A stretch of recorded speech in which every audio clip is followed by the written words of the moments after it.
Right.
We're on the record in 231-500-139.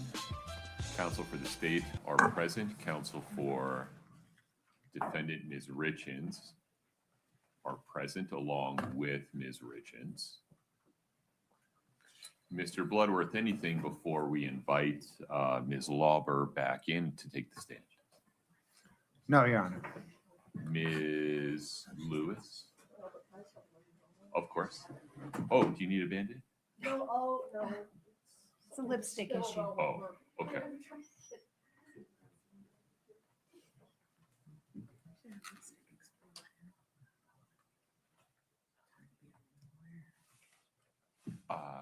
Take a moment.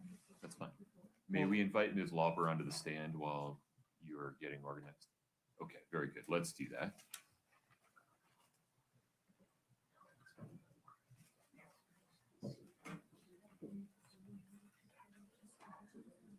I'll let her know.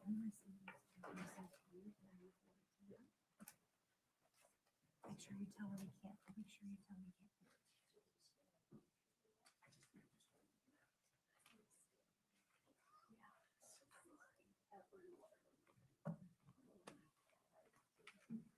Ms. Lauber, good morning. You'd take the stand again. We'll get you a glass of water.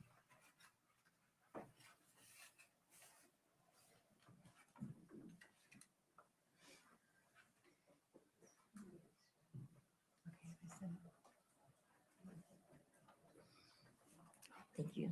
And you can feel free to put it wherever is I'm safe. clumsy, so I'll probably spill. You and me both. That's all right. Okay. Ms. Lauber, we're on the record. We're going to invite the jury in a moment. When they come in, I'll just remind you that you're under oath, okay? All right. Mr. Bloodworth, are we ready for the jury? Yes, Your Honor. Ms. Lewis? Yeah, sure. All right.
All rise for the jury.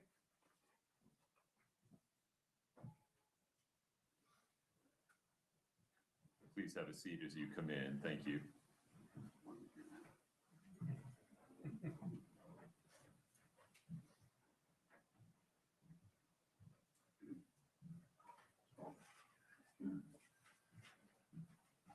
All right, have a seat. Thank you. Ladies and gentlemen, thank you for your patience. We'll continue with additional questioning of Ms. Lauber. Ms. Lauber, please remember you are still under oath. Ms. Lewis. Good morning. Morning. I want to move on to the next interview, which took place on May 4th, 2023. So I don't know if, in case we need the binder, do you want me to put you in the right spot or can you find it? Yeah, I think that's it. And it's dated May 4th. Yes. All right.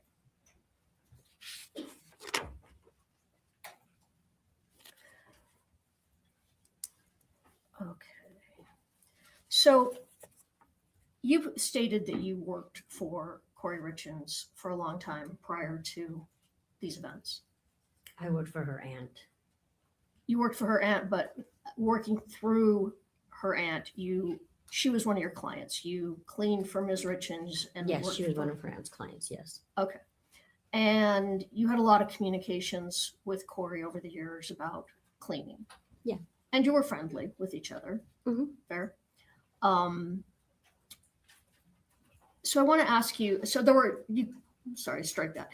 You mostly communicated by way of text, right? When I was cleaning for Kouri, yes. Phone calls or texts, yes.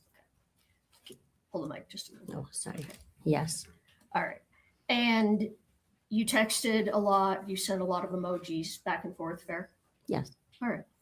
Now, you did some other cleaning projects for her, though, in addition to cleaning just her home, right? Yes. For example, one thing you did was you cleaned what we know as the Midway Mansion after she purchased it after Eric died, correct? Yes. She had me go over there and get it set, clean it out for open house, I believe. Well, yeah, I don't know, maybe it was for an open house, but the cleaning itself was you and 3 other people went in? Nick Bonsavage and yourself and 2 other. 2 others. Yeah. Okay. And you went in and the purpose of it was to clean graffiti that was inside the house, right? We were going through and just sweeping up and cleaning up all the garbage. People were squatting there. Okay. That's fine. And she paid you for that, correct? She, She paid you for that though, right? yes. Okay. And I want to just turn to a minute to the check that you said you picked up on March 9th from Ms. Richins. Can you pull that up? I'm sorry, I don't have the exhibit number. Do you know it, Katie? You testified while she's getting that up that you stopped at the house on March 9th and you went inside and Kouri wrote a check for you, correct? Correct.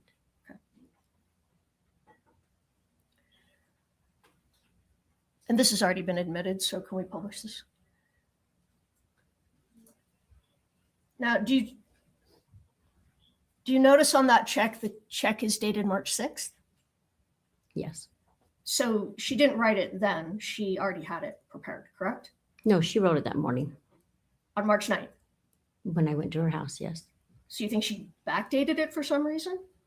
I have no clue why she wrote the date, but the date I picked it up was the 9th that I deposited in my checking account. Oh, okay, I understand you picked it up on March 9th, but the check is dated March 6th, correct? Yes, that's what it says. All right. And you were paid how much a piece for cleaning the Midway Mansion? Nick and I got paid $25 an hour, and the other was 20. And it came to approximately between $300 and $400 a piece, correct? I'm not 100% sure on that. No. All right. And isn't it true that you cashed the check and paid the other workers? You paid them. She paid you and you paid them. Not at this. No, she sent Nick Venmo. What about the other 2? Nick, she sent the money to Nick, and then it got paid out through. You remember through. that? We Yeah. can pause there for just a moment. My apologies. We need to hand out some glasses. Okay. Yeah. Forgive me. One of you needs a pair of reading glasses, right? Take a moment. Yeah, grab them. I'd be useless without mine.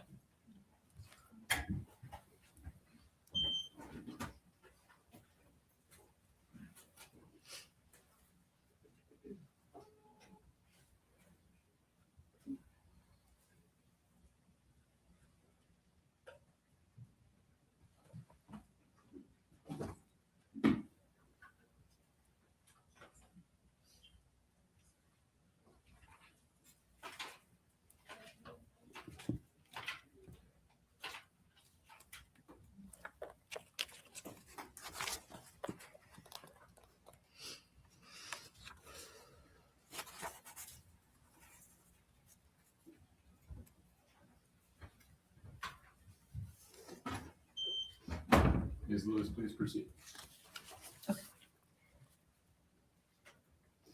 All right, so when Detectives O'Driscoll and Detective Maynard came on March 4th to interview you, the first, well, I don't know if it's the first thing, but right at the beginning of that interview, they asked you if you've been speaking to anyone about what's going on in terms of your cooperation. Do you recall that? No, I don't. Turn to page 8 of the May 4th interview.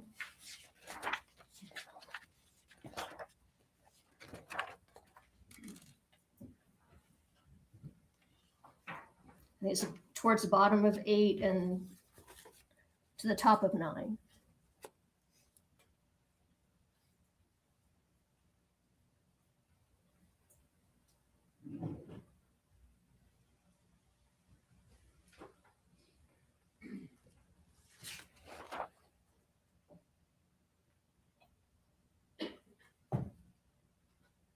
Now, do you recall that they asked you if you talked to anybody about what had been going on with them?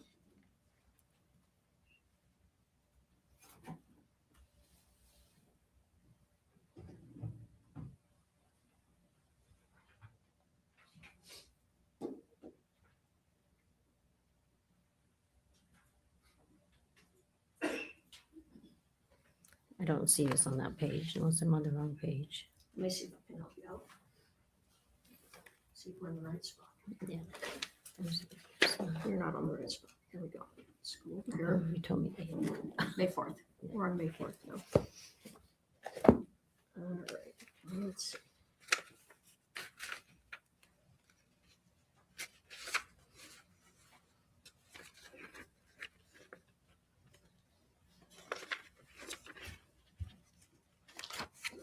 Let's take a look.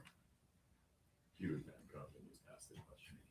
I was, Appreciate it. okay, I was just trying to point out that I think it's down here and then over to here. Okay. Mhm. All right. So they asked you if you'd been talking to anybody about what's going on. And then, isn't it true you said, no, you haven't told anyone, you've just told people you're in custody on a drug court violation. Is that right? Yes, Okay, but that wasn't true, was it, Ms. Lober?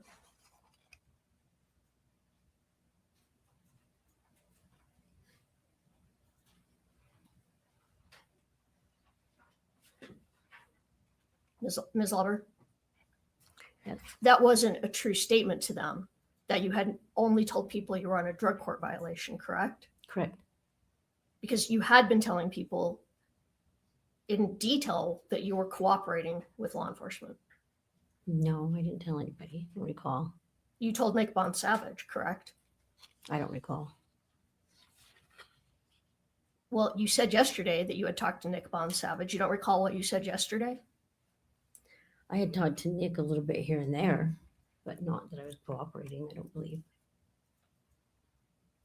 All right. So you don't recall, yesterday you told us you had talked to Nick about cooperating. Do you recall this? Do you recall a conversation with Nick on the phone, a recorded conversation on the phone with Nick, telling him all about how you were going to go meet with federal, with the feds? Your Honor, objection foundation, just, when is this call? What call? While you were in, I need you to provide a little more detail. Okay. So while you were in jail, you would talk with family and friends on the phone, right? Correct. And one of the people that you talked to regularly was Nick Bond Savage. Yes, And you had a meeting set up to go and speak with a couple of people and agents from the U.S. Attorney's Office. You recall that? I think so, yes. Okay.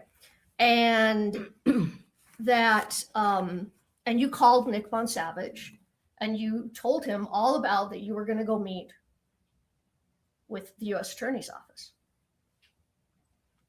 Yes. Here and there, yes. And that you were really nervous about meeting with the feds, right? Correct.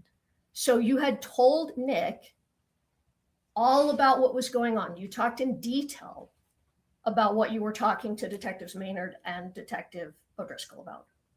I don't recall how much detail talking to Nick with. All right.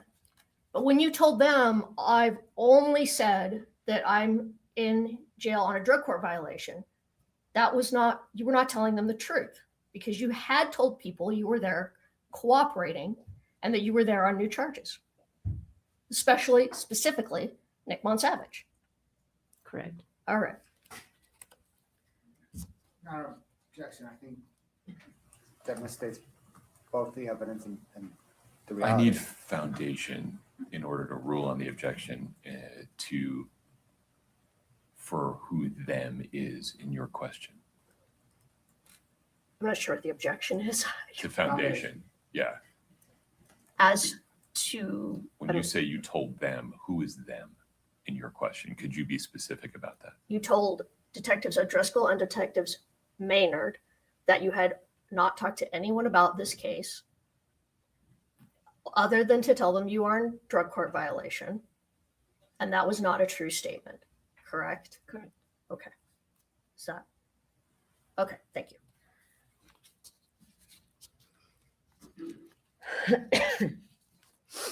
You also they give you a tablet when you're at the jail where you can text people, right? Is that right? Correct. Mhm.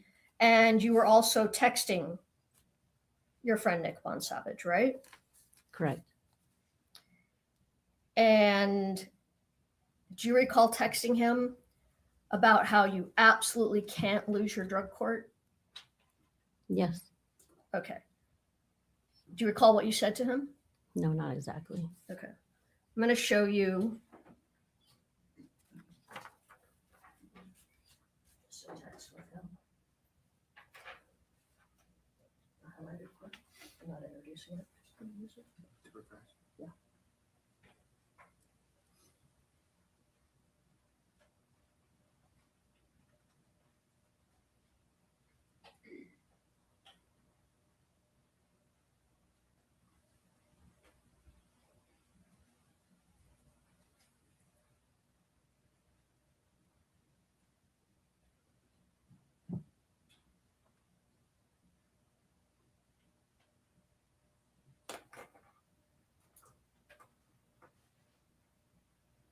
It's really just this right here. Just ask her about that. But no. Okay. Can if you want. Okay, that's fine. We can admit it. All right, I'm going to show you. This is marked as. Well, we might want to remark this. May I see it? It's marked as an impeachment document, but I guess we can admit it. Well, you can. Is that okay? It's I marked how it's marked. You can That's still okay. admit it. Yeah. All right. All right. I'm going to show you this. It's marked as it's IMP CL1 on the bottom. Just take a look up here. Oh, you can look it on the screen. That's fine. Did you pull it up? Okay. Thank you. you. Sorry. No, sorry. Oh, that's fine. Thank you. Mhm. All right. So this is a text from you to Nick at the top, correct? Correct. And you tell him in that text, well, that Ms. Lewis, do you want to admit it? yes, we did. Okay. Any objection, Mr. Bloodworth? Oh, yeah. All right. We'll publish this to the jury. They can read along with you if they want. Please proceed. All right.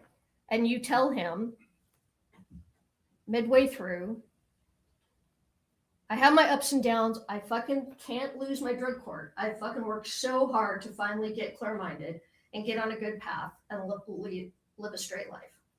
And I have a supportive man, right? Correct. Okay. So you tell him that you absolutely cannot lose your drug court. Correct. Okay. I've said that multiple times. So, and then you talk to him about that you're going to meet with federal agents, and not in this text. We're going back. You recall that you talked to him about I have to meet with federal agents, and you were nervous about that. I don't recall. Well, I think you just said that was Well, I correct. mean, a few I remember minutes telling him ago. I met with a couple people, but All right. But you remember that you were very nervous about meeting with the federal agents. yes. All right.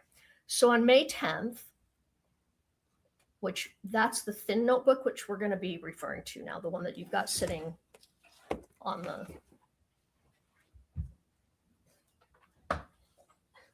It spilled. So May 10th of 2023, there are 3 people that come to the jail in Wasatch County to meet with you, to interview you, correct? Yeah, I guess so. Yeah, correct. Okay, so there were 2 assistant United States attorneys and an agent with the federal government. Correct. All right. And the one who primarily questioned you, I don't know if you remember, her name was Serena Whistler. You remember Ms. Whistler? Yes, correct. All right. All right. At this point, you have immunity from federal prosecution, correct? I'm not 100% sure when the immunity came in. You pull up the federal immunity. Well, she's pulling it up. At this point, though, your federal immunity is not completely nailed down when they come to meet with you. Do you remember? Correct. Okay. You want to take a look at Defense Exhibit 1006. Are Do you- we using this to refresh? No, I'm planning to admit it. Okay. Do you recall that letter, the immunity letter?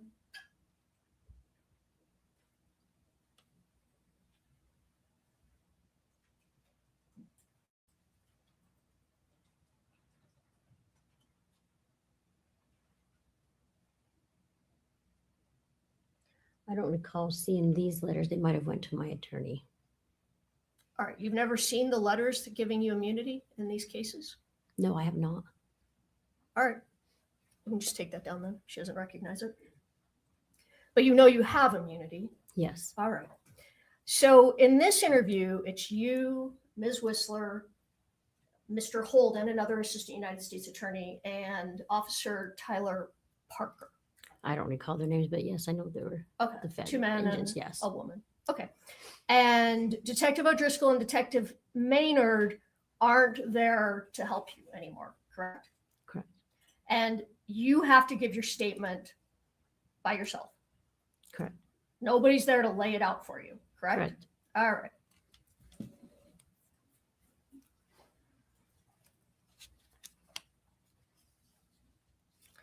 She asked you right up front if you talked to anyone about your cooperation also. Do you recall that? No, I don't recall. You don't recall that she asked you if you talked to anyone about I don't cooperating? recall what was said between her and I. All right. Well, I don't have the page number on that one, so we'll have to come back to that. All right. You tell them though about your drug use, right? Correct. And you tell them that the last time you used was in July of 2022. Is that correct? I'm not sure of the date. Do you want to turn to page 24 of the interview? What's the date? July. She has it. This is in the May 10th interview. Okay.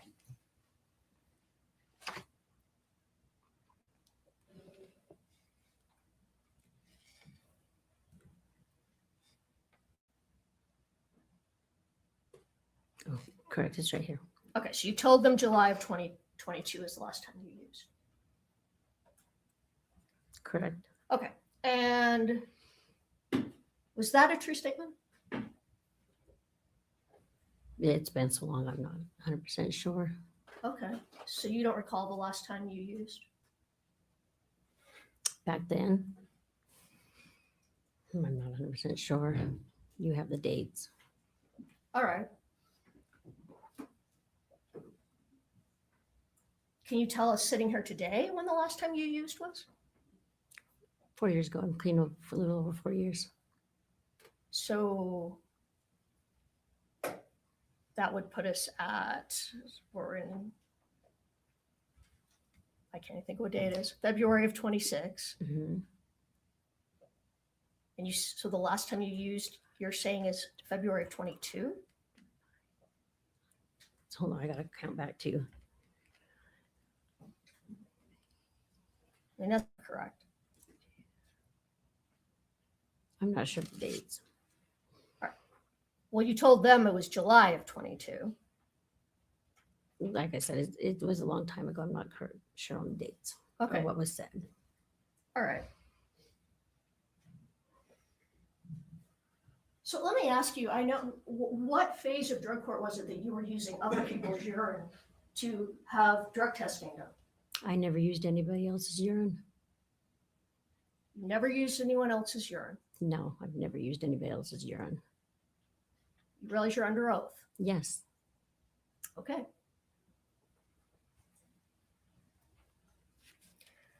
All right, well, let's assume for a moment that the July of 22 date was accurate, since that was 3 years ago when you said that. So maybe you had a better memory then than you have today, correct?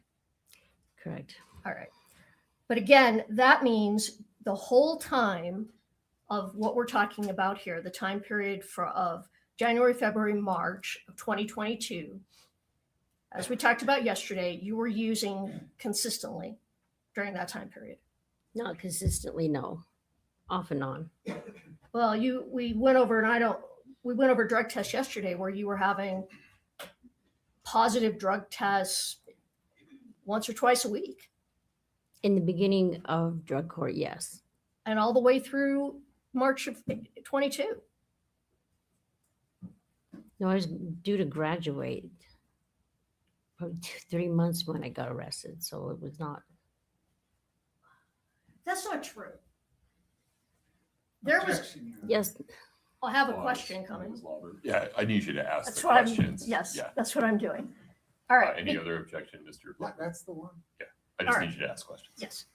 Because you had an order to show cause about how you were that you had figured out a way to game the system,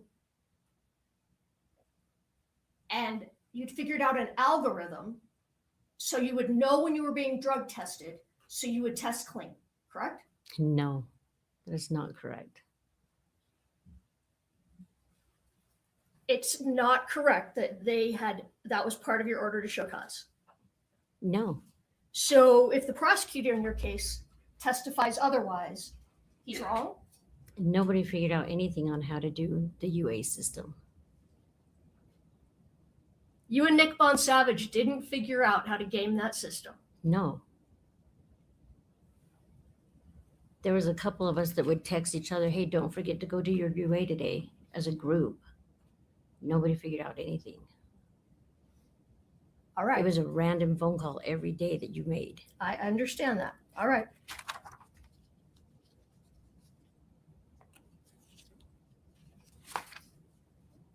So during that time period, you were selling drugs to support your drug habit also, correct? In 2022? No. So when you were picking up pills from Robert Crozier, you were pulling some of them out to keep for yourself to either sell or use, correct? No, not correct. So is it true that you had a phone call with Nick Von Savage, again from the jail? This was right before, and I backed up a little bit from your May 10th interview, where you talked about with Nick, this was the last time we were able to get these pills, remember? I don't recall that phone call, no. Your Honor, I need to play a call for impeachment purposes. I don't know if you want, is there headphones so just Ms. Lober can listen to it to help her refresh her recollection of the phone call, or how do you want to handle that? Things. Are you refreshing her recollection or impeaching her with an exhibit that you seek to admit? I am, well, probably both. I'm starting by impeaching her recollection and then, Refreshing her recollection. thank you so much, refreshing her recollection, and then, yes, I may want to introduce it as impeachment. That's fine. You just need to make sure that Mr. Bloodworth listens to it before we play it for the witness. Okay, I think we're going to need a moment then. Okay. Folks, this may just take some arranging of devices. If you'd give us a moment, please rise for the jury.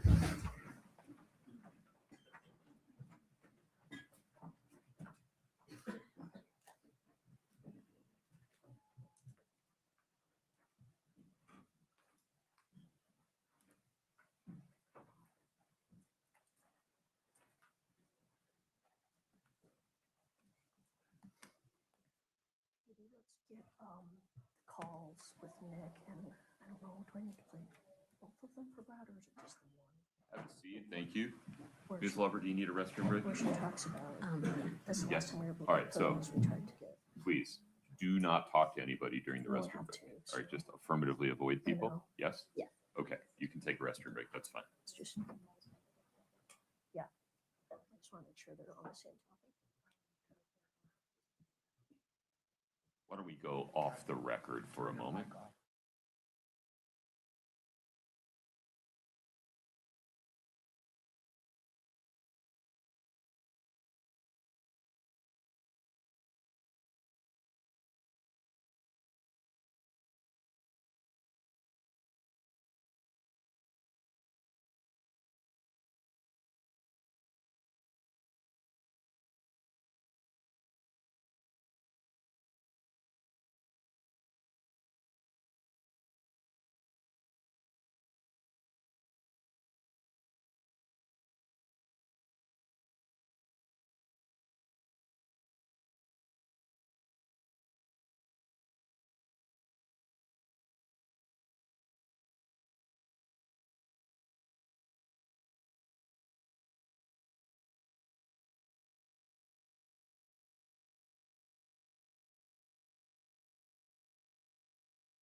Have a seat, folks. Thank you.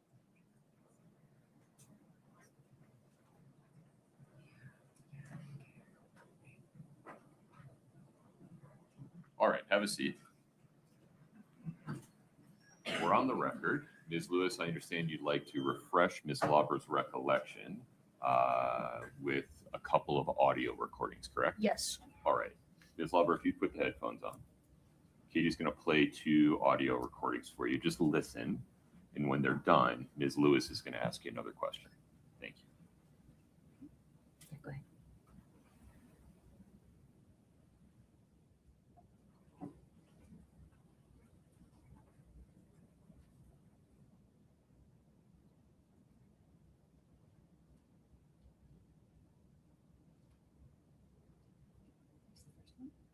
Oh, yeah. That was it. Okay, and then we're gonna do the second one.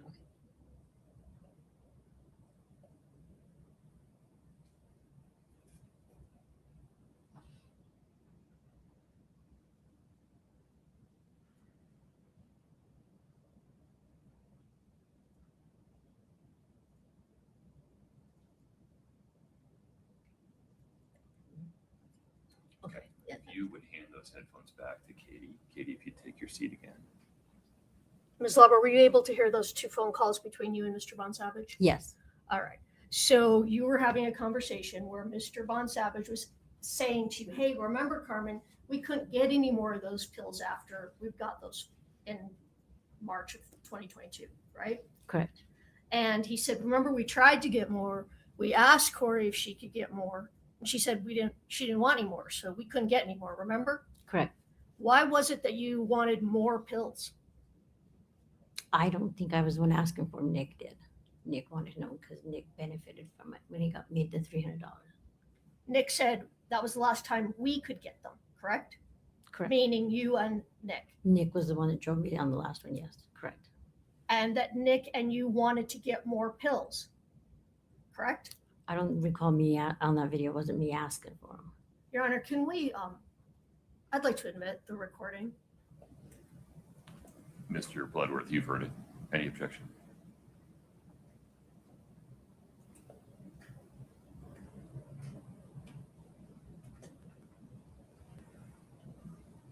No. Okay.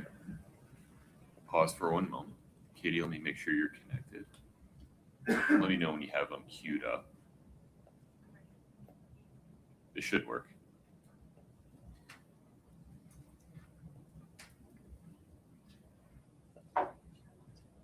Are you connected? Here, we'll start again. My apologies. And this is Defense Exhibit 307 for the record. Okay. 3007. This is actually 308. The one you were given. Oh, I'm sorry. That's what I Katie, want. would you do me a favor? 3008. Plug back in.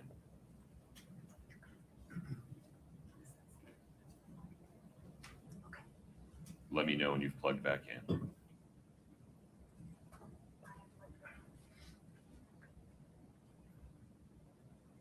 You're not showing anything on your desktop.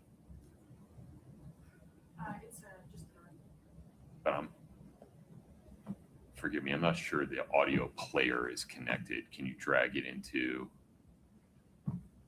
Well, because remember I kept asking like, hey, text Kouri, do we need any more?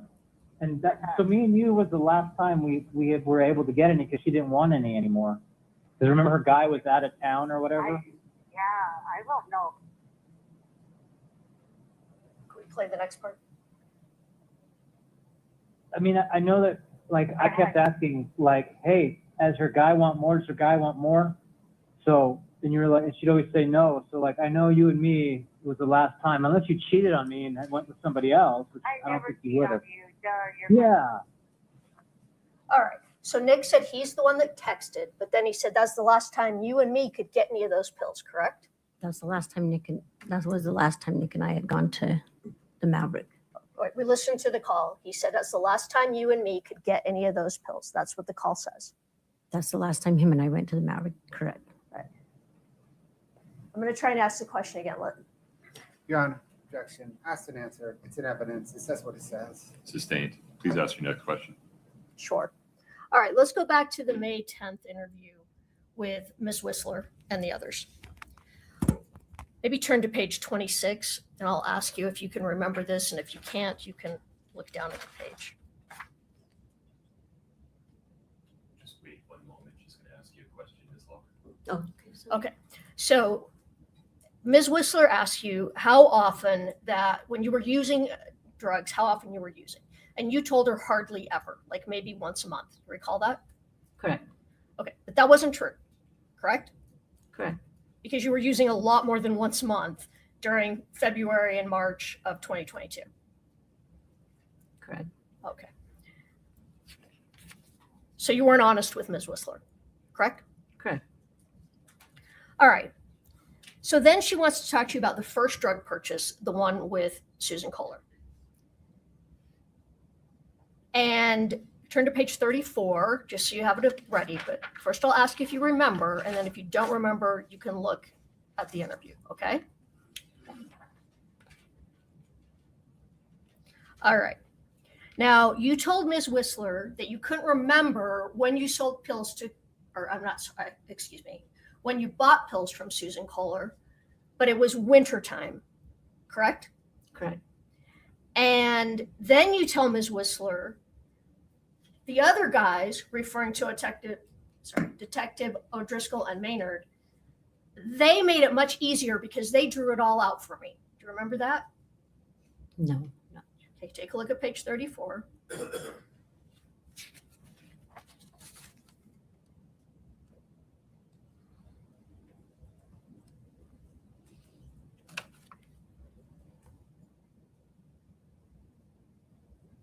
Correct. Okay, so you said they made it a lot easier, but Ms. Whistler's making you tell the story yourself, correct?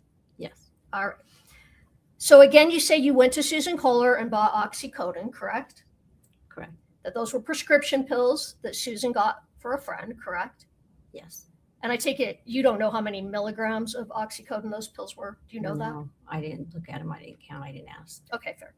And you told her that you fronted the money to Susan. Yes. You told Ms. Whistler that.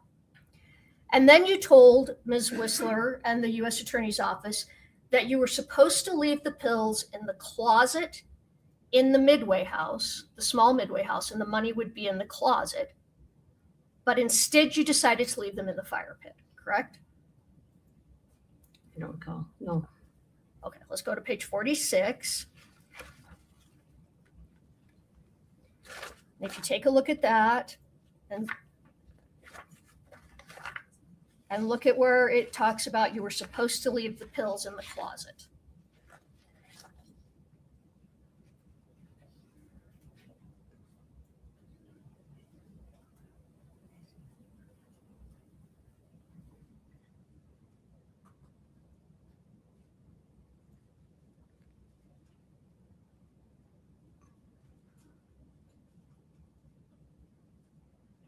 What was your question? Is that in fact what you said, that you were supposed to leave the pills in the closet and the money would be in the closet, correct? It doesn't say anything about the pills or what one it was. Can you take a look? Are you on page 46 of the May 10th interview? Yes, I'm on page 46. And that's not refreshing your recollection? It just says in the next day, I want to say it was brighter, and she said the money go inside the house and the money was in the closet. Okay, that's what I'm Doesn't say referring which to. day, That's what I'm Which- referring to. which purchase. That you were going to leave the pills in the closet and the money was going to be in the closet. That's what you told Ms. Whistler. Your Honor, just objection foundation, which purchase here are we discussing? I already said that. It was the first purchase with Susan Kohler. We talked about that. I think that clarification, we need to be much more careful about whether you are impeaching or refreshing. Okay, And I understand. I'm confused. I think the witness's responses will be tough to determine on a written record All right. what she's doing. Okay. So the question is, when talking about the first purchase with Ms. Kohler, that you told Ms. Whistler, originally you were supposed to leave those oxycodone pills in the closet and that the money was going to be in the closet, correct? I don't recall on that one. but you just read it, correct? It doesn't say Susan Cole or anything in there. It just says that the money doesn't refer to what purchase you're talking about in here. It does not say Susan Kohler's purchase, or it does not say Robbie's purchase. Okay. It just says, Your Honor, could we approach for just a moment?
Yes, thank you. mhm.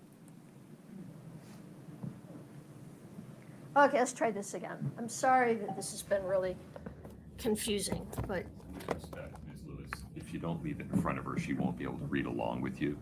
And so if we can do a combination of you having that and putting it on the screen, or however you want to do it. But All right. if you're going to read, she needs to be able to see what you're reading. okay, let me just figure out where I'm at and then we'll do that. No problem.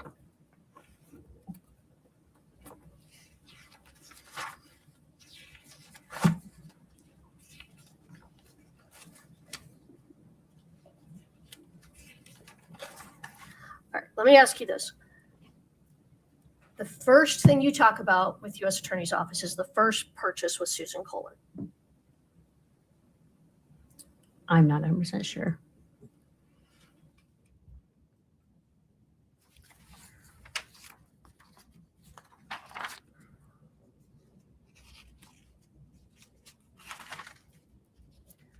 All right, give me one moment.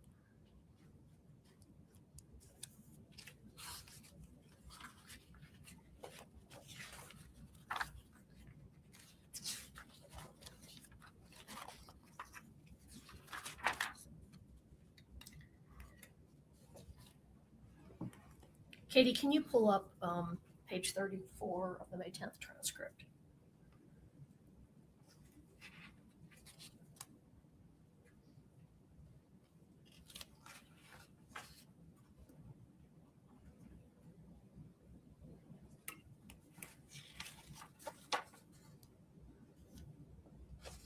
All right, if you could look at line 18.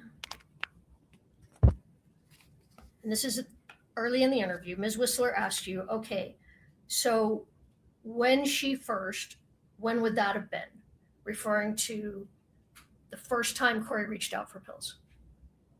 Do you see that? Yes. All right. And Yes. that's when you said the other guys made it so much easier because they drew it out for me. I need you to read it exactly. The other guys had it so much easier drawn out for me. That's your response, correct? Correct. All right. So then Ms. Whistler continues to talk to you about, just go ahead and turn the page for a minute, that first purchase. Mr. Bloodworth, Objection under 106. forgive me for a moment.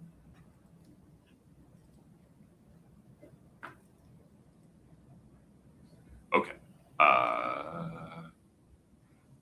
Give me a series of line numbers or page and line numbers that you're concerned about. Your Honor, on page 34,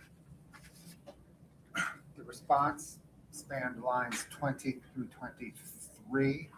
I think that entire section needs to be read. Would you please read the That's rest of fine. the response? Okay, yes, that's fine. So the question from Ms. Whistler is, when would this have been, the first purchase?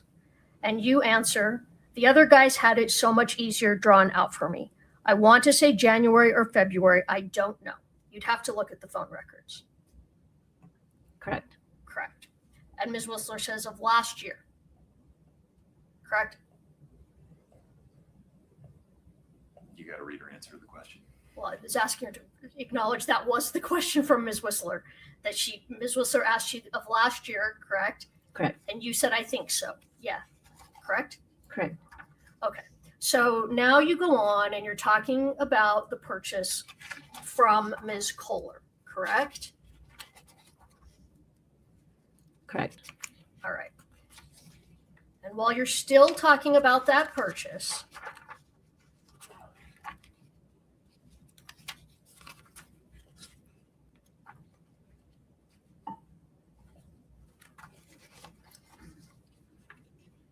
that was the purchase that was $600, correct? Correct. So let's pull up page 43 of the transcript. And Ms. Whistler says they're on line 10, so at your best recollection, it was $600, correct? Correct. So we're still talking about the first purchase. Correct. All right, thank you. And then as we move forward, as we're still talking about it, on page 46,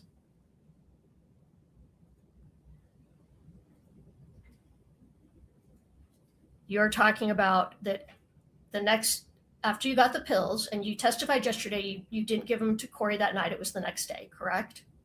Correct. And then you said, and then the next day, I want to say it was brighter. And she said, the money, go inside the house. The money is in the closet, correct?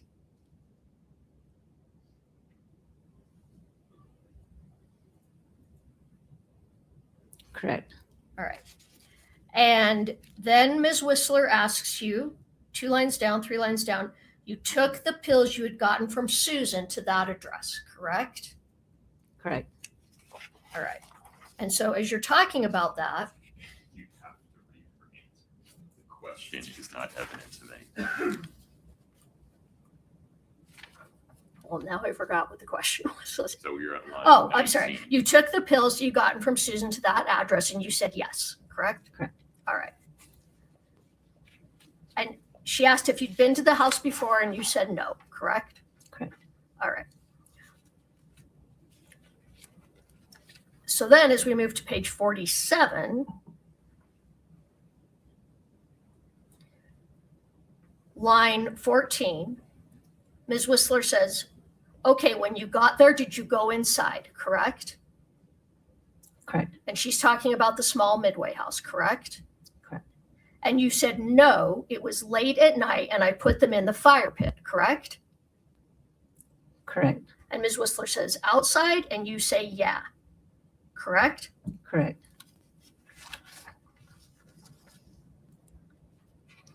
Turn the page. Ms. Whistler asks on line 7, okay, so you dropped this envelope full of pills in a fire pit in a vacant house in Midway. Did you think this was odd? Correct? Correct. And you said yes, but I didn't think nothing of it because if you're keeping a certain somebody out of the picture, you're not, I mean, if you know anything about the drug world and then you don't complete that thought. Correct? Correct. All right. So you told, Objection, Your Please pause. Go ahead, Mr. Butler. Honor. Completeness, she does complete the thought. You just have to read down. Yeah, we've got to read through. all right, I don't know that it's relevant, but that's fine. Ms. Whistler then says, well, I've been doing this for 20 years, so I think I do. I guess referring to know something about the drug process, correct? Correct. And you say, no, I'm just saying some addicts, or, and she says, uh-huh. And you say, some people don't really ask questions, correct? Correct. Okay. So, Objection, completeness. Your Honor, It keeps going. I think though, if I mean, that's the part that's relevant to my questioning. I think if Mr. Bloodworth wants to bring in the rest later, he's welcome to do so. We're actually changing the topic here back to the investor now.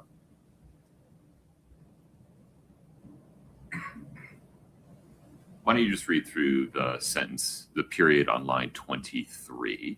I understand your position, but I think her thought goes through before changing of a topic, the period on line 23. All right. So when you say some people don't really ask questions, Ms. Whistler says, okay. And you say, or they don't want to get caught in the middle of anything, period. Correct. All right. So I'm going to give this back to you for now.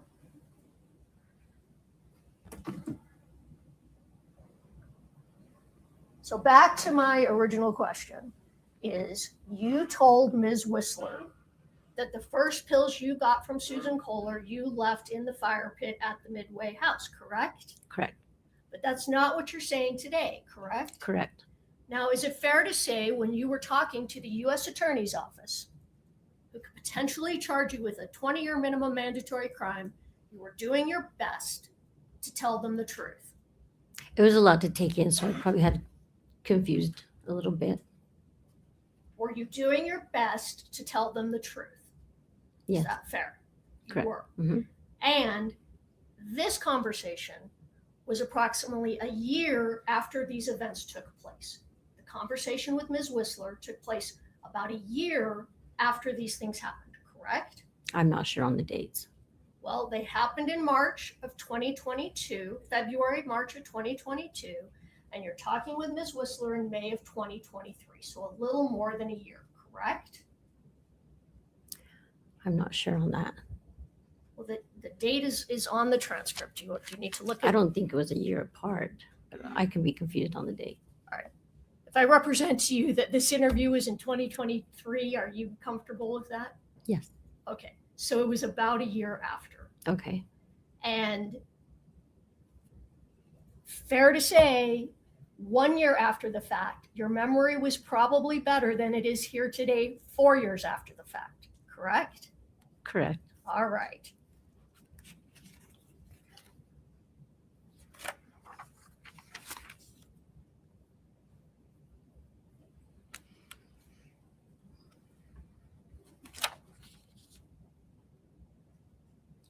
Okay. Now I want to move to the second buy. We're going to talk about the second purchase, which would have been the first purchase with Robert Crozier. Okay. Okay. All right. So you reached out because Kouri said she needed something stronger, like maybe the Michael Jackson stuff, correct? Correct. And you couldn't remember if this was by text or phone. You said you weren't 100% sure, correct? Yes. All right. Can you pull up page 50? You turn to page 57. I'm going to let you use the book. You put 57 on the screen for me of the May 10th interview.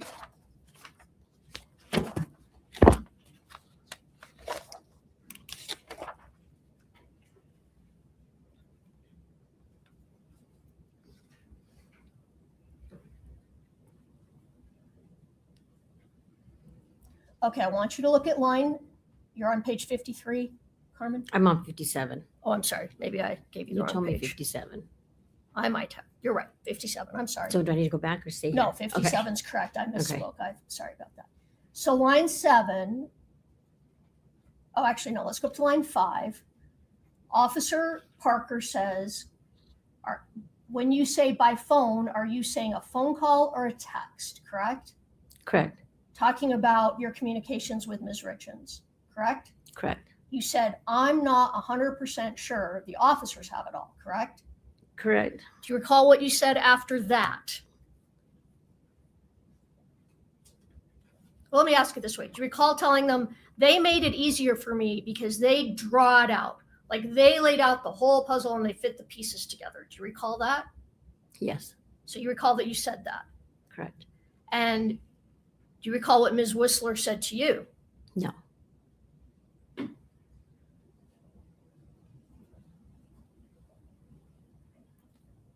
All right. Can we pull up Defense Exhibit 1033, the video?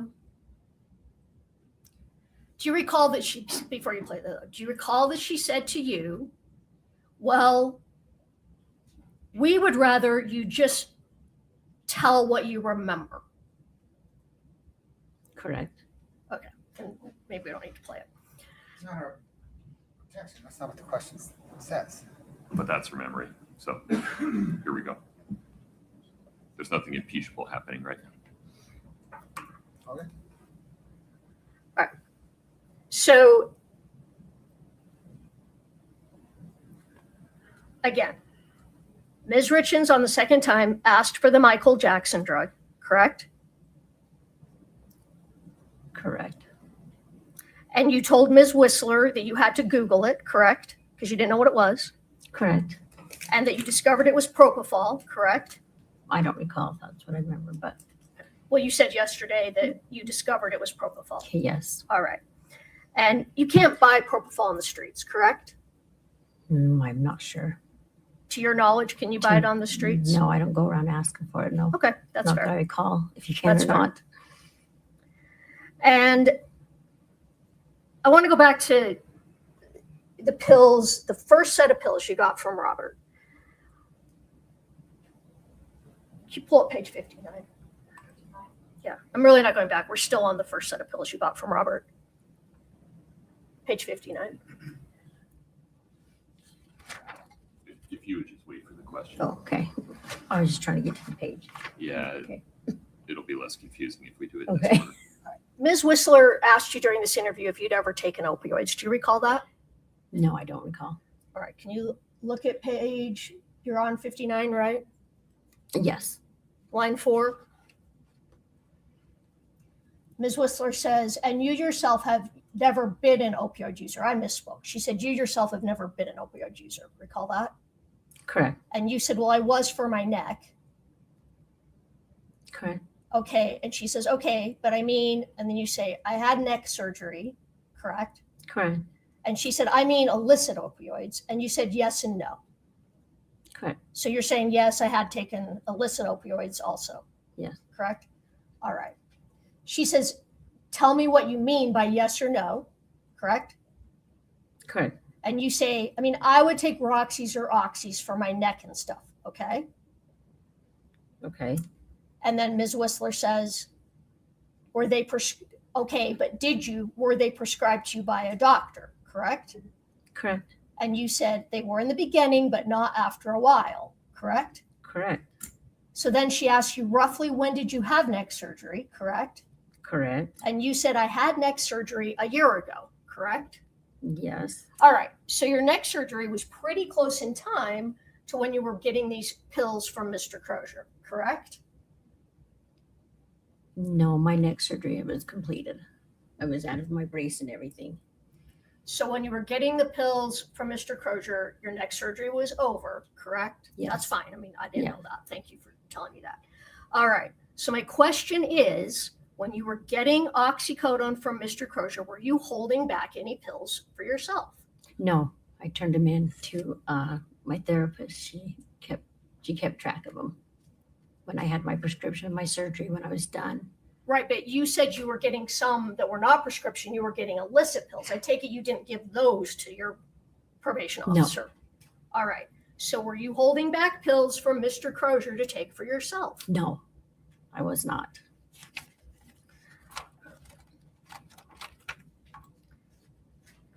All right. So then you talk more about that Kouri had asked for the Michael Jackson drug. And that's when you told her, well, it's not a pharmacy. I don't know what you want. I can't just go get you a stronger dose of pills, correct? Correct. All right. But the first pills you gave her were prescription oxycodone, correct? From Susan Kohler? Yes, Correct. from Susan Kohler. And then you asked Mr. Crozier for Roxy 30s, correct? I don't recall if that's exactly what I asked for. Well, we talked about that yesterday. I said blues. Blues, or I asked for pain pills or an opiate pain pill. All right. Yesterday you testified you asked for Roxy 30s or blues. Remember that? Yes, from yesterday? Objection, Your Honor. I'm not sure that's accurate. No, not either. Foundation. I can go back and find it, I guess, but that is accurate. All right, let me find it.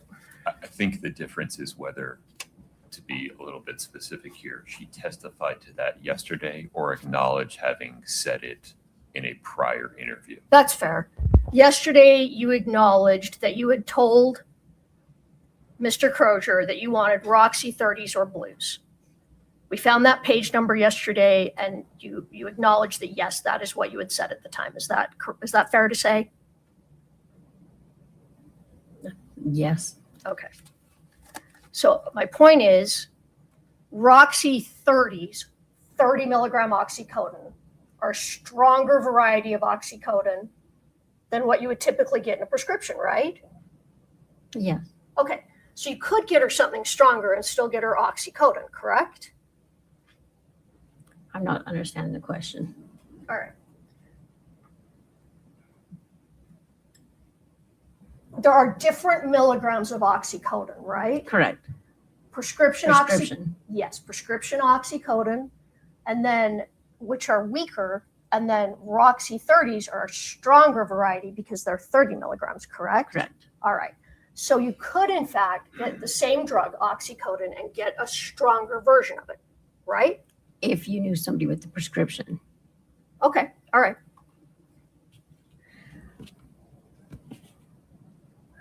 And this is when you reach out to Nicole Cummings, and she refers you to Robert Crozier to get the stronger pills. Correct. All right.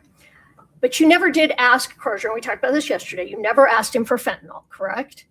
Correct. And you told Ms. Whistler, Kouri never asked you for fentanyl, correct? She never asked you for fentanyl. I'm not 100% sure. All right. Can we pull up Defense Exhibit 1035?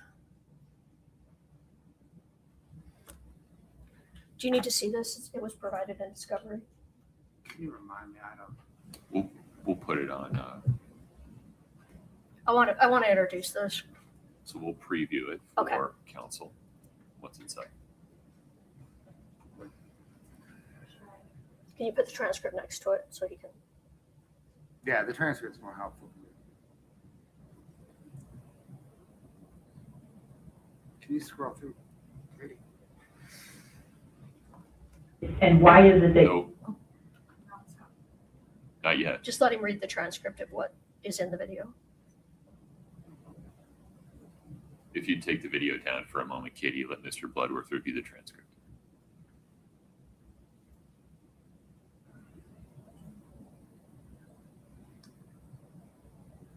Just pause for. Can you go to page 71, please?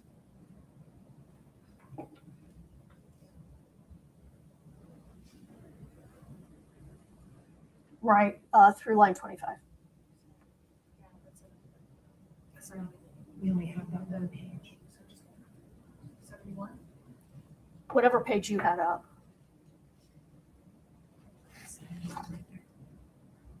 Just pause for a minute. Thank you. What was the next page? Oh, now I don't know. It was the page you had up right a moment ago. Oh, I'm I sorry. read 70. Does the clip start at page 70? It is, right? It's just, yeah, it's just a little Oh, bit. on okay. page 7. What line does what page and line does the clip go through? Line 70, line 25. Okay, then please back to 70. No worries.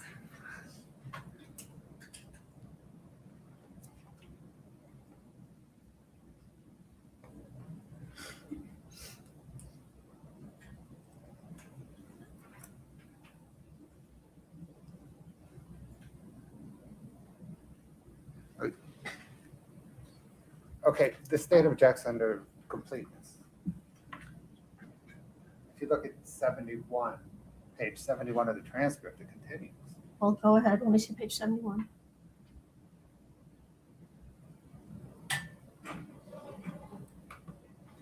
All right. I mean, Your Honor, I think Through that, line 11 of 71 at least. I think he can introduce that. She's testified to that If on you redirect. got to pay the whole thought, Well, how about if I play it and then I read the rest because the clip doesn't include that. but you just read the complete part and then ask her if you read it correctly. All right. Can't play an incomplete clip. You can pull it back a page to 70. All right. So Ms. Whistler, and we're on page 70, line. Let's see. Let's back up. Page 70. 70, Ms. Lober. Okay. I just want to make sure that's right on. Let's go back then to line 11. Miss, do you see that? Yes, I do. Miss Whistler asked you, when you met with Robbie, did you specifically ask him for fentanyl? And you answered yes. She says, you used that word, you said, uh-huh. And she said, and if, and why is that you specifically asked for fentanyl? And you said, because that's what was asked for. I mean, that was the Michael Jackson drug, right? Or that was the Michael Jackson thing. So let's stop there for a minute. Is that what it says? Is that fair? Correct, yes. All right. But we already talked about you knew the Michael Jackson drug was not fentanyl, correct? Correct. Correct. Okay. All right. So then Ms. Whistler says, okay, so that's what Kouri had asked you to get. Is that fair? And your answer is, did she ever come out and ask for fentanyl? No. Correct? Correct. All right. Next page. Ms. Whistler says, okay. And you say, she asked me to get Michael Jackson stuff. Yes. Ms. Whistler says, okay, did you tell her what she was getting was fentanyl? And you said yes. And that's on the second transaction that took place in my driveway when she came to pick it up. Correct? Correct. Okay, but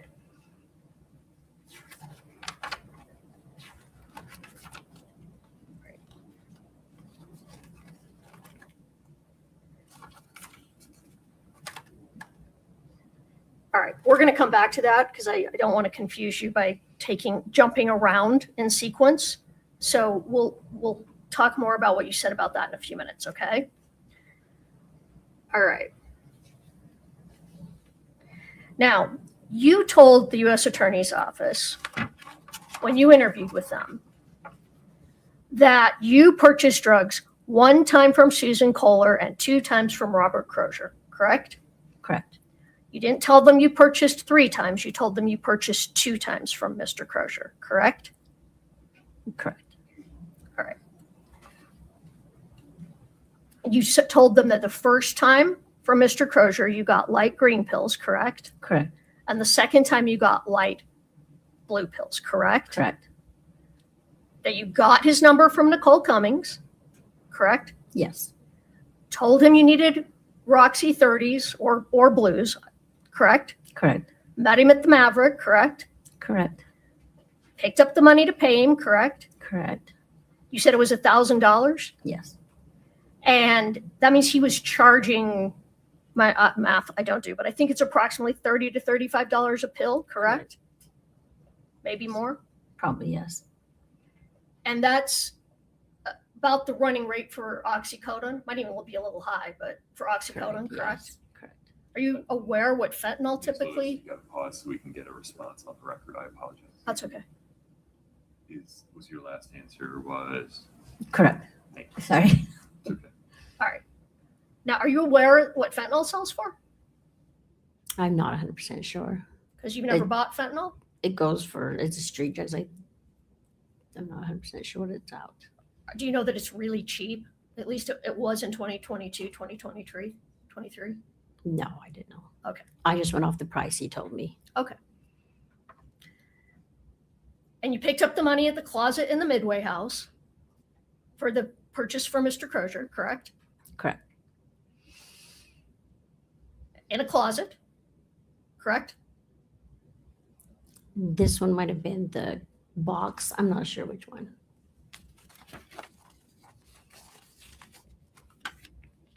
Wasn't the box in the closet?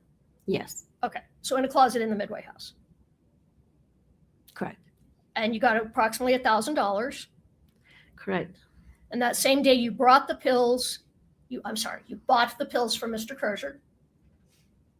Correct? I'm not sure if it was the same day. Like I said, I'd reach out to him and he'd get back to me.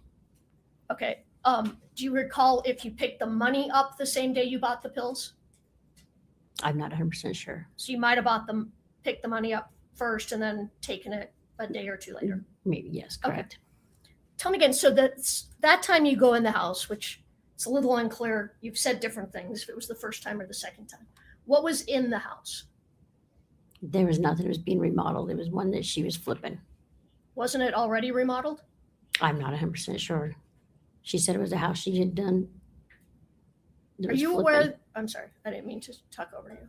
This is in February we're talking, Okay, correct? correct. Yesterday you said the first purchase from Robert Crozier was February 11th, correct? Correct. Which you also said was the first purchase from Susan Kohler, correct? I don't recall if that was the same time. Okay. You don't recall that that's what you said yesterday? I knew Susan's was in the beginning, yes. Okay. Not sure exact date. Are you aware that Ms. Richins didn't own the home in February of 2022? I knew it was a house she was flipping.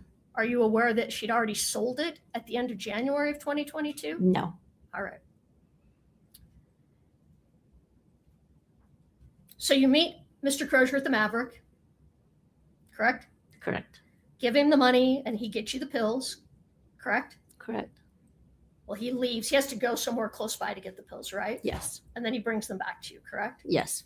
And now you're saying, now you didn't say this before, but now you're saying Nancy Peterson was with you on that trip? Nancy Peterson drove me. Objection, no, she did say that. Overruled. Let's She- keep moving. Well, you didn't say that to Ms. Whistler, correct? You didn't say anything about Nancy Peterson being with you, correct? I don't recall. All right. But, okay. You said she drove you? Ms. Peterson drove you? Yes. Can we pull up, it's already been admitted, States Exhibit,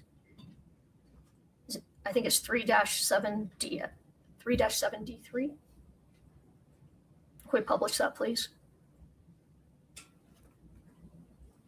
Can you see that? Yes. That's a selfie, correct? Correct. And if you look at the lettering on Nancy Peterson's hat, the lettering's reversed, right? It's backwards. Correct. So that picture's backwards, correct? I guess so. Correct. I guess. Okay. So can we pull up just for? Well, no. Let's pull up CL9 for the witness.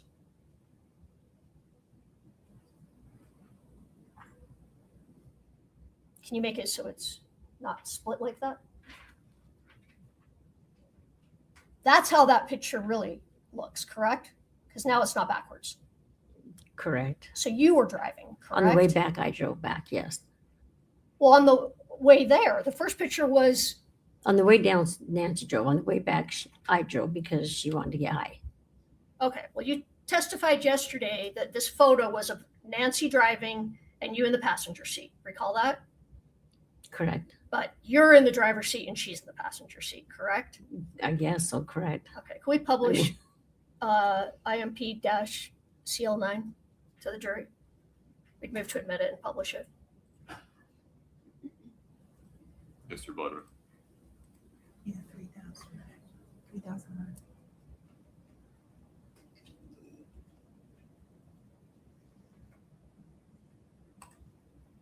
No objection. Okay, one moment. We're going to keep this number the way it is, right?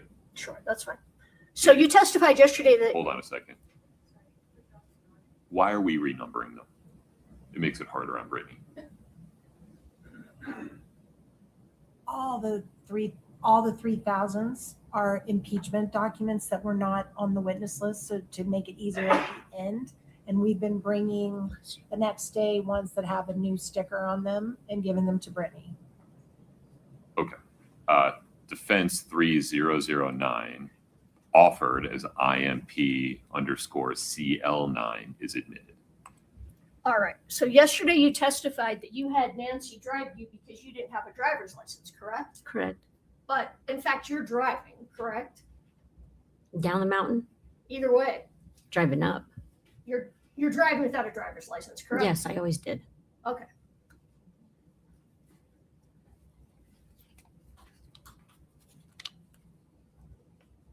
All right, so this purchase is the light green pills we talked about, correct? Correct.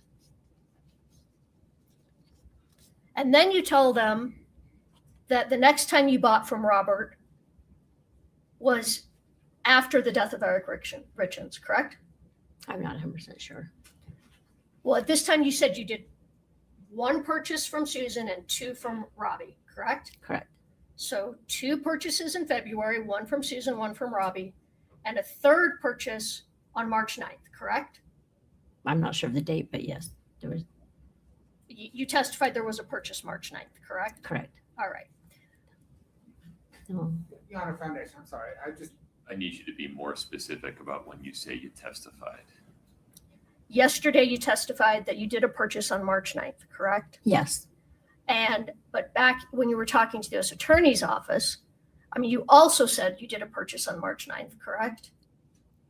I don't recall, but All right, so you don't recall at that time when the 3rd purchase took place. I'm not 100% sure. That was a lot to take in back then. I understand. But now you're sure. Yes, How did you become sure? If you didn't know then, why do you know now for sure? my bank account. I'm the one that told those guys there was a check to check my bank account and tell them the exact dates of everything. Okay, well, in all fairness, you talked about that during these interviews. You decided and discovered there was a purchase March 9th, correct? Correct. All right. So my question is, at that time, you said, though, that was the final purchase from Mr. Crozier, correct? Correct. But now you're saying there's another purchase, correct? You've confused me. I'm not understanding. At that time, you said you only purchased 2 times from Mr. Crozier, correct? Correct. Now you're saying you purchased 3 times. Correct. All right.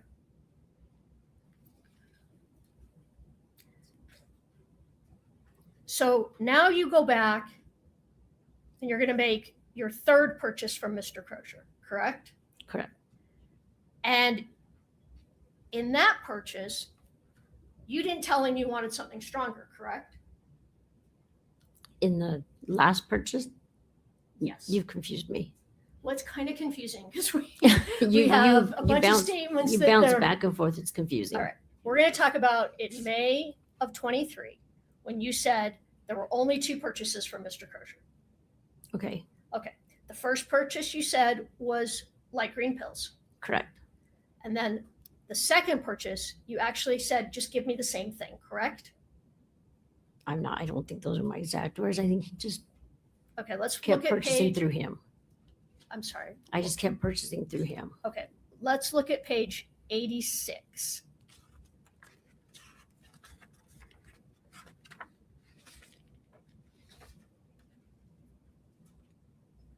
You do.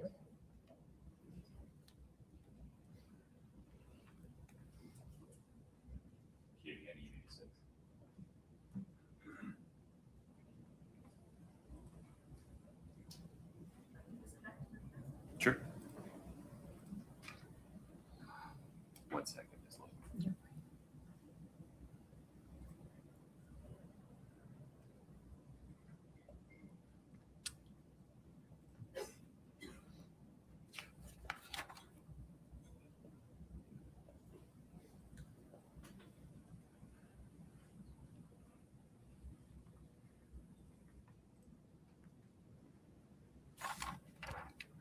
Okay, Which line number are we at, Ms. Lewis? I'm checking.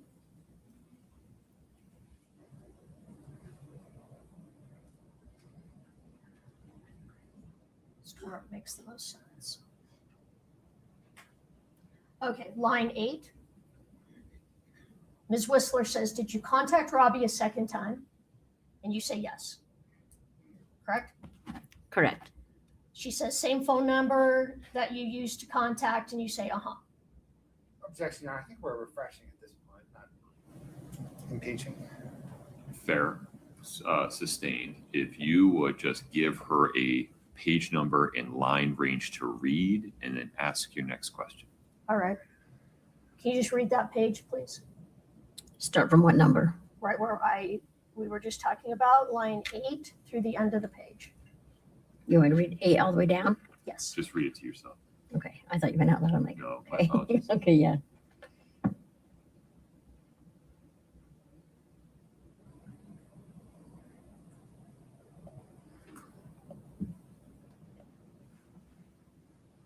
And will you give me the next page up on the screen, please?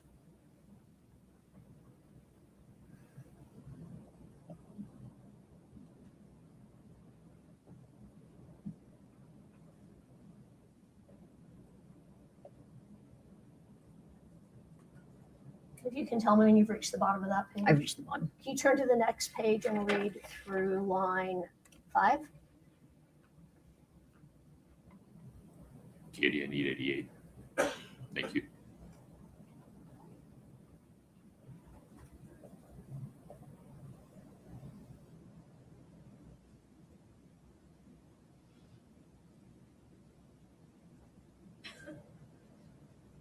Did you read through line 5 of that next page?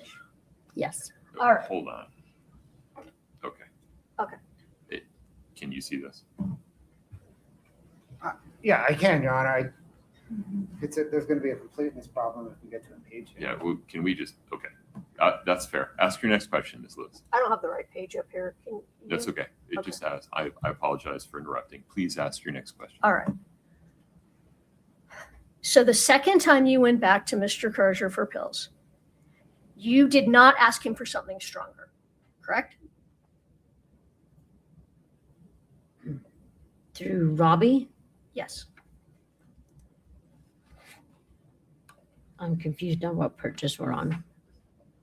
Okay, we just read it. Let's go back and read it again. You're confusing. Page 86. Okay.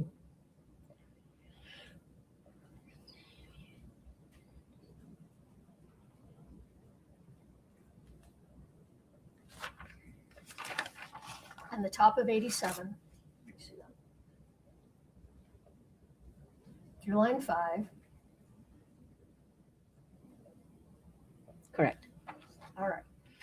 So do you now recall that you told Ms. Whistler that you just asked him for more of the same the second time? Correct. And she asked you, you didn't ask for anything stronger, or do you have any better? Nothing like that. And you said, no, I just asked for the same. Correct. All right. So the first time he got you light green pills, and the second time you just said, give me more of the same, correct? Correct. All right. And again, you picked up the money at the Midway House in the cup in the closet, correct? For that Correct. second purchase with Mr. Crozier. Correct. You went back to the Maverick, correct? Yes. With Mr. Bon Savage, correct? Bon Savage wasn't that one. That's what you told Ms. Whistler, though, in 2022, correct? I'm sorry, I misspoke, 2023. Pause for 1 second. I Ms. think Lauber. that question's fine. I think the lack of foundation is confusing the witness as to whether she's testifying about what she said yesterday or what she said in the course of this interview. Or what she recalls happening. I just need you to be a little Okay. bit more specific. All right, we're still talking about the interview on May 10th with Ms. Whistler, where you told her you only purchased twice from Mr. Crozier. First time light green pills, second time you asked for more of the same, correct? Correct. And that you picked the money up in the Midway House, correct? Correct. And at that time, you said there were only 2 purchases with Mr. Crozier, and it was the second purchase that Mr. Bon Savage went with you to pick up the pills, correct? Bon Savage was the last purchase. Right, but in Ms. 20, Lauber, pause for a moment. Ms. Lewis's question is, do you recall saying that you went with Mr. Bon Savage to, forgive me, what's the name of the woman from the Fed? Ms. Whistler. yes, Ms. Whistler. To Ms. Whistler during that interview. I don't recall saying I was with Bon Savage. All right.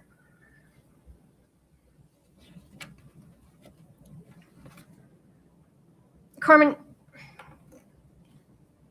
you were really clear in the interviews in May. You said more than once that you did a total of 3 purchases for Kouri Richins, correct? Correct.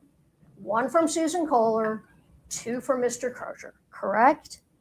Correct at the time, yes. All right. And during those interviews, Detective Maynard and Detective O'Driscoll told you that you purchased drugs from Mr. Crozier on March 9th, correct? Correct. And you still said there were 3 purchases. So at that time, you were telling them in your interviews, I had a purchase from Susan Kohler in February, correct? Correct. A purchase from Mr. Crozier in February, Correct. correct? And a purchase from Mr. Crozier on March 9th, correct? Correct. And at that time, that was it.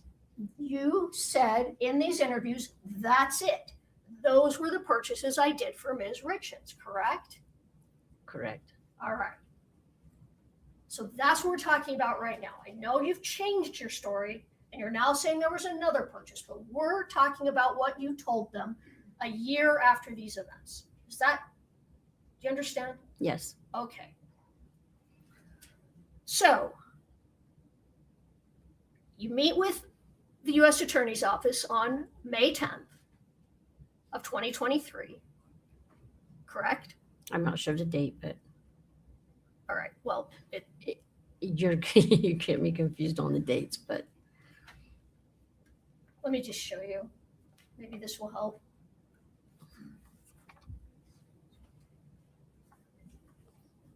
I'm in Hand the Witness, which Smart as impeachment CL8, but I'm using it to refresh. Understood. Can I All see right. a copy on the screen? Oh, I'm Oh, sorry. okay. These are just the they're the dates of all the interviews with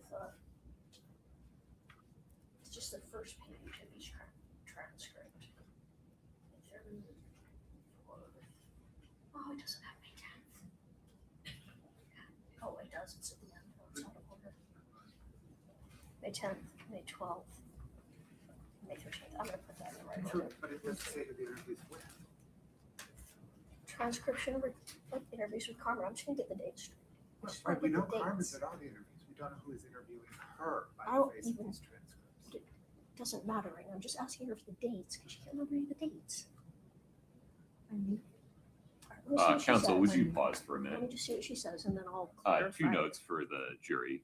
One, I need a restroom break, so we're going to take one. And two, I recognize that the temperature is trending toward meat locker at the moment. That is my fault. I asked them to cool it off. I didn't think we were going to overshoot by this much. I'm working on it, I promise.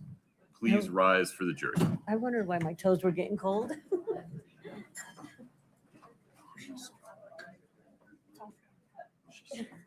Everybody's cold. My toes were getting Ms. cold. Lauber, please pause for a moment.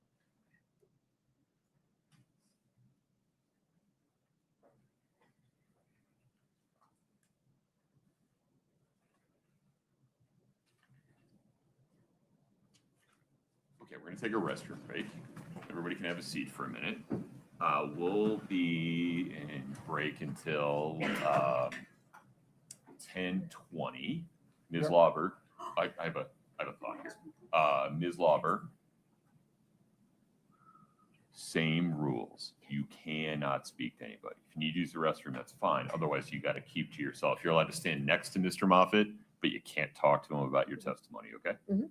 Can you do that? Yes. All right. Mr. Bloodworth, Ms. Lewis, maybe we can talk in my office for a moment. Would that be all right? Sure. In word, Your Honor, can I ask for a little more than 10 minutes? I have something I need to attend to. Oh, no problem. How much time do you need? Can we come back 10?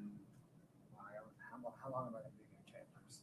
You know, we can do that second if you want to attend to something first. Can we do that, please? Yes, sir. Nobody can start without me, so we'll just take the time it takes. Yes, sir. Thank you. Okay. When you're ready to have a brief conversation, please grab Ms. Lewis and come around. Yes, sir. Thank you. Thank you. All right. Court's in recess. Thank you.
on the record before we invite the jury back in?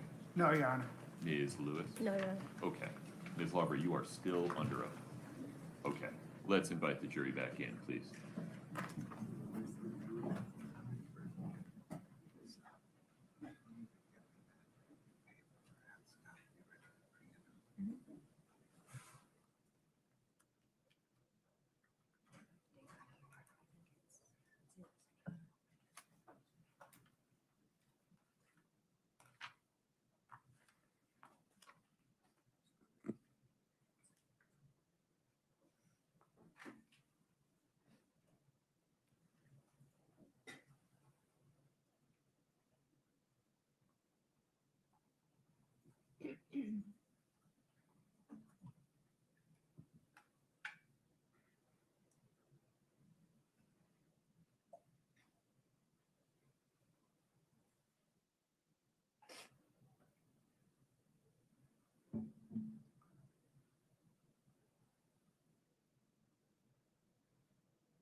Have a seat when you come in. Thank you.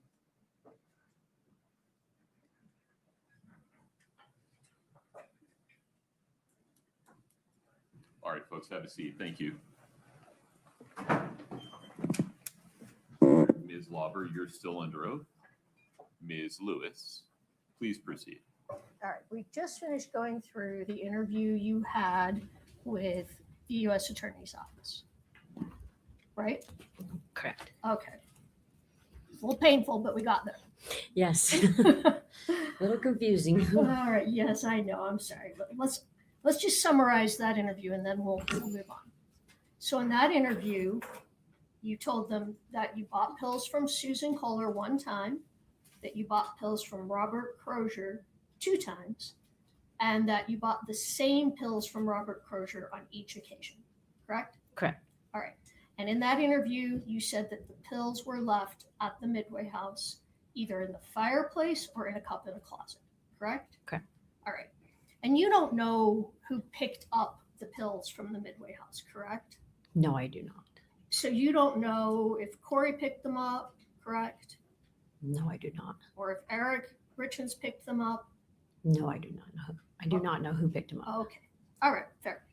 So 2 days after the interview with the U.S. Attorney's Office, so we're now going to May 12th of 2023,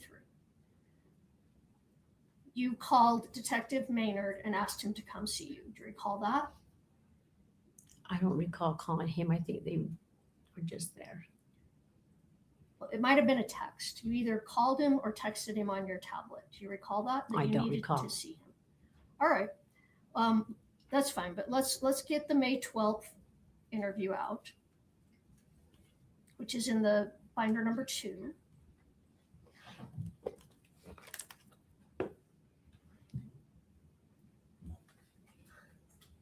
Okay. May 12th. Move this one to the wall. You know, I'm going to take that out of your way. Okay. I think we're done with that one. Okay. Okay? Okay. Now May 12th, what page? No page yet. I just want you to have. Oh. That's the interview we're going to talk about. Okay. Okay? Mhm. You can look at the beginning. I'm not positive if it says at the beginning that you asked Detective Maynard to come see you, but maybe you can check that and see if it does say that.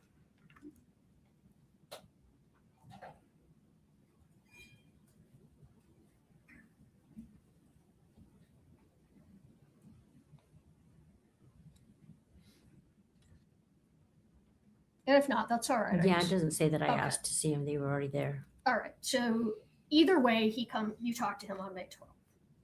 I have a Driscoll and a Maynard in both this. You think they're both there on May 12th? It says that they are. Are you on the- I'm on page 2 or 1. Of the May 12th, 2023. Ms. Lauber, would you look at that blue tab and tell me what the date is on the blue tab? Interview 5/3/23. It's the wrong one. Would you go to the tab that has 512? Fine. Oh, way back here. Okay. Okay, Now that might make sense now. okay, thank you. Just wait for Ms. Lewis's question. Okay. All right, well, go ahead and look at the beginning again, and like I said, see if it indicates if you asked him to come see you.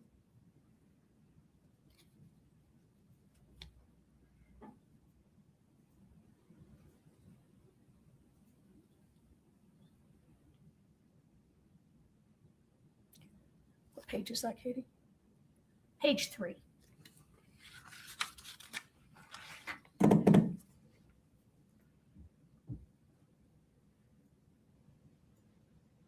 Line 18.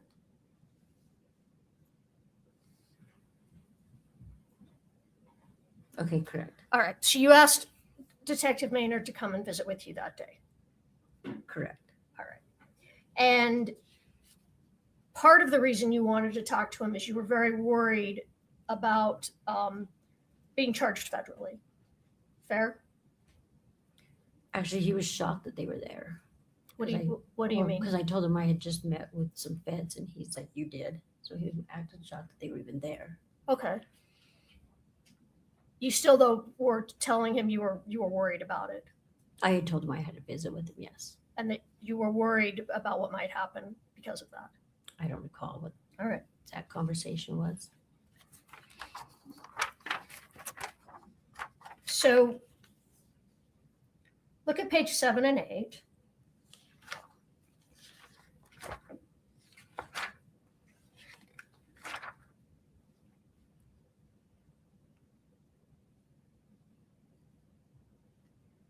Seven and 8.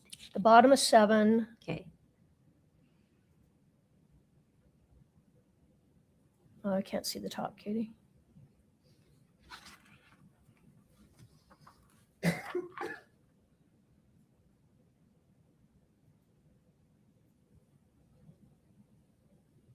Is this page 7? This one says 8. This is I'm on Ms. 7. Lewis, I need you to ask a question. I am. I'm trying to find the spot about the question.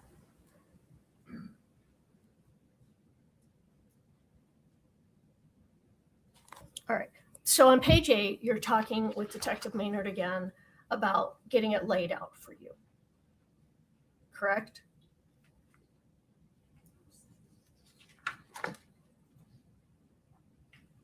On page 7, it says that. Okay.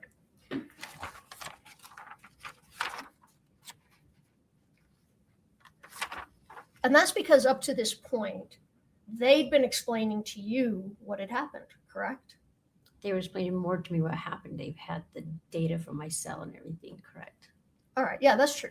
They did have your, not all of it though, because you'd lost some cell phones, correct? No, I've had that cell phone forever. Well, you told them you'd had a lot of cell phones, and some of the ones that you were using back in 2022 were broken, but they did have some cell phones, They did have right? to, yes. Okay. So initially, they were the ones that told you that Kouri asked for fentanyl, correct? I don't recall. That's what they said to me. Yesterday when you were testifying, we talked about this. They told me Eric had passed away from fentanyl All and right. overdose. And we talked about that it was the detectives that possibly put the word fentanyl in your head. Do you recall that? Correct, yes. Because they are the ones that told you about the fentanyl, correct? Correct. All right. And in this interview, you're telling them you're worried because of all these possible charges that you might get, correct? Correct. And Detective Maynard says that the goal is to convict Kouri for aggravated murder. These parallel drug investigations, those aren't a priority. Do you recall that? I don't recall. Can you look at page 12 of that same interview?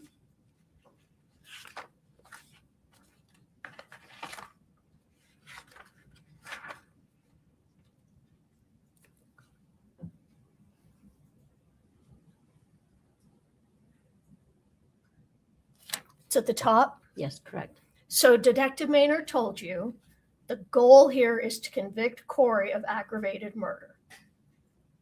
Objection, Your Honor, that's not what it says. Yes, it is on the top of page 12. The word here is Are you looking at the right spot? You added a word. you added a word. Oh, I'm sorry. So Ms. I'll read it Lauber, exactly. The question is, does that refresh your recollection that Mr. Maynard stated the goal is to convict Kouri for an aggravated murder? Correct. You're right. Is that I yes or added no? Yeah, I sorry. added the word here. So what was it Detective Maynard said to you? Why don't you go ahead and tell us? I said the goal is to convict Kouri for an aggravated murder. And then he said the rest of that the next sentence. Read the rest of what he said. No. These parallel drug Yes. investigations. Those aren't a priority. Okay. So they're telling you they're not worried about what you're doing. Their goal is to convict Kouri of aggravated murder. Right? Correct. All right. And again, you're telling them it was just so much easier when they put the puzzle pieces together for you, correct? Do you remember that? I don't recall. Want to look at page 16? 16. Mhm.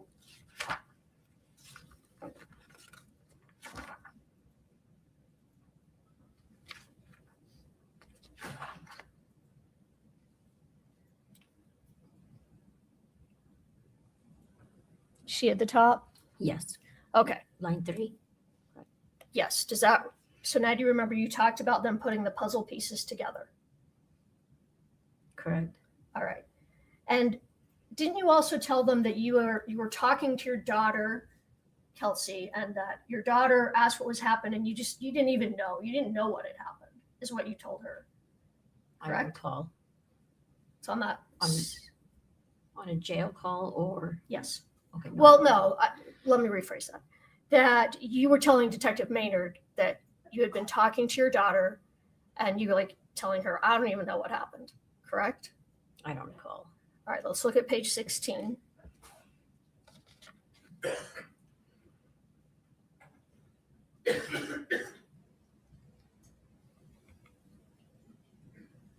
Do you see that now?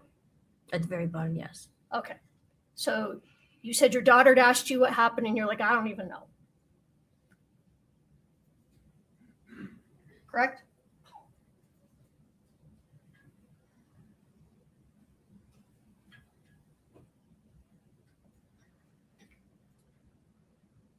Your Honor, foundation, I think at this point, counsel's using this portion of the transcript to refresh a witness's recollection. I think the next question should be, does this refresh your recollection? She's still reading, so I wasn't quite sure. But are you done Yeah, reading that? The objection is sustained, and Okay. also we're having pronoun and article trouble here. I'm really not sure what this is about. If you can be just specific and All right. provide context in your questions. So this is while you're still talking about, laying the pieces together and all of that. And You have to ask her if that's her memory. do you remember that, well, we just talked about it. You remember that you had spoken with Detective Maynard about, putting the puzzle pieces together. That made it easier when they laid it out. We just talked about that a minute ago, right? Correct. And then you told him, look at line 16. Ms. Lewis, I sincerely don't want to interrupt you. You have to ask her if she recalls. You cannot ask her. I just thought to she read. said yes, she did recall. Then there's no reason to go. To Oh, the well, transcript. haven't asked her if she recalled the second part. Then that's why Okay. you can't just read from it. So, yeah. So do you, I think I asked this, but let me ask it again. Do you recall telling your daughter, or not telling your daughter, do you recall telling Detective Maynard, yes, I talked to my daughter, she asked me what was going on, and I said, I don't even know, or something to that effect? I don't recall that. Okay, so if you look at line 16 through line 23, Read that to yourself, Ms. Lober, and then wait for the next question. Okay.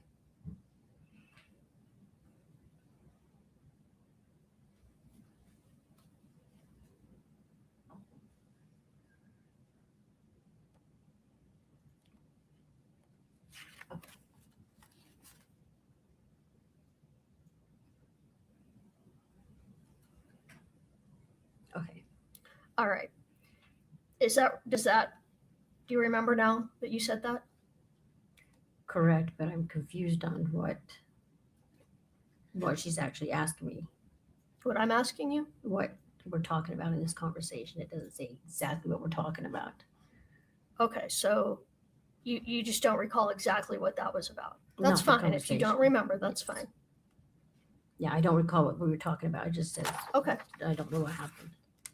you just said, It just says it doesn't specifically say exactly what we're talking about. okay, that's fine. Well, we'll move on from that then. All right.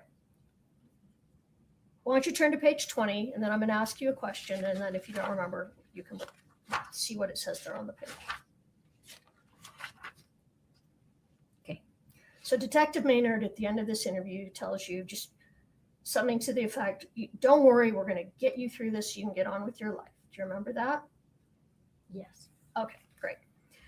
Now, there's one more interview that you have with the detectives in this case, and that's the next day, May 13th of 2023. All right? And then, okay, so why don't you just have that in front of you? Do you recall that in that interview, during that interview, that's when they really laid out for you about the March 9th drug purchase? Do you I recall don't that? recall, huh? You don't recall that that's when you guys talked about the March 9th drug purchase? I don't recall. All right, well, why don't you take a look at the beginning of that interview, Which page? just at the beginning, Which date? are Which we date? speaking? What May page? 13th, the next day. So just make sure you're at the right tab, Carmen, if you haven't already. Yeah. 513. Okay, now that. And forgive me, I interrupted you, Ms. Lewis. The page number that you want to use to refresh your recollection. I was just asking her to look at the beginning of the interview to see if she recalls that they were now on this day talking about primarily the March 9th purchase. Is there a Is there a page range? page I need to be on? Can I look at the beginning, Katie? I think it's right at the beginning. Next one. Because you're just chatting at first. Next one.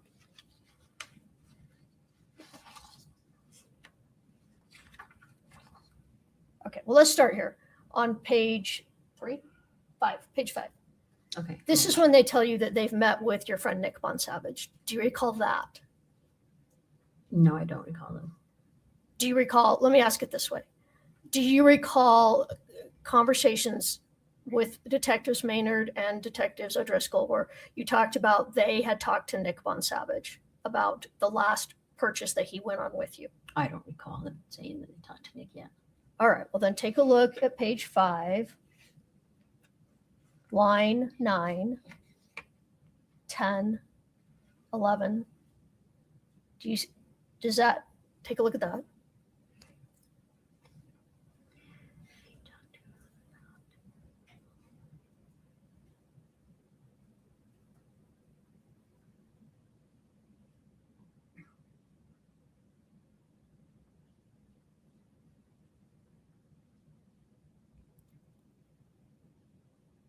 Have you looked at that?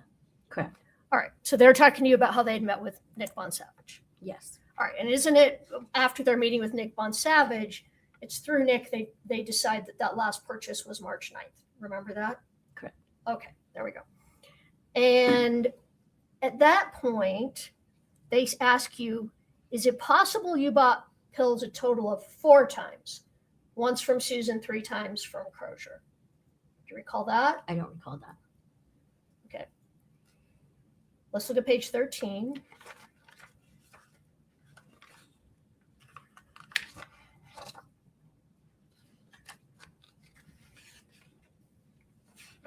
Okay, new page.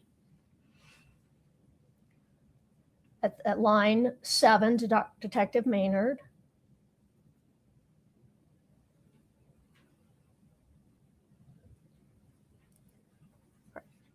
He asked you if there's a 4th trip, correct?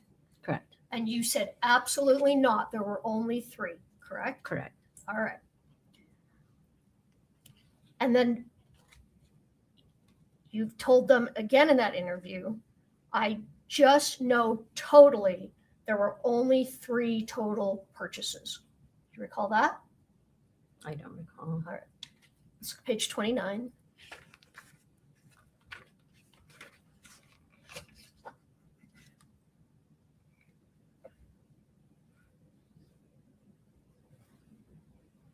You now recall you said, but I just know totally there were only 3 total. Yes. All right. So again, back on March 13th of 2023, I'm sorry, May 13th of 2023, you told the detectives more than once, not 4 purchases. I know total 3 purchases for Kouri. Correct. You told them that 2-3 times, correct? Yes. You told that to Ms. Whistler with U.S. Attorney's Office 2 days prior, correct? We talked about that. Yes. Yes, okay.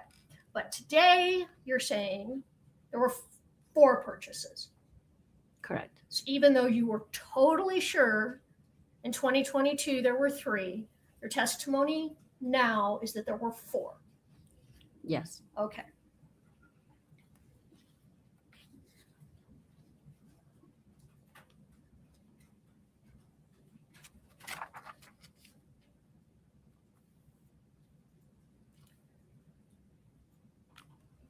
All right.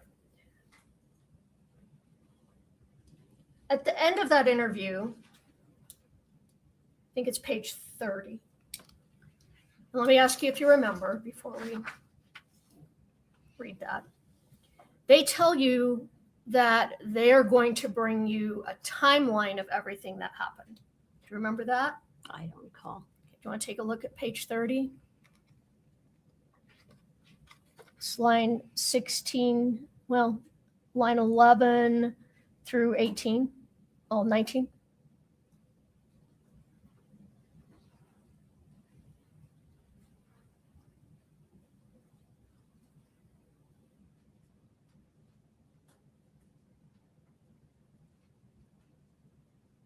Okay. All right. So just like today, the timeline was confusing then too, right? Correct. And they said, well, we're going to bring you a timeline to help you figure this all out. Something to that effect. They're going to bring you a timeline, correct? Correct. Did they ever bring you a timeline? Pause for one moment, Mr. Lober. Your Honor, just foundation, we're going to bring you a timeline or something to that effect. We can use the precise words. We have the precise words. Overruled on this one. Keep Okay. going this way. So they said they're going to bring you a timeline. Did they ever bring you a timeline? I don't recall. So you don't know if you ever got a timeline from the detectives? I don't recall if they ever brought All it right. or not.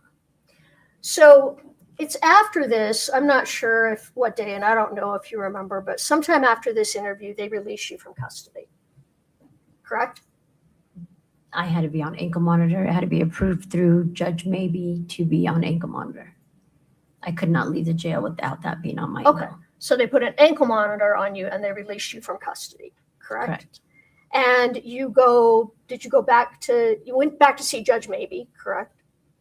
No, I was not allowed in drug court at the time Why weren't you allowed in drug court? because I was suspended for a minute. It was on pause.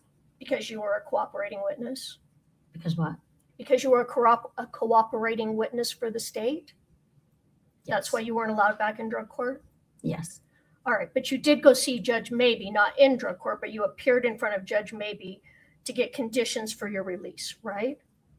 She already had approved the conditions before I was released. Oh, so you didn't have to go to court. It was I still had to go a couple of times. I mean, I still go every 3 months now. Okay. But let me just ask you, when you were very first released, you put an ankle monitor on, you're released from the jail. Did you have to go see Judge Maybe, or were you just released and you already knew the conditions? No, I think I had to go in front of her. Okay. So when you went back to Judge Maybe, she gave you some conditions of release, correct? Yes. And one thing they did is they transferred your probation from Wasatch County to Summit County, correct? I think so, yes. And your new probation officer became Detective Maynard, correct? Yes. All right. So he's now your probation officer. You testified yesterday that you only talked to him a few times after these interviews in May up until today. I text him every morning still. I still have to check in with him. Oh, all right. You didn't tell me that. So you text him every morning to check in with Detective Maynard. Correct. To tell him what? I just have to send him a text saying good morning and he responds back, Lober, that's it. Okay. Does he drug test you? He was in the beginning. How long did he continue to drug test you? I don't recall. Do you recall the last time you were drug tested? No, I don't recall. Has it been more than a year? I'm sure. Has it been more than 2 years? I'm not 100% sure. Could it be more than 2 years? Yes, So you haven't had a drug test in over 2 years, correct? correct. Even though you are on probation with Summit County Drug Court, correct? I'm not on drug court. I'm sorry, I said Summit County. You're on probation with Wasatch County Drug Court. No, I'm paused. It's in pause. It's okay. It's paused. Go ahead. It's paused, so therefore I don't have to interact. I don't interact with anything to do with drug court right now. So you don't actually physically go to drug court because it's on pause until this case is over, right? Correct. I go in front of judge maybe every 3 months. Okay. And every time you go in front of Judge Maybe, well, tell me, what happens when you go in front of Judge Maybe? They just put it out another 3 months. Do they ask you when the trial in this case is going to be? They never have asked me. All right. But they're putting it off until the trial's over, right? Correct. Because what happens is going to depend on if you testify at this trial, correct? Correct. And if you testify truthfully at this trial, then you are not going to go to prison, correct? Correct. And it's the people here at this table that decide if you've testified truthfully, correct? Objection. Sustained. Well, who makes the decision if your testimony was truthful? I have no clue.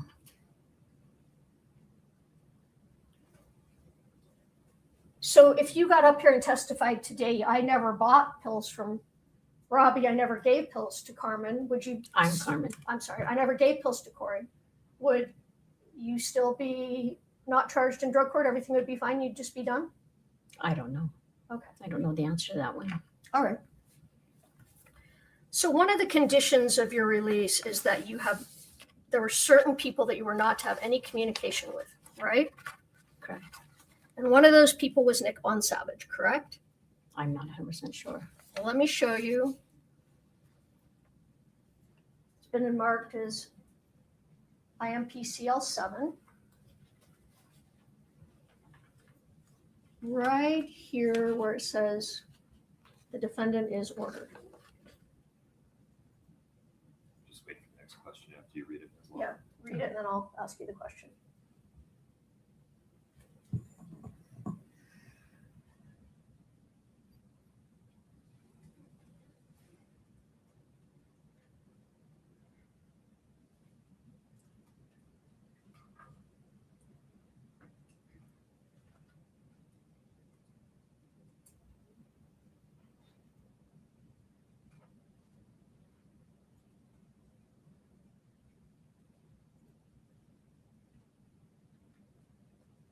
That is correct.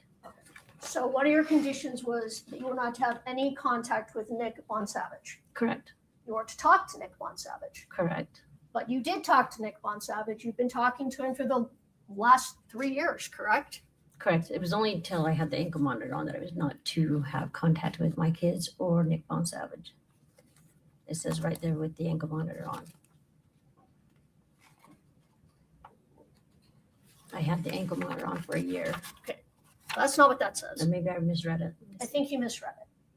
So these But were, Ms. Lewis, we're asking her about her recollection. So if you'd follow up on that. all right. So your recollection is it was only when you had the ankle monitor on you couldn't have contact? Correct. All right. Because I had to go back and get permission to even talk to my daughters. Well, did you have permission to talk to your daughters, or it was just you weren't to see your daughters in person? I couldn't go down the canyon at all. Right. And later that changed and you were allowed to go see them in person. Yes. Correct. Okay. But take a look at this again. Does this, and then tell me, did the ankle monitor have anything to do with not talking to Nick Bonsavage? Is to install GPS ankle monitor on the defendant prior to her release. The defendant is ordered to have no contact with no cover. Kouri Darden.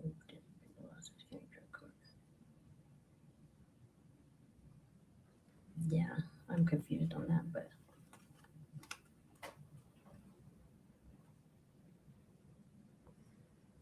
So it doesn't say in there that the ankle monitor is connected to not having conversations with Nick Von Savage, fair? I think that's where I was confused, where it combines in the top into Okay, the second sentence. so you weren't to have conversations or contact with Nick Von Savage, Correct. but you have had conversations with him throughout the last 3 years. He's your best friend, right? Correct. You talk to him, I don't know that you talk to him a lot anymore, but you talk to him all the time at first. Yes. All right, so you didn't pay any attention to that condition. No, I don't think I recall talking to Nick until he graduated drug court. Because it says that I'm not supposed to have any contact with any people in drug court. Right, but Nick graduated from drug court before you were even arrested in April of 2023, I'm not quite sure correct? when he graduated. If in fact he did graduate by April of 2023, you still weren't to have contact with him because he was a witness in this case, correct? Oh, I don't recall that. All right, I'm just gonna ask you one more time. It says here you're not supposed to have contact with him, correct? Correct. And you have had contact with him throughout, correct? Throughout a couple of years, yes. Okay.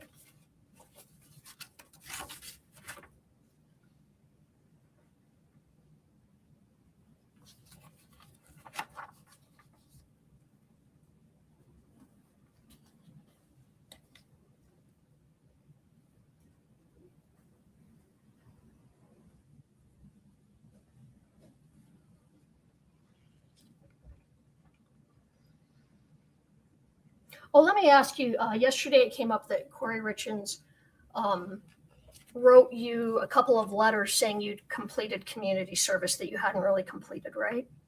Yes. You asked Kouri to write those letters for you, correct? I asked Kouri if she could, yes. All right. So you asked her, even though I haven't done community service, will you write letters saying I did? Correct. All right. So that's how you got those letters. Yes. All right.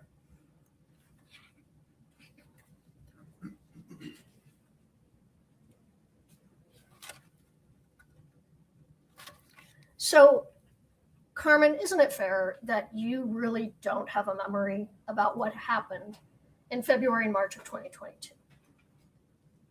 What do you mean by that? Well, when you were interviewed in 2023, you didn't remember what had happened, correct? Correct. It's a lot to take in. It's a lot to take in. And you didn't remember it a year after the fact. So you really don't even remember now what happened in 2022 and 2022, correct?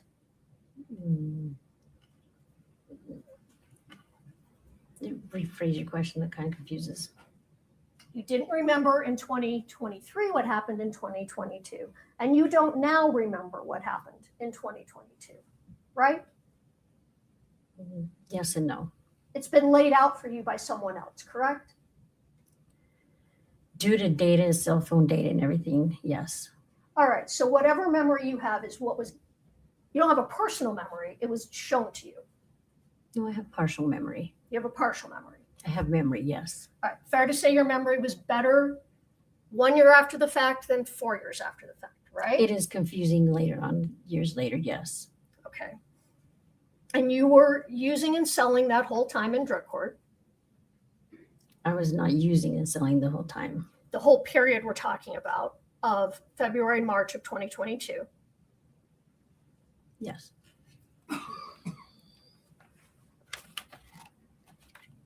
Kouri never once asked you for fentanyl, correct? No, not correct. I mean, yes. That Wait, is- you confused me. Can you answer the question again? Kouri never asked you for fentanyl, true? I had told her that that's what Robbie had, and she said, okay, go ahead and get it. Let me ask the question again. Kouri never asked you for fentanyl, true? Yes, All right. And you bought prescription Oxycontin from Susan Kohler, correct? correct, You got light green pills from Crozier sometime in February of 2022, correct? correct, And then you went back and said, give me more of the same, correct? correct, And the last time you went back was after Eric Richins died, correct? I'm not sure. Well, the last purchase was May 9th of 2020, Ms. Liz. March 9th of 2022, correct? Correct. After, and you know Eric died on March 4th, correct? It was March 5th he passed away. Well, I think it was March 4th, but either way, Sure, the pills were after he passed away, Correct. correct? All right. And again, a year after the fact, you said numerous times, I bought pills for Mr. Crozier twice, correct? Correct. Now you're saying 3 times, 4 years later, correct? Correct.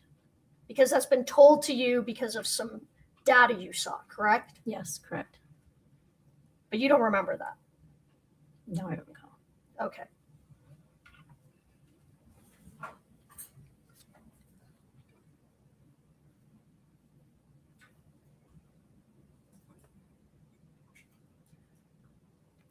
So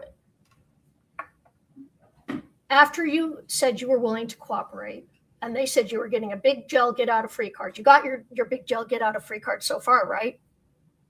Correct. Because you have not been in jail for the past 3 years Correct. and you haven't had to go to drug court anymore, correct? Correct. And all you do is wait to see how your testimony goes to find out what happens, correct? Correct. You're not being drug tested, correct? Correct. Even though you're on probation, correct? Correct. And your probation consists of in the morning, you say hi to Detective Maynard and he says Lober. We just text back and forth. If I'm leaving town, I tell him I'm leaving town. If I'm here, you know. Okay, so you tell him if you're leaving town. Are I you still keep tabs. He still keeps tabs on me no matter where I'm at. He has my work schedule. He has everything. he does have your work schedule. Yes. And you've been allowed to move to Las Vegas, correct? Yes. So because of your cooperation, you got out of going to drug court, correct? Correct.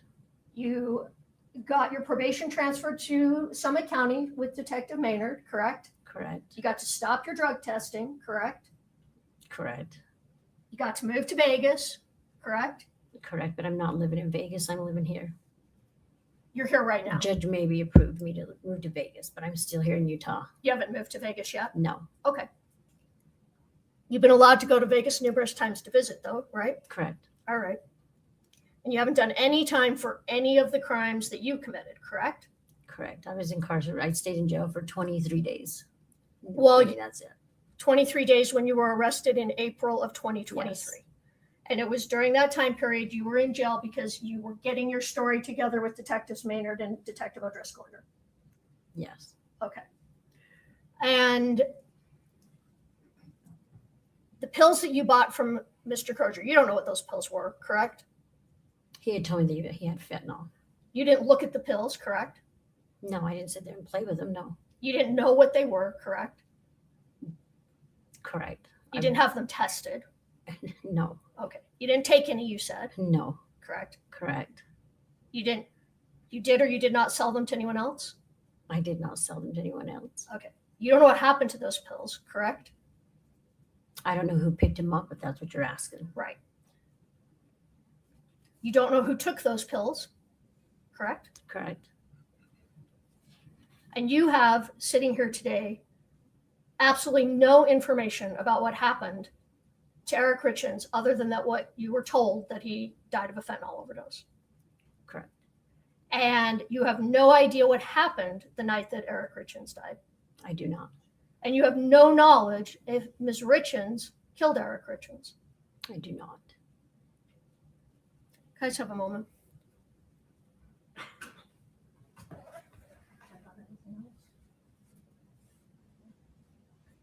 I have nothing further at this time. Mr. Bloodworth. Thank you.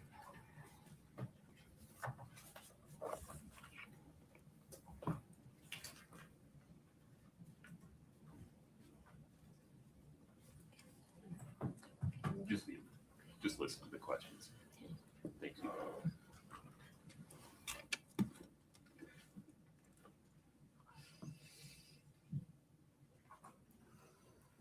Scott, can you bring up Exhibit 8-11, please?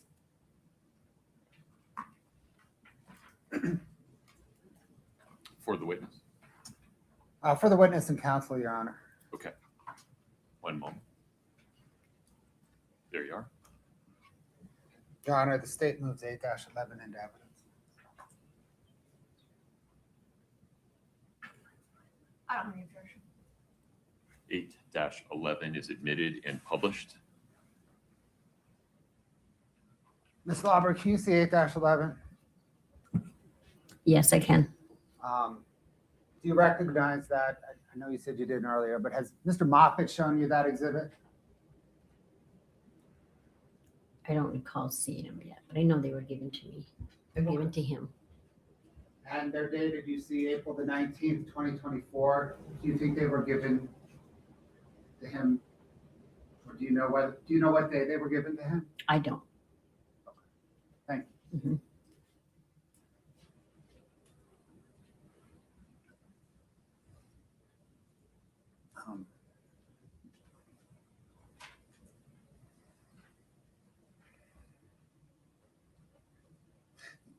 Actually, Scott, can you put that back up? I think some of the jurors were still reading that. My apologies.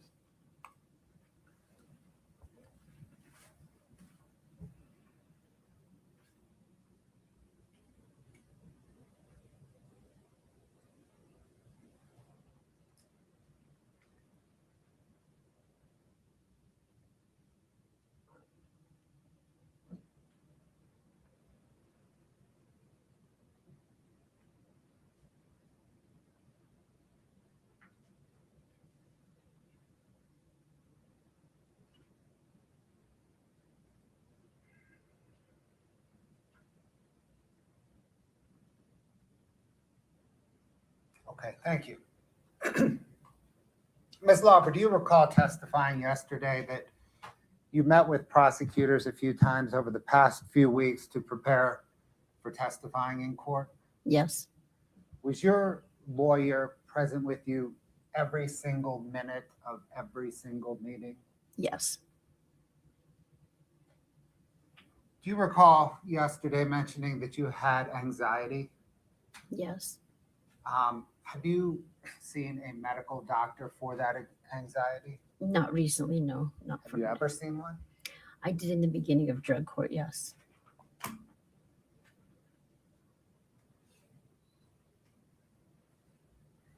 Did you receive a diagnosis of anxiety? Yes, And did you receive any treatment prescription? yes. A non-narcotic, a boost bar. A boost bar? I can't remember exactly what it's called. Can you describe it? It's just a little white oval pill. Looks like a little bar. I have them in my purse out in the car. All good.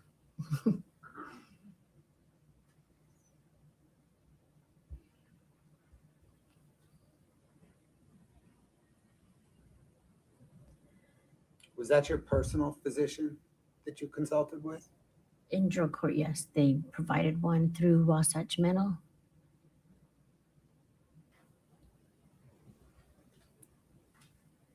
Anybody who needed meds through drug court, they provided her because they were non-narcotic kinds. Understood.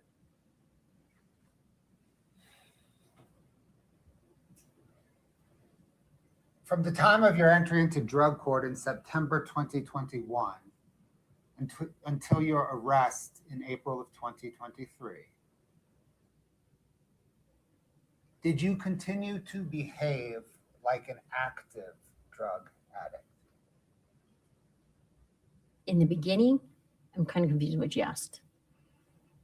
From the day you entered drug court until the time you were arrested, did you still behave a lot like an active drug addict?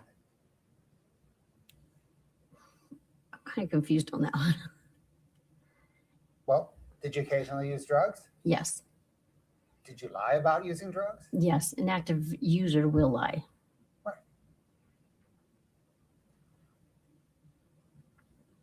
Were your lies to interviewers consistent with being an active drug user? Yes, Have you been clean since you were arrested in April 2023? yes, And that same day you were arrested was the day that detectives, or was it the day that detectives told you that Eric Richins died of a fentanyl overdose? The day I was arrested, no. When was it? I was in jail for a couple of days till they came and see me. So a couple days. Yes. You didn't use in jail, right? No. So you've been clean since detectives told you that Eric Richins died of a fentanyl overdose. Yes.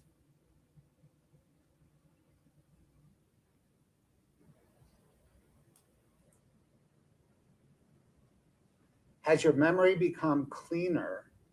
Sorry, has your memory become clearer since you've been clean? Yes. Has your memory become clearer as you've had more clearer as it relates to everything we're talking about here? Yes. Has it become clearer as you've had more time to process your involvement in Eric Richins' death? Yes. Has your memory become clearer as you've reviewed phone records, photographed Facebook messages, and other materials with your attorneys? Yes. Are there times, though, you still get confused about dates? Yes. And are there times you still confuse details between various drug buys? Yes. In the 6 or 7 interviews with detectives O'Driscoll and Maynard,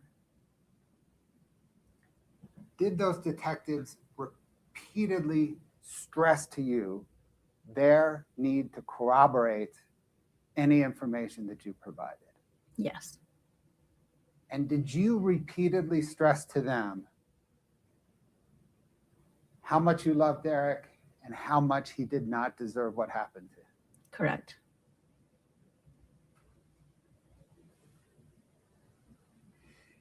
Do you recall testifying yesterday,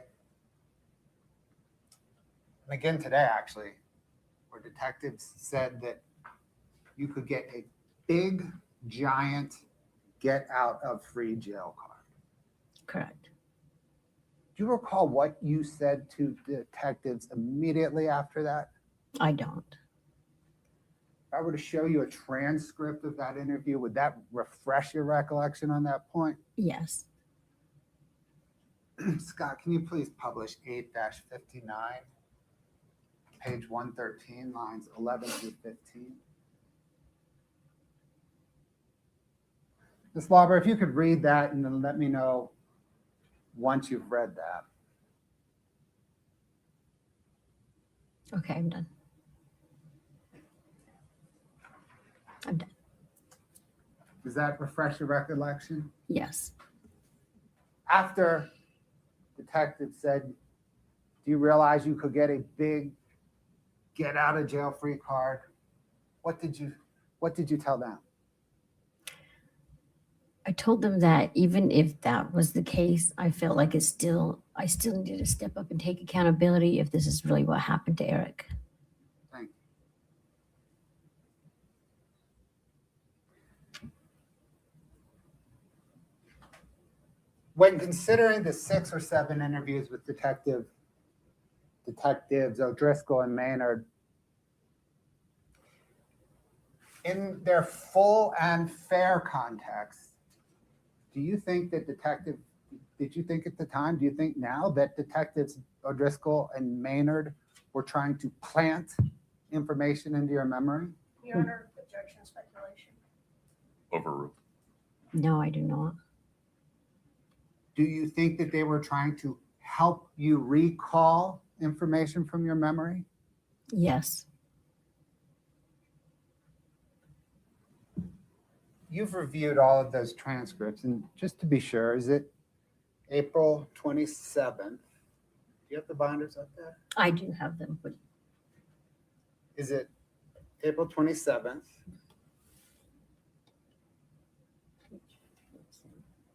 You may need to help her out. Well, that's okay. We've touched them all. We don't have to review. yeah, that's the one. Were all of those transcripts accurate? Transcripts of your interviews with detectives O'Driscoll, Maynard, and Miss Whistler? Yes. Your Honor, the state's moved the or mark the April 27th, 2023 interview as 8:57. The May 2nd, 2023 interview is 8:58. The May 3rd interview as 8:59. The May 4th is 8:60. The May 10th is 8:61. The May 12th is 8:62. The May 13th is 8:63.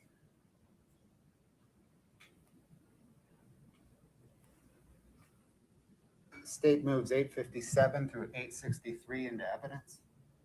Your Honor, we object. We haven't had a chance to go through these transcripts. They're loaded with hearsay. So unless there's time to go through and redact and determine what's hearsay and what's not hearsay, we're going to object.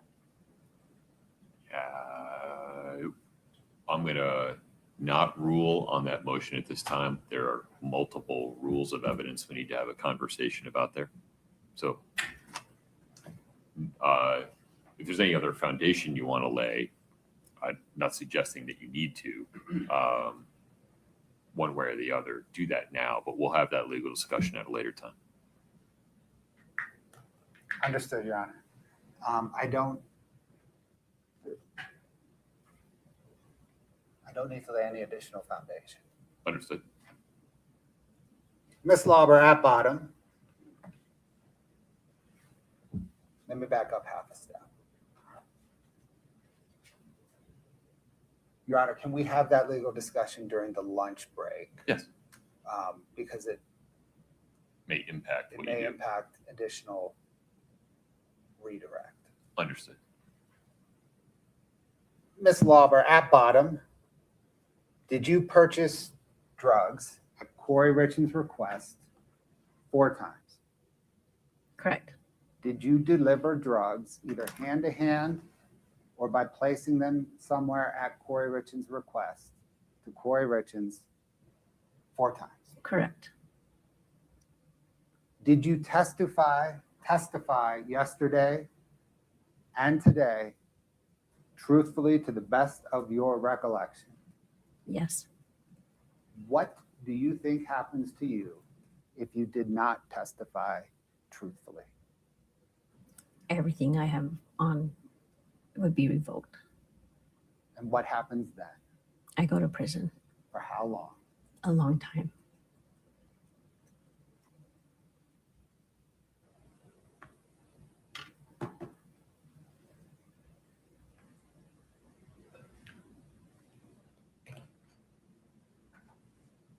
Ms. Lewis, with the reservation that Mr. Bloodworth just made on the record about the potential for additional redirect depending on the court's ruling on the state's motion to admit the transcripts, anything further, for Ms. Lauber at this time? Not at this time, no. Okay. Let's just have that discussion immediately, if you don't mind, Mr. Bloodworth. Folks, let's let you stretch your legs. We're not going to recess for lunch just yet. There may be a few more questions for Ms. Lauber. Thank you.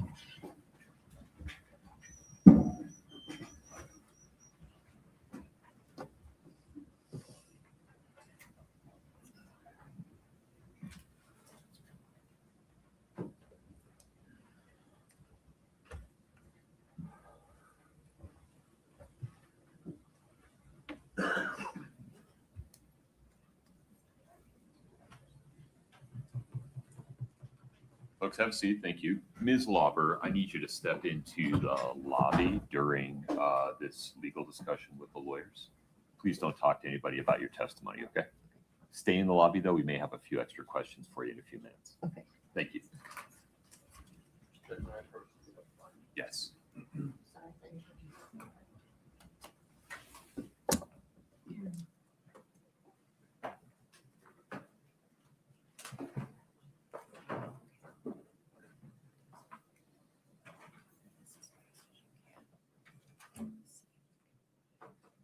Okay. Current state of affairs. The state has moved to admit 857 through 863, which is a series of transcripts of interviews between of Ms. Lober by other government officials. None of those were subject to cross-examination, right?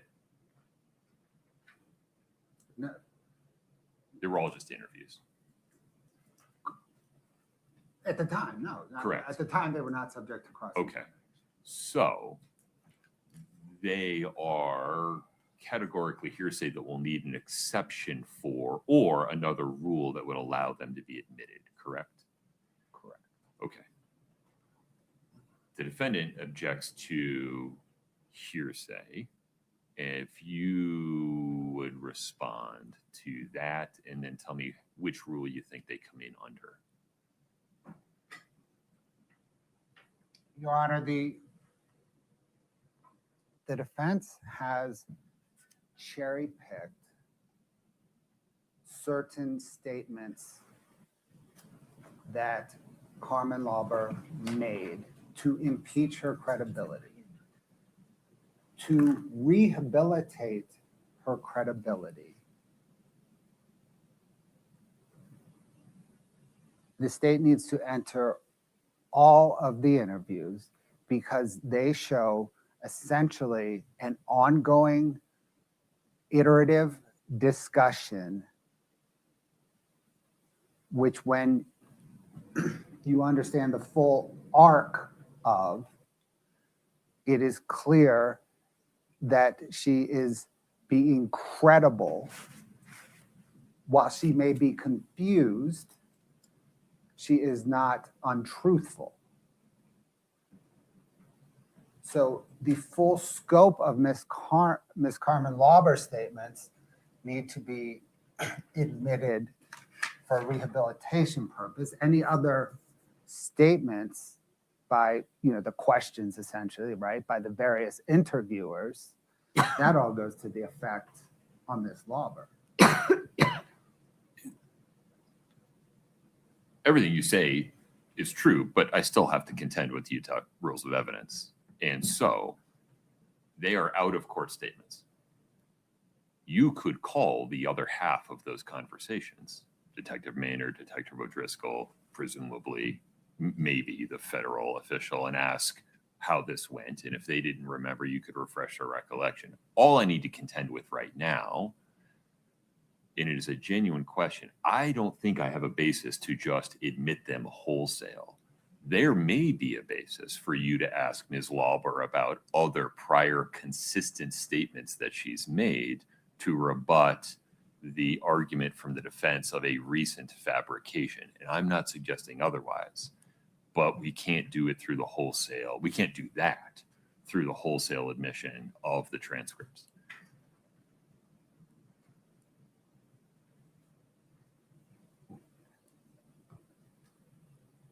Your Honor, I think I can't, I guess I disagree with that. I guess, how can I overcome the hearsay problem that is being raised? They are out of court statements being made for the, being admitted for the truth of the matter, right? No, Because they're if being what she's, they're being admitted to rehabilitate. well, but if what she says in the prior things isn't true, it doesn't rehabilitate her. So the truth is what matters, correct?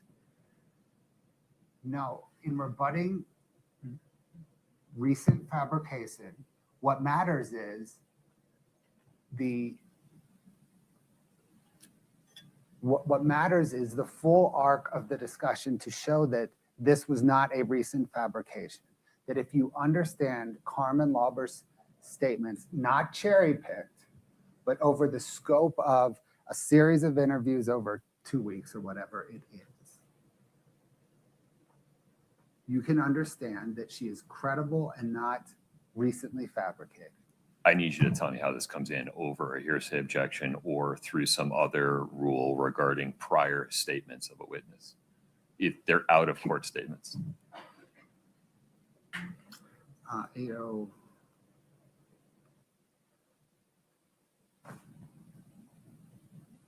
Yeah, I don't know. I start with hearsay. They are out of court statement. Yes, the state is not offering them for the truth of the matter asserted. In Carmen Lober's statements, the state is offering them not to say what she's saying back then is true. We're saying the opposite, actually. We're saying that a lot of what she said back then we're not offering for the truth. We're not offering Carmen Lauber's statements to show that she had 3 drug deals.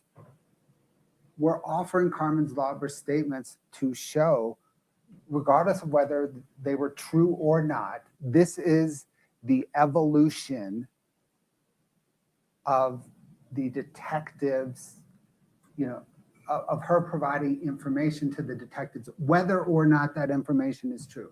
Because the defense in impeaching Carmen Lauber has suggested that the investigators were planting information with Carmen Lauber. And you can call those people to testify subject to cross-examination to say that's not how it went at all. And the I- evolution of them was X, Y, and Z. And I think putting in the transcripts does the same thing, and there's no hearsay problem. The If- statements that are not hearsay, 801 D1A. Yeah, that's why I asked about the cross-examination problem, right? The she's prior been- statement has to have been cross-examined, right? Under D01, No, the declarant testified. Sorry. no, subject to cross without a prior. 801 D1A, right? She testified about the prior interview statements. Where's the inconsistency? She has been cross-examined about the prior statements, and the statement is inconsistent with the declarant's testimony. But that's the foundation you haven't laid.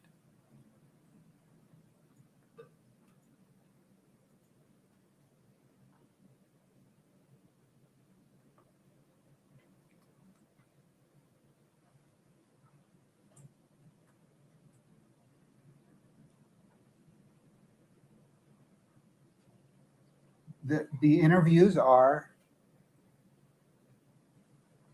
D1B, Sure. inconsistent with the declarant's testimony. We have that. But I'm not sure you do.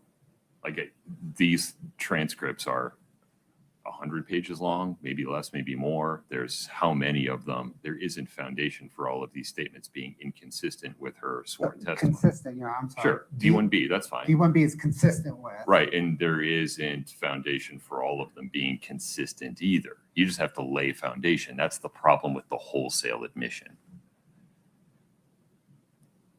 It may be that we just need to do this piecemeal, maybe call Carmen Lauber back. I'm not suggesting that there are not pieces of these transcripts that are admissible.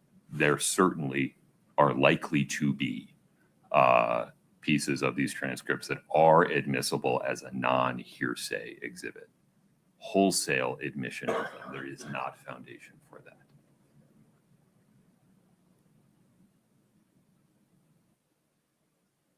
Yeah. Your Honor, I think the consistency comes in the arc of the statements. That's where the consistency rises. Sure, we have individual sentences. This is an ongoing interview, right? It might have taken place over the course of several days, but it is an ongoing interview. And to appreciate the consistency of the interview, the giant interview, the jury, that is the consistent statement. That is consistent with her testimony. Her testimony being that this is generally what happened. I might be confused on days. I might be confused on details between various buys. But she is, in the great arc of her interview, she is consistent. And you have to understand the great arc of her interview to appreciate that consistency. And forgive me, I just want to make sure the record is clear on the scale of what the state is asking here. So if somebody could please give me the page counts for each of these exhibits. Looking at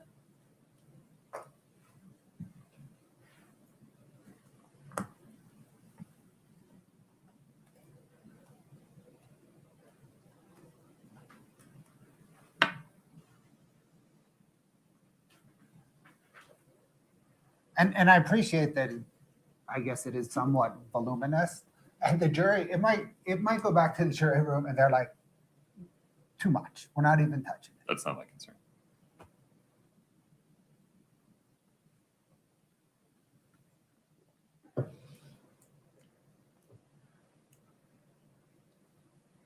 Scott, And can you just go to the last page of each of these exhibits? And Your Honor, we're Oh, getting, okay. I'm Sorry. slow, getting exhibit by exhibit, I'm getting numbers up. okay, And Your Honor, maybe just to put a finer point on the rule 801 D1B, there is the recently fabricated piece, but really the defense's argument is acted from a recent improper influence or motive. And, you know, seasoned throughout the entire scope of the interviews, the defendant is consistent. I'm sorry, Carmen Lober is consistent in her testimony. I understand the state's position. Okay. I still need those numbers, and then Ms. Lewis will give you the benefit of the record I was just gonna tell you, there's 932 pages of transcripts combined. combined, yes. Ms. Lewis, anything else for the record? No, I think Your Honor's identified the issues. I agree. Okay, so the issue currently before the court is the state's motion to admit proposed exhibits 857 through 863, which constitute 932 pages of certified transcript of interviews by law enforcement and other government officials of Carmen Lober in 2023, correct, Mr. Bloodworth? Yes, sir. Okay. The state has offered those as exhibits. Defendant objects that they constitute hearsay, not subject to any exception.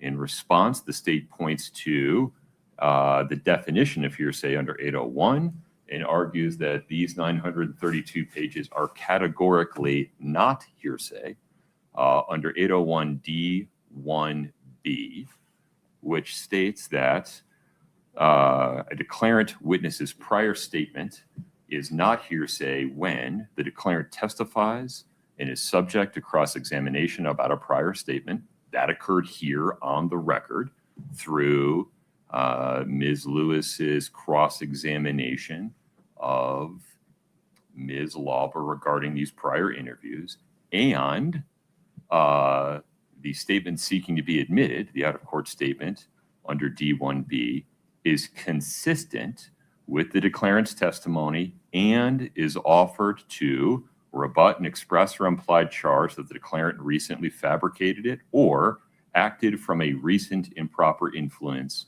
or motive, and so testifying. The state makes a persuasive argument that admission of Ms. Lober's consistent statements from the interview transcripts would be appropriate to rebut the implications by the defense that she has recently fabricated or acted from a recent improper influence or motive in testifying on the record in this trial. But the state simply hasn't laid foundation for a conclusion that all 932 pages constitute statements that are consistent with the declarant's testimony here, for two reasons. One, I don't have a basis to rule that all of those 932 pages are consistent, and it's entirely possible that many of those 932 pages are unrelated, not consistent or inconsistent, and therefore would be need to be analyzed under a 403 balancing test regarding probative value and things like unfair prejudice, misleading the jury, or wasting time.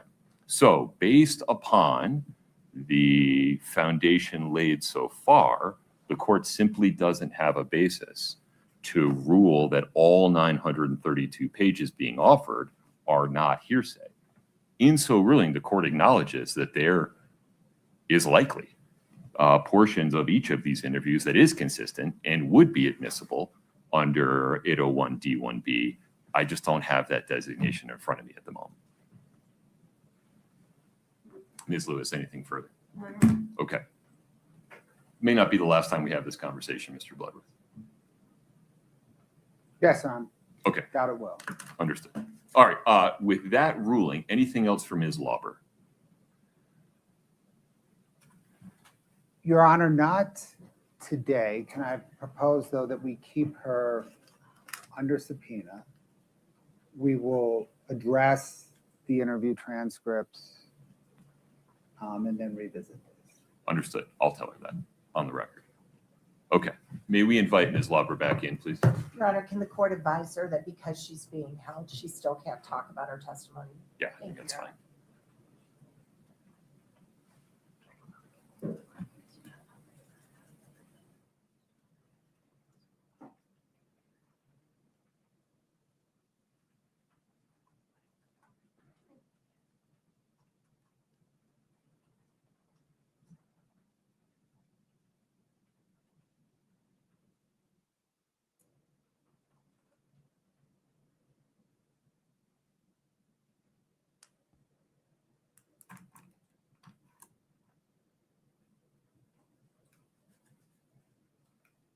Lunch here.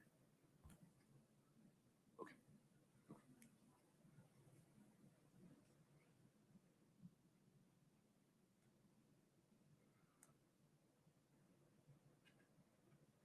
Ms. Lober, if you'd take the stand for one moment, I just need to give you some instructions.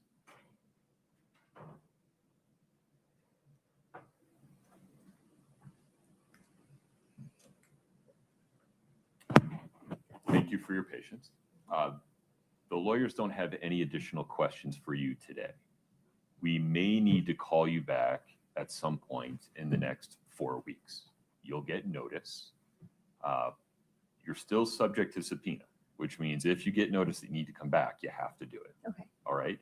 Second, you cannot speak to anyone about your testimony between now and either being called back in or the trial being over.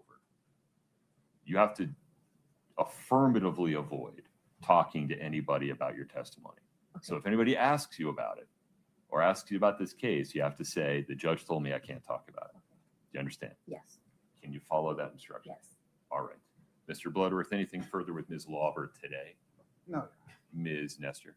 Can you also make sure she doesn't watch the rest of the proceedings on television or video? I would imagine you have I better things to don't do. watch any Yeah. of it at all. But please, if you would not watch any of the witness testimony and not read any news or social media reports about the other witness testimony. I don't. I stay away from it. Okay. Can you follow that instruction? Yes. All right. Very good. Anything else, counsel? Ms. Lauber, you are free to go today. Thank you. Mhm. Mr. Moffitt, thank you. Okay. Mr. Bloodworth, may I invite the jury in, tell them we're going to take a lunch break? That sounds right, Your Honor. Ms. Lewis? That's fine. What time would you like to come back? 12:30? Sounds fine. Ms. Lewis, is that agreeable? That sounds fine. All right. Can we invite the jury back in?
Ladies and gentlemen, stay standing. I promise this won't take long.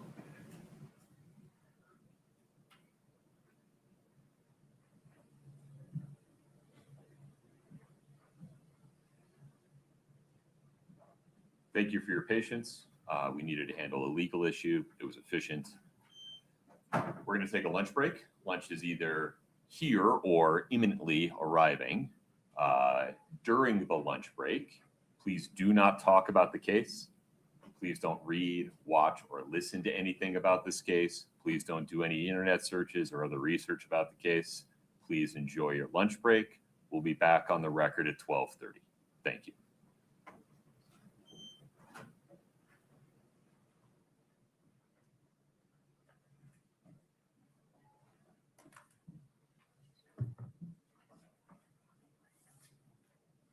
Mr. Bloodworth, anything before we recess? Oh, yeah. Ms. Lewis? No, Your Honor. Okay, court's in recess until 12:30. Please travel safe.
Anything before we invite the jury back in?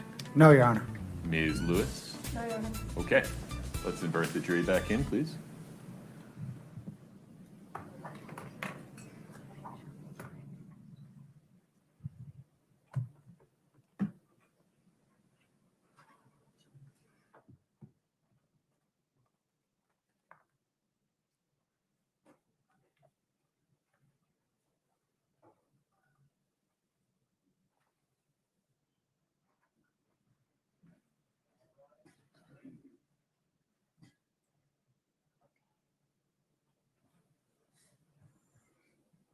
Folks, you can feel free to have a seat. Thank you.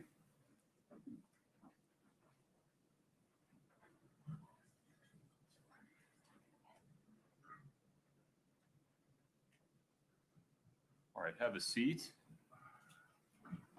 Mr. Bloodworth, the state's next witness. Your Honor, the state calls Anna Isbell.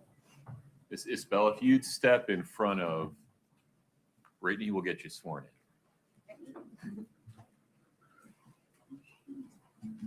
Raise your right hand. Do you solemnly swear the testimony you're about to give in the matter before the court to be the truth, the whole truth, and nothing but the truth, subject to the pains and penalties of perjury? Have a seat.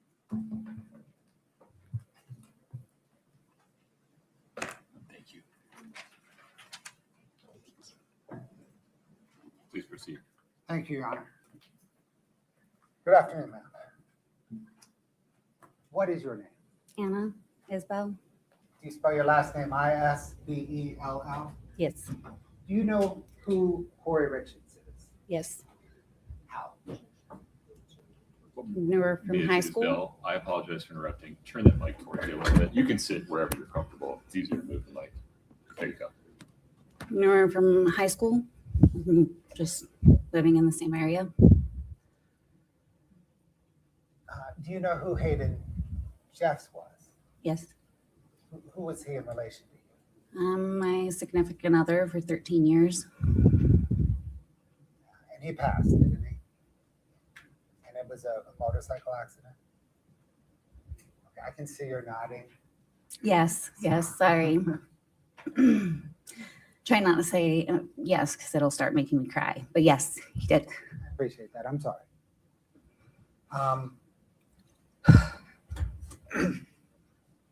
Do you know whether Hayden Jeffs knew Kouri Richins? Yes. Did they know each other? Yes. How did they know each other? He did handyman work for her.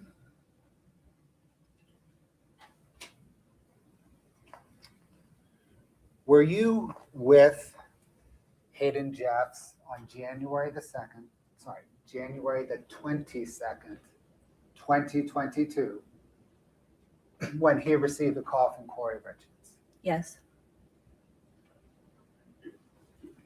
Did you overhear that call on speakerphone? Yes. What on that phone call, if anything, did you hear Kouri Richins ask Hayden Jeffs? For something for a client. I don't remember what it started with, the T or P. We didn't know what it was. I went to the bathroom, and when I came back, I don't know who brought it up or how it got around to that. Hayden was just saying, fuck that client. Fentanyl? What? Fuck that. Fuck that. Hayden's statements, Mr. Bloodworth. No. Your Honor, Would you pause for 1 second, Ms. Isbell? My apologies. effect on Kouri Richins? Yeah. So, ladies and gentlemen, Mr. Jeff's side of this conversation, as related by Ms. Isbell, that's an out-of-court statement that you cannot consider for its truth. The only reason you can consider it is for context for whatever Ms. Richins may have said in response after hearing it. Please proceed. Thank you, sir. I interrupted you. Did you want to say anything else about that? Okay, after Mr. Jeff said that, how did Ms. Richins respond? She said, okay, thank you. That's all. Was there a second call then? No. Okay. Did you hear any other of the discussions between Ms. Richins and Mr. Jeffs? No.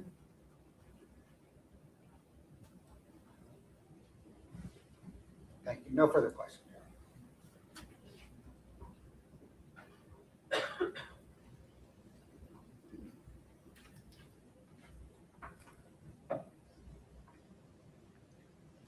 Good afternoon, Anna. Afternoon. Don't know about good, but afternoon. Afternoon. I'm Wendy Lewis. We've met, right? Yes. Okay. I just want to say, I start by saying I'm very sorry for your loss of Hayden. I know that's been very difficult for you. Now, you, of course, have been called as a witness for the state, right? Mm-hmm. And was there a time a couple Oh, of yes. And did they reach out to you a couple of months ago to try and get you to come in and meet with them? Yeah, I've tried multiple times. Multiple times. All right.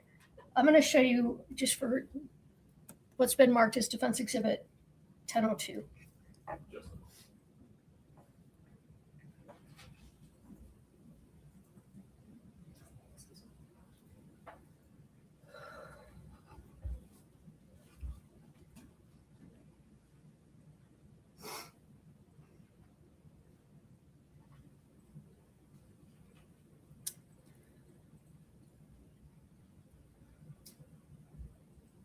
Should be able to see it there. Mm-hmm. Anna, do you recognize those text messages? Yes. Were those text messages from your phone? Yes. And they were between you and Detective O'Driscoll, is that right? Yes. So your texts are in blue, is that correct? Yes. And his are in black. Yes. Your Honor, I'd ask that we publish that 1002 be admitted and published. No objection. May we approach? Of course.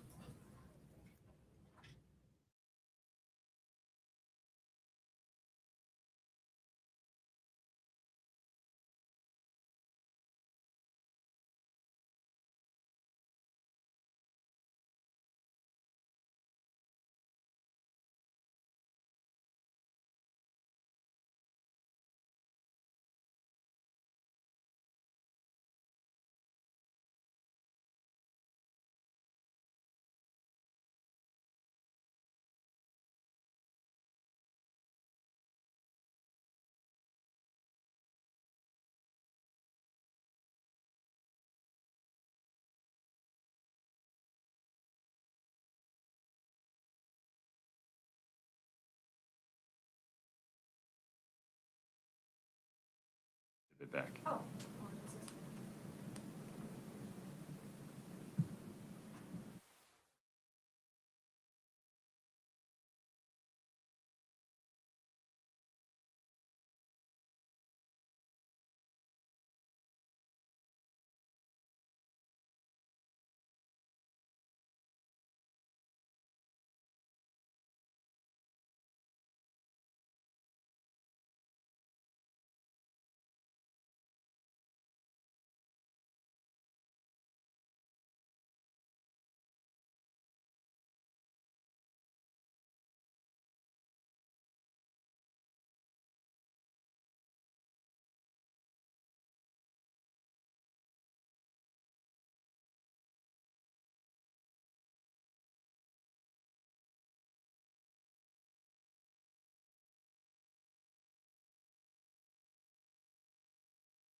Thank you.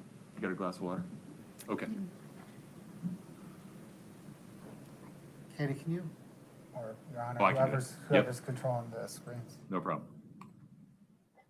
So that's the text exchange that's been offered by the defense. And it's just that one page.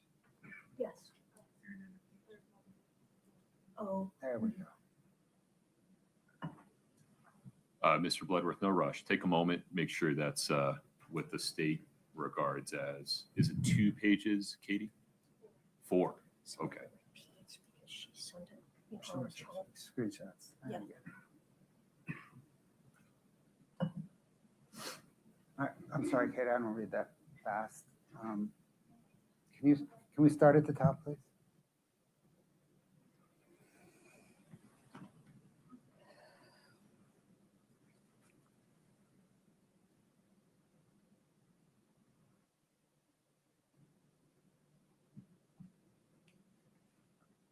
Next page, please.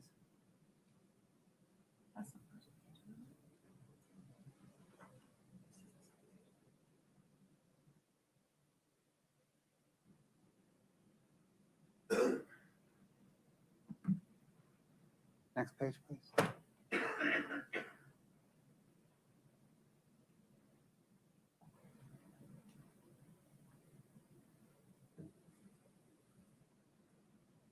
Next page, please.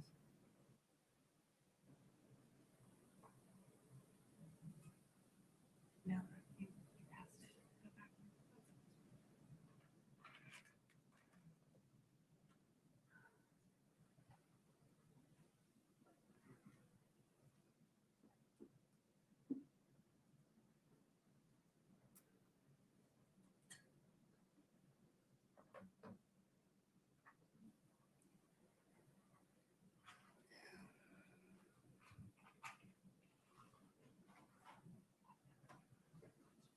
Katie, can you go to the first page, please?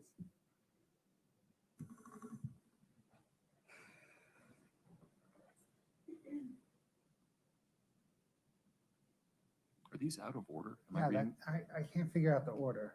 They go, I can't tell if they go backwards in time. They might go backwards in time. Maybe. So, as far as I'm aware, the first page is the screenshot that she sent. And then the following texts show what she screenshotted. Does that make sense? It doesn't, but We can just do the first page if you want. Let me see, let me see. Oh, no.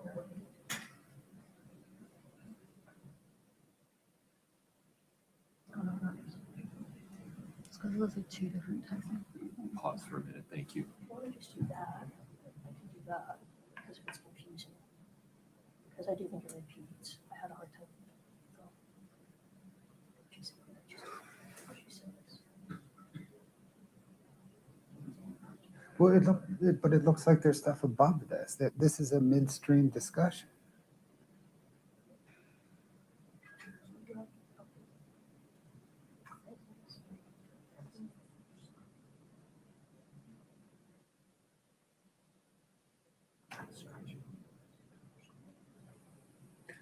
I'm sorry, Katie, can you go to the second page, please?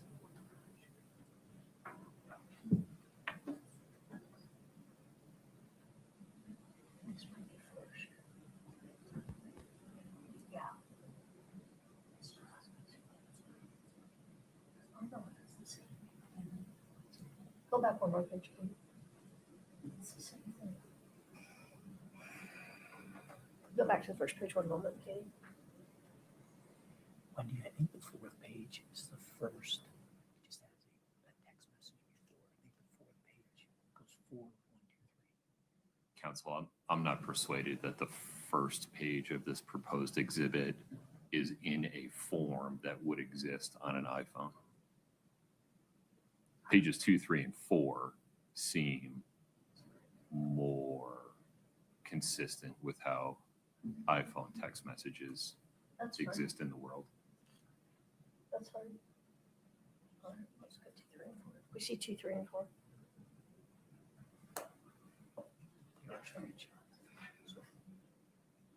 And if doing some quick math here. It seems like the chronological order is something like 4, 2, 3. Does that sound right, Mr. Bertram? Yeah. And just the way that I'm looking at it, Your Honor, it appears that 4 should be 1, Right, then it should go to 2, right. and then 3 and 4. And 1 is just kind of another screenshot off of. We're going to get rid of 1. Yeah. So, Okay, that's fine. Katie, can you take a moment, carve it up, and reorder it? And then we'll have you take a look at it, counsel. In the meantime, temperature a little better? Yes? Very good. Okay.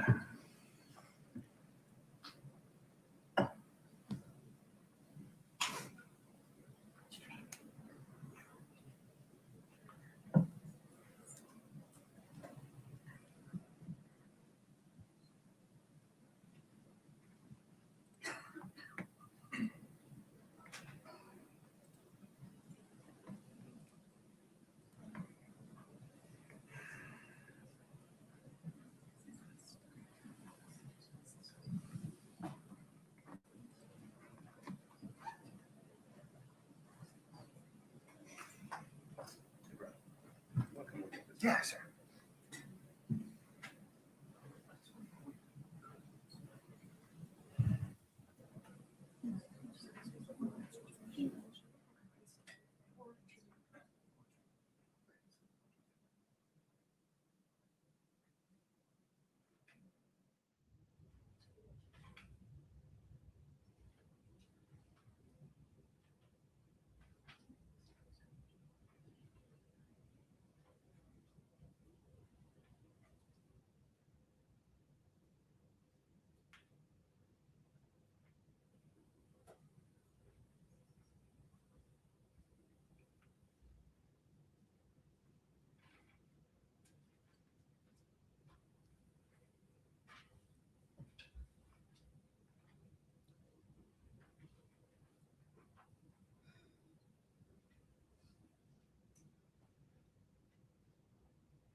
All right, Your Honor, I think it is sorted. No objection to the current version of the text messages. Katie, if you'd show it to me.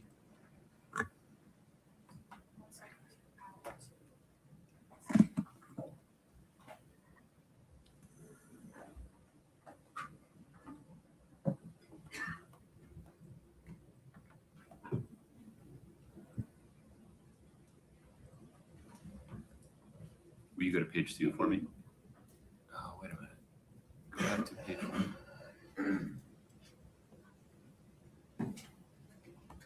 Will you go back to page 1 for a moment? My apologies. That's one we took out, correct? No, this was the No, that, okay. Then page 2.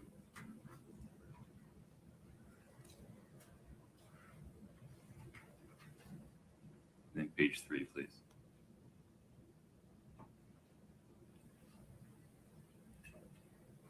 Okay.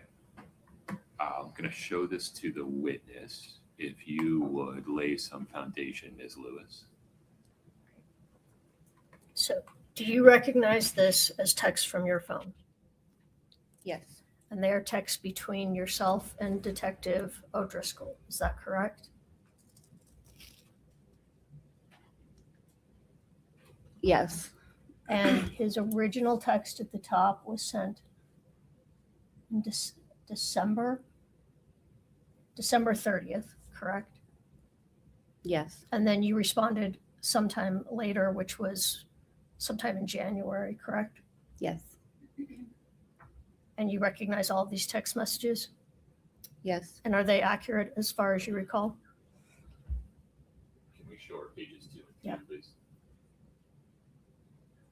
Yes. The first one, it's two different. That's why it looks weird. But yes, they're all.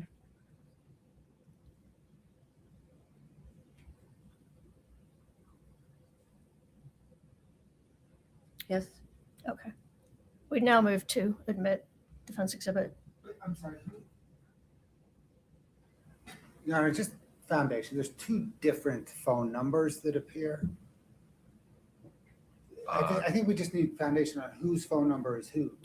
One's Detective O'Driscoll's and the other one's Travis. I didn't understand that answer, Ms. Lewis. Could you lay some more foundation? Yeah, I please? wasn't sure. So the first page, the 14353213618, that's Detective O'Driscoll. I don't know his phone number off the top of my head, but Do you recognize the text as being from him? I think that the first one is Travis. Because I believe the first one is Travis. I don't know his number off the top of my head. All right, let me see where there's a I second. didn't say by their other numbers. Can we move to the next page, Katie? Is that a different phone number? It's the same phone number, correct? It is not. Oh, I see. Okay. So that one would be Travis. That So- one would be O'Driscoll.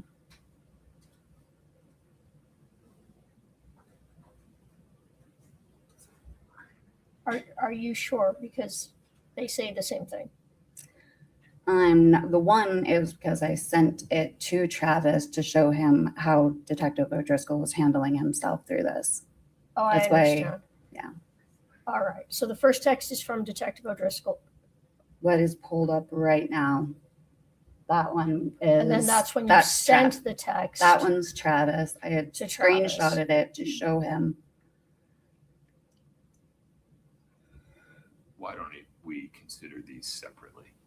All right. So let's go to the text, the second page from Detective O'Driscoll. Take out the first page, Katie. Starting right there. So let's, if we could introduce, is that 3 pages now? Or 2? 2. All right. If we could introduce the 2 pages of text between Ms. Isbell and Detective O'Driscoll. Would you mind confirming with this witness what these 2 pages are?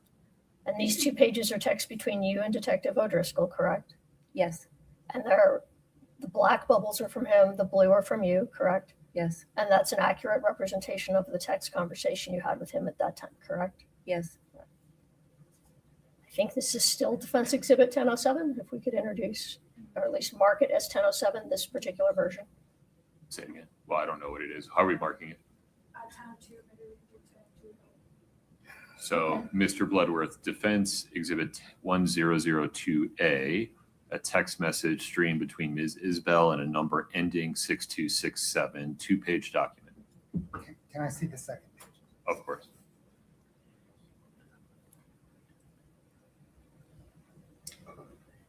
Your Honor, objection to the admission. We're gonna need, though, before publishing to anybody, to redact the phone number except for the last 4 digits. No problem. I think that's the only place it appears, right? Is at the top. Can you do that so we can still see the, There you go. oh, that's on the previous page though, right? And then on both pages, please, Katie.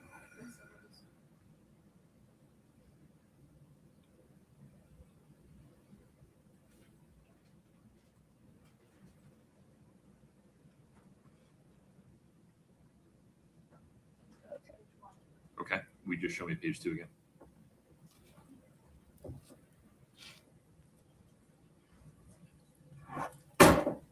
Okay, numbers redacted. Any objection, Mr. Bloodworth? Oh, yeah. Okay.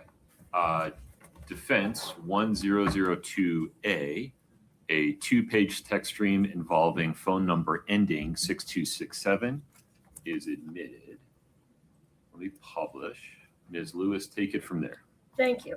All right, now as we just talked about, this was a text between you and Detective Oderson. Yes. He sent you a text that said, so you can make our life easier and answer our calls, we can prep you on what you're going to be asked. Next time I knock on your door, I'll have a warrant and a catch pole for your dog, correct? Yes. Now, he was talking about that they reached out and asked you to come in to be prepped for your testimony. Overall. Overall, okay. Pause, Ms. Lewis, for a moment. Your Honor, she misread the text. I know it's up there and the jury can read it for themselves. But they're- If they can, I mean, it's small. Yeah, can we zoom in, Katie?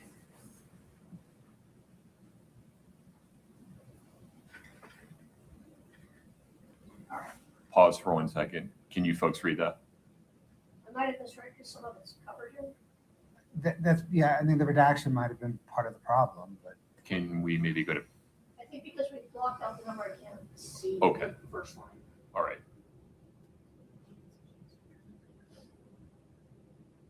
We'll just let the jury read it for a moment. Your Honor, if Ms. Lewis could also turn her mic back on. Oh, I'm sorry. Thank you, Brad. All right, let's try again. This is blocked out a little bit, but you'll be able to see it later, hopefully. So until you are needed to testify. So make your life easier and answer our calls so we can prep you on what you will be asked. Otherwise, the next time I knock on your door, I'll have a warrant and a catch pole for the dog. That's what he said, correct? Yes. I don't need to be prepped. Give me the time and date and I will appear. He says it's on your subpoena. You ask, is there more an exact date or a date? Do I need to be there February 23rd through March 26th? His response, we could have discussed that if you ever replied, but since you don't want to, you can plan on showing up every day at 8 o'clock. Next page. Your response, I don't need to be prepped. Give me the time and date and I will appear. So this is the same. It's repeated. It's on your subpoena, February 23rd. Plan on being there every day. And then you say, I would like it over text message so that I have exactly what you say in writing. And again, he says you're legally obligated to show up on the dates and times on the subpoena. So let's go back. First of all, what was your reaction when he showed you when he sent you these text messages? Oh, I was livid. I was very upset. I thought it was rude, inconsiderate, and not how you should treat somebody that did nothing wrong. Okay.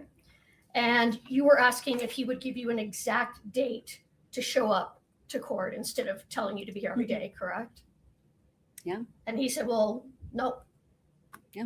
You'd be Should here have talked to every me. day, correct? Mhm. And that's because you didn't want to come in and be prepped, correct? I didn't want to speak to them at all. All right. But you never refused to come in and testify because you were legally obligated to do so. Is that fair? I never refused. All right. Now, he said that next time I knock on your door, I'll be there with a warrant and a pole for the dog. Mm-hmm. So he threatened to arrest you if he had to come back to try and talk to you. Yes. And he said the next time. He'd been to your home before? Yeah. Did your dog attempt to attack O'Driscoll when he was at your home before? No. Is your dog a vicious dog? He's a big dog. He's very protective, especially after Hayden's passed. He's behind a fence that you aren't supposed to open unless Okay. somebody that knows him is there. Did he attempt to bite Detective O'Driscoll? Absolutely not. Did he touch Detective O'Driscoll? I don't think he's ever seen my dog. Maybe through the fence. Through the fence. So you didn't sick your dog on Detective O'Driscoll? Never. All right. Okay, thank you. Now let's go back. Sorry that took so long. You recently completed rehab, right, Anna? Yeah. Fairly recently. I mean, it wasn't like last week, but fairly recently. And your drug of choice was alcohol. Is that fair to say? Yes. You're doing well. No. Yeah. Congratulations on that. Thank you. How were you doing in 2022?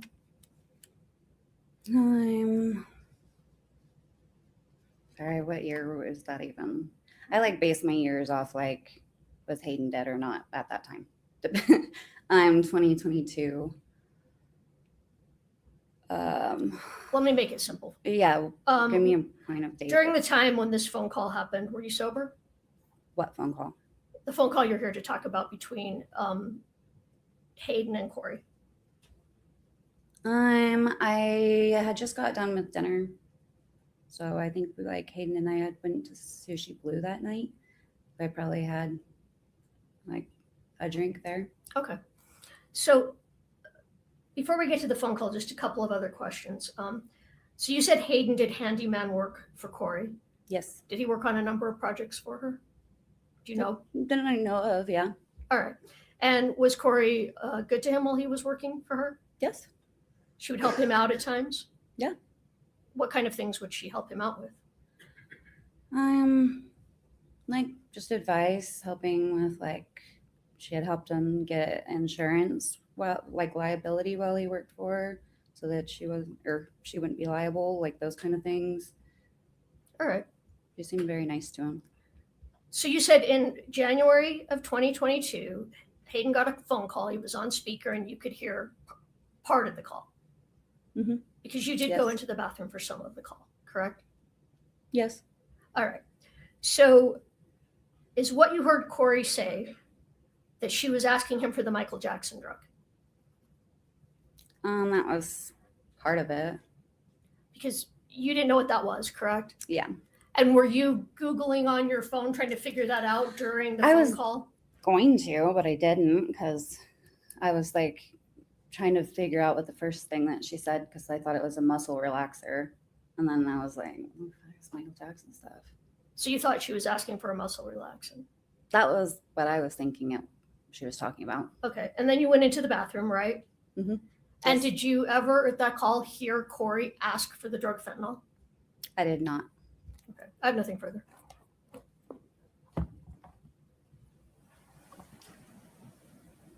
Mr. Bloodworth, No, sir. may we release this witness? We may. Ms. Lewis, Yes, Your Honor. you are released from the subpoena. Awesome. Free to go. Thank you. Take care. You mind taking that glass of water with you? Thanks.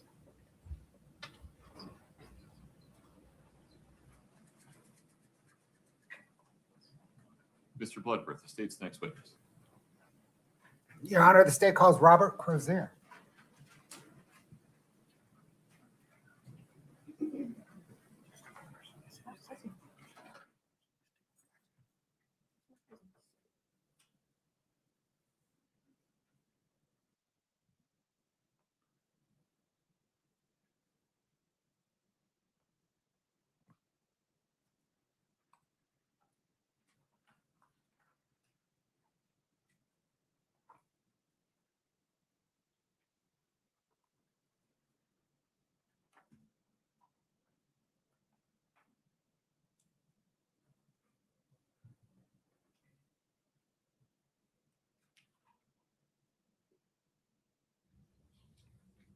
Sir, if you would step in front of Brittany, we'll get you sworn in.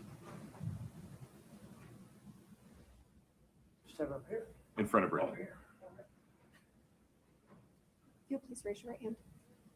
Do you solemnly swear the testimony you're about to give in the matter before the court to be the truth, the whole truth, and nothing but the truth, subject to the pains and penalties of perjury?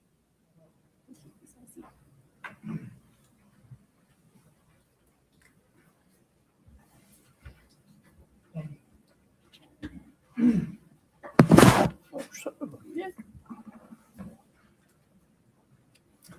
afternoon, sir. Good afternoon. What, sir, is your name? It's Robert Crozier.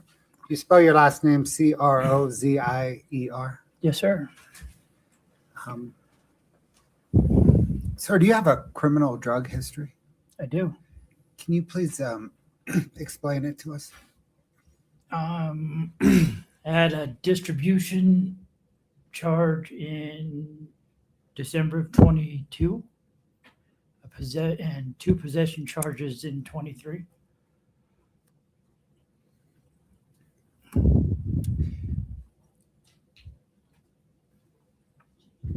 Were you dealing drugs in December of 2022?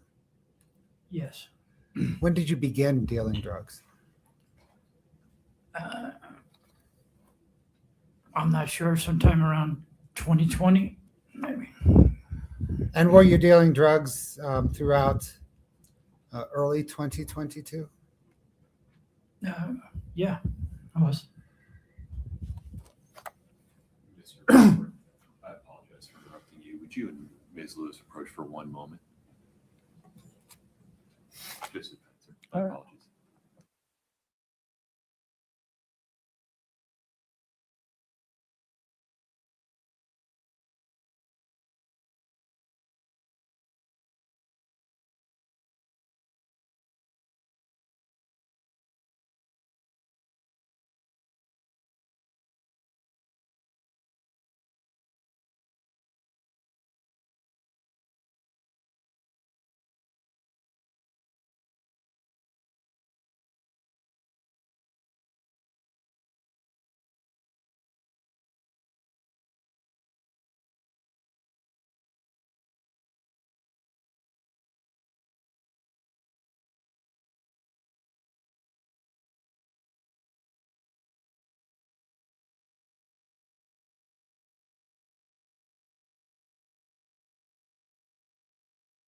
Let's just you take a quick restroom break while I handle a quick issue. Please rise for the jury. Keep standing.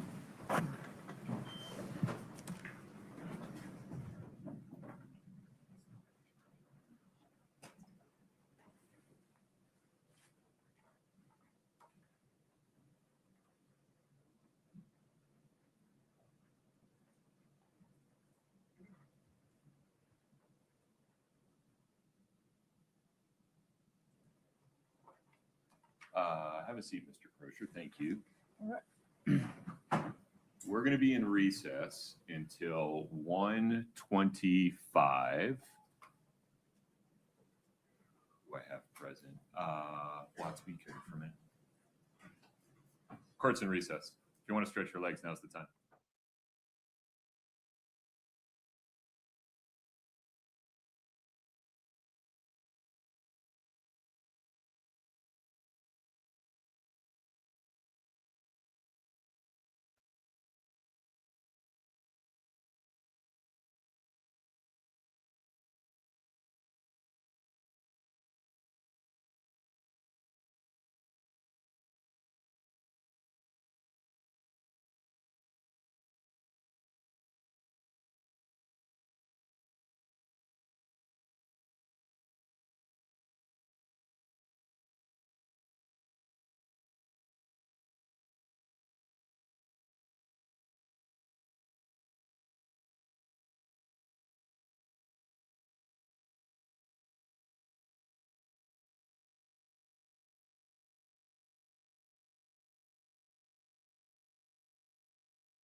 Please have a seat as you come in.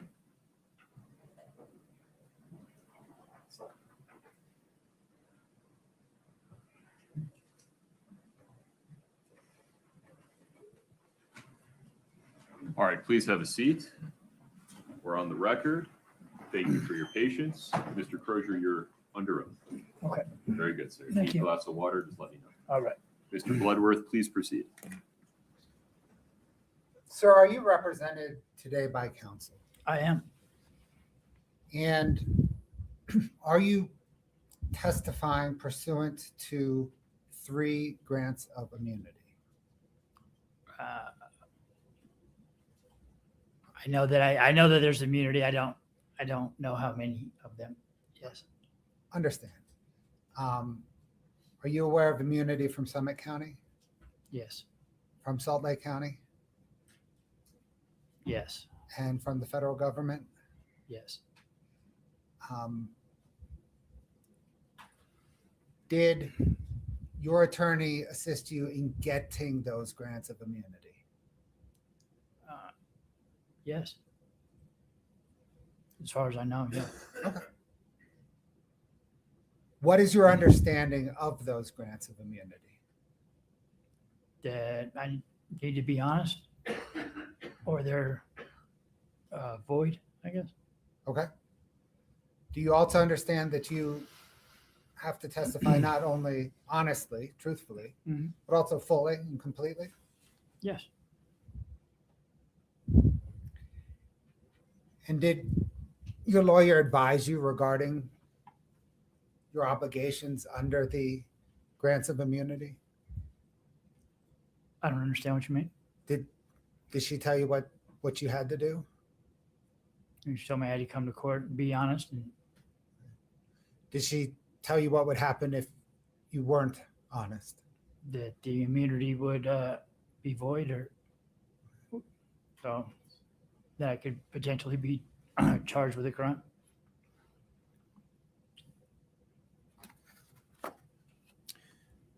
Sir, do you know who Nicole Cummings is? I do. Who is she? Excuse me. She is a girl that I lived with for a couple of months at the end of 2021. Did there come a time in early 2022 when she contacted you about a friend of hers? Yes. What did she say to you? She asked me if I would talk to her friend.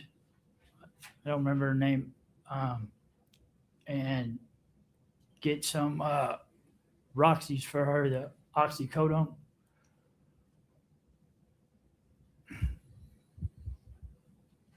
Did you contact Nicole Cummings' friend?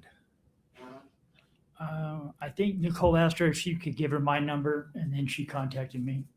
But I think that's how that went. Did you ultimately speak with her? Yes.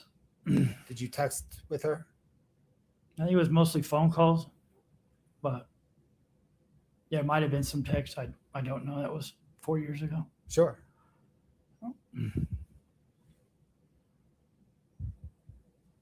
When you spoke or texted with her, what did she ask for?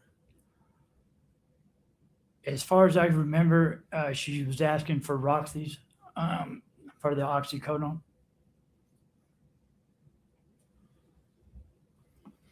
Did she identify what she was asking for by any label other than Roxy's? No. Did you at that time believe that Roxy's meant oxycodone? Yeah, that's the only thing that I know. I know that they mean. Excuse me. Did you set up to sell to her? I set up to meet her in Draper. Did you set up to meet her at a Maverick in Draper? Yes.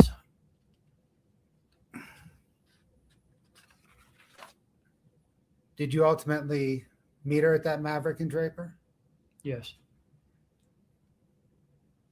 Where were you coming from to get to the Draper? At that, I think Roy, maybe, or Layton.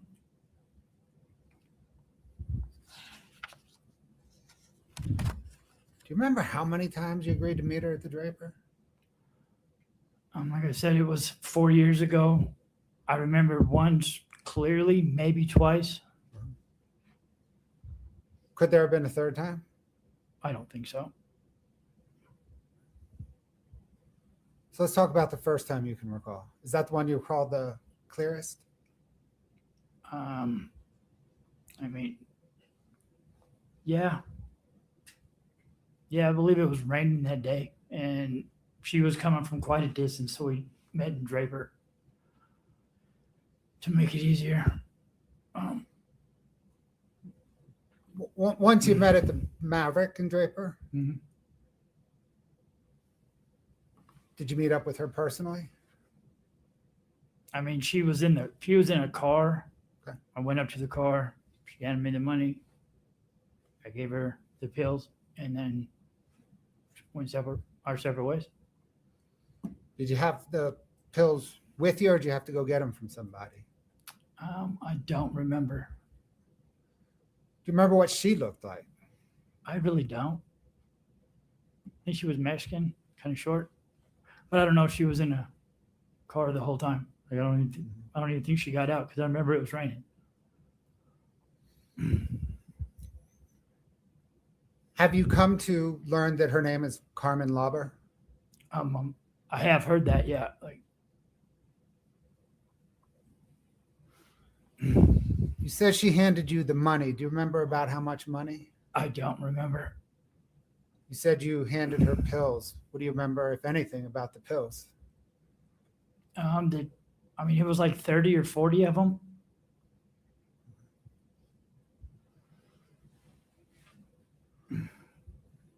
Do you remember anything else about that first buy with this lady?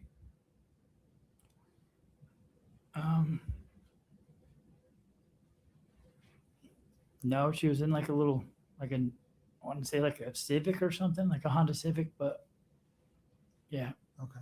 Were you selling a lot of drugs around this time? I wouldn't say a lot, no. I sold or got pills for maybe 3 or 4 people. So yeah, I wouldn't by any means say it was a lot. And was this about early February 2022? Yeah, I believe so. Can we talk about the second time? Okay.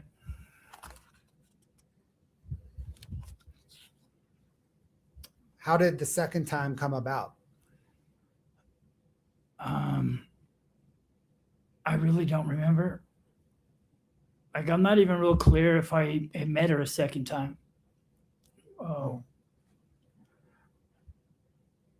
To be honest with you, like, I know that I met her the one time.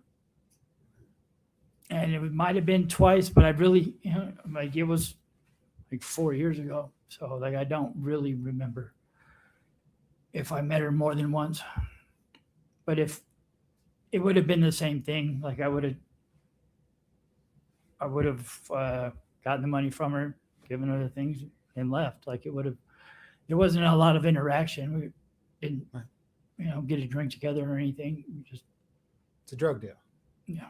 Not rocket surgery. Right.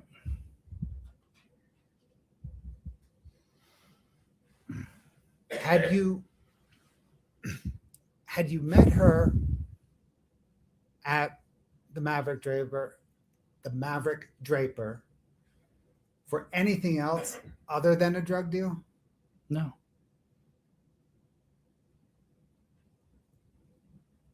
Had you met her anywhere other than the Maverick Draper? No.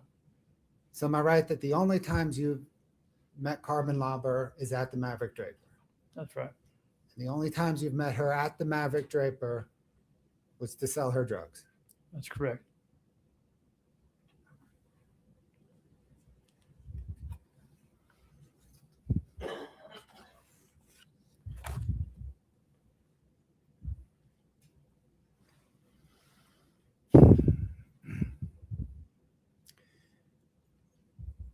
Do you recall interviewing with Summit County detectives on May the 4th, 2023? Vaguely. I remember, like, I was in jail. I hadn't been there very long. I was on a lot of drugs at that time. So, like, I was detoxing from those drugs. And I remember, like, going in a conference room and speaking with them, but I don't really recall a lot of the discussion. Which jail? Davis County Jail.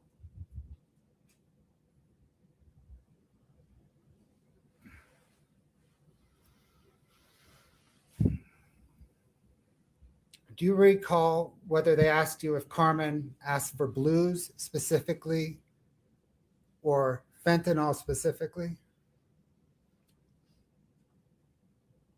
I have read the report, so, like, I know that they did, but I don't remember them saying that to me. Okay. And by report, do you mean a transcript of their Yes. interview? Yeah.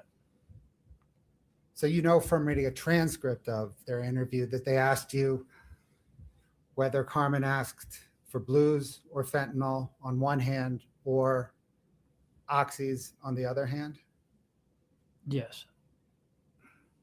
Do you recall how you responded to that question? Not right offhand. I think I said something to the extent of that I thought I didn't know if they were fentanyl or Roxy's, but whatever she asked for is what she got.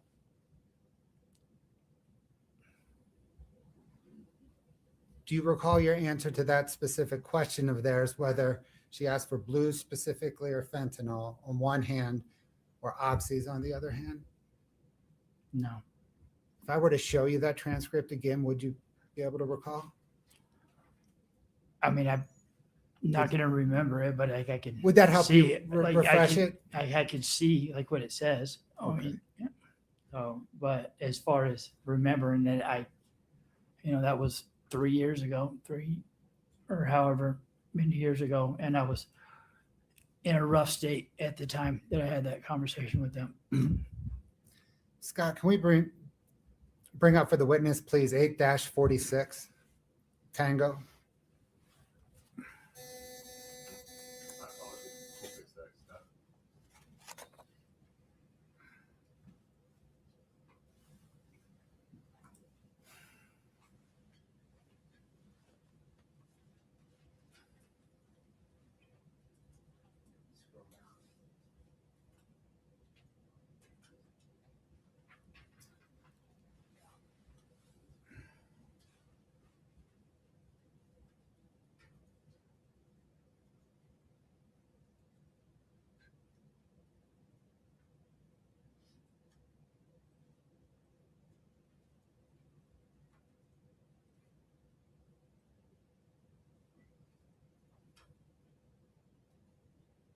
we moving too fast for you? No, I was reading. I'm sorry. Okay.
Sir, can you focus in, please, on page 13, line 13?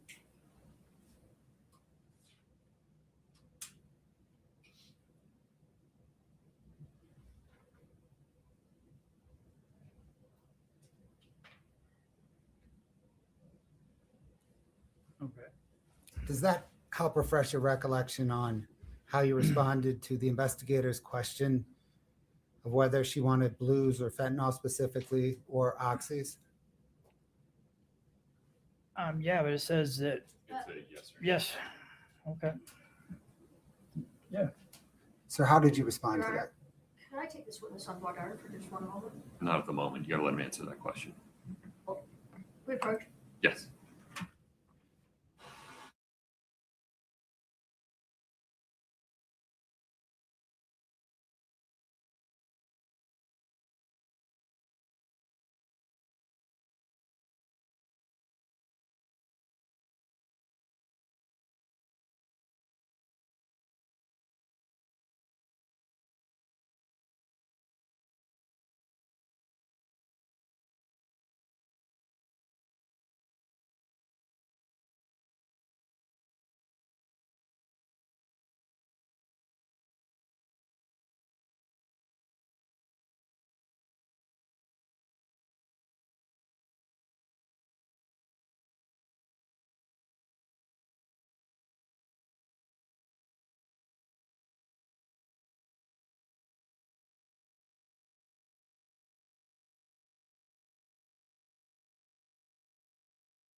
Sir, when the investigators asked you whether Carmen Lauber asked specifically for blues or fentanyl or oxy, how did you respond? I said that she asked probably for blues, but at that time, Roxy's were blues. It wasn't like it was like the slang on the street was, when people bought Roxy's, they were buying blues. It was before, this influx of fentanyl and it also said that so M30s.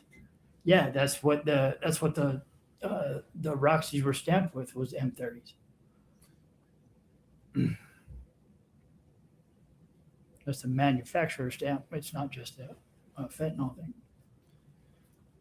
Do you recall investigators then clarifying that very thing with you and asking, it wasn't like she was asking for oxys and got M30s, right?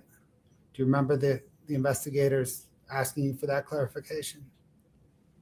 Well, oxys implies that they would have been Oxycontin to me, but M30s would be fentanyl, or not fentanyl, but Roxys. At that time in 2022, in early 2022. I think that confusion's what the investigators were trying to clarify, weren't they?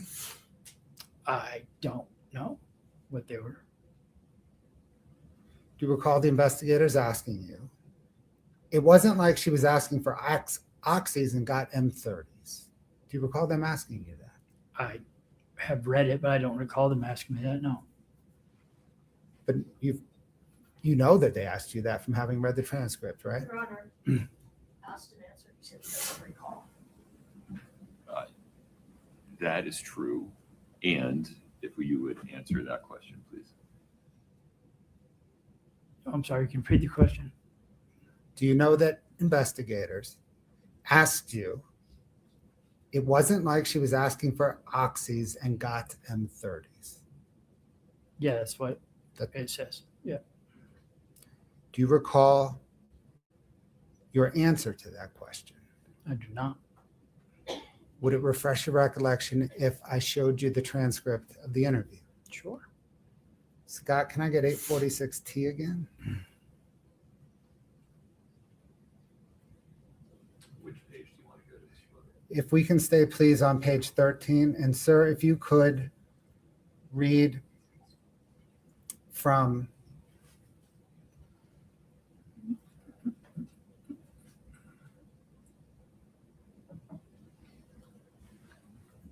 Says I sold her what? No. Oh, I'm sorry. I'm sorry, can you please read to yourself? Yeah. Oh, okay. Can you please read to yourself Mhm. from page 13, line 19, and then we'll switch over to 14 in a second. Okay.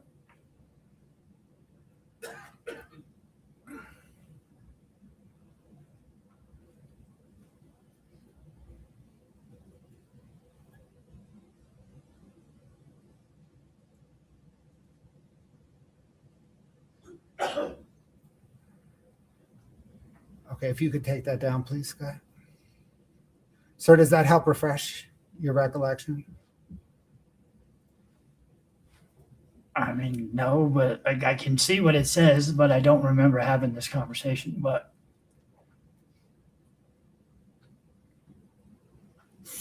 When the police asked you whether she was asking for oxys and got M30s, do you recall how you responded?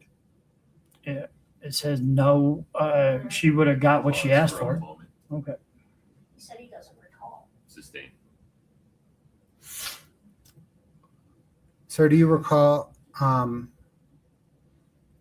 whether police asked you if Carmen Lober knew there was fentanyl in the pills that you sold her? Again, yeah, it said It's that a yes or no question. Do you recall it? I don't recall. I really don't recall the conversation with the police at all, other than I had the conversation with them. I don't remember details of it other than what I've read. Do you agree in the interview generally that you confirmed that you sold pills containing fentanyl to Carmen Lober?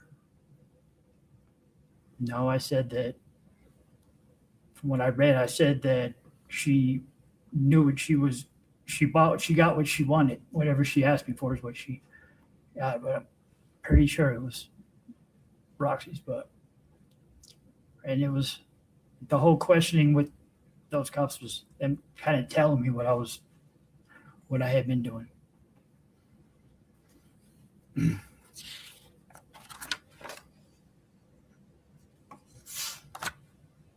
So you've read a copy of that transcript. I have. Is it an accurate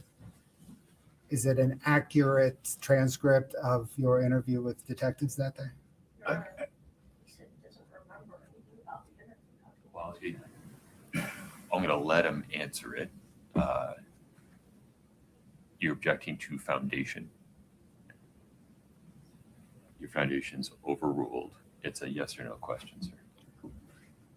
Or, I don't know. I want to be clear. Okay. Yeah. Again, I don't know. Can we turn now to an affidavit Mhm. that you signed in September of 2025? Do you know what I'm talking about? I do.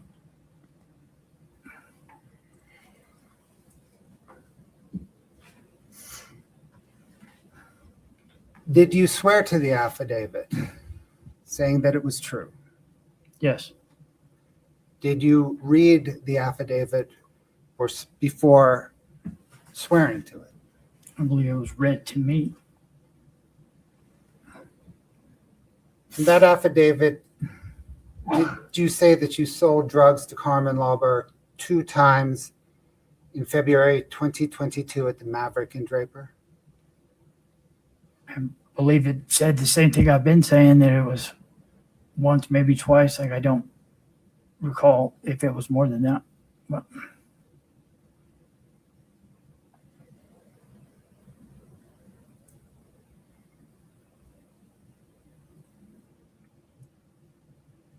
Did you say in that affidavit that one time you sold Roxy 30s and one time you sold Blues?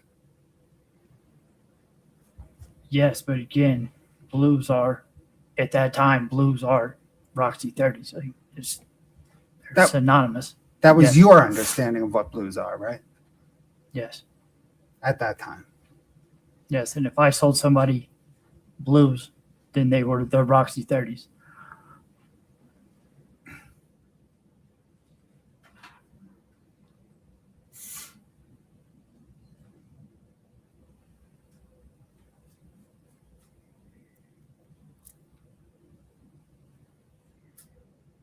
Did you say in that affidavit that you understood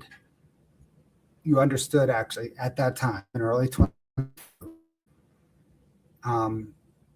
Well, that OxyContin was the same thing as Blues and Oxy and Roxy 30s? No. Did you say in the affidavit that you sold OxyContin? No. No, I think like there were notes being made in it and things crossed out, but yeah, I clearly said that's not OxyContin. I've never sold OxyContin. I sold oxycodone, Roxy 30s. So, sir, you've never sold OxyContin? Never.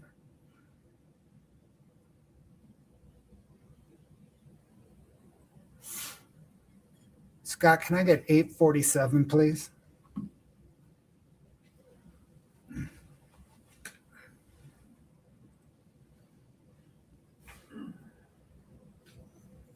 Sir, could you please review that? We'll scroll down through all the pages.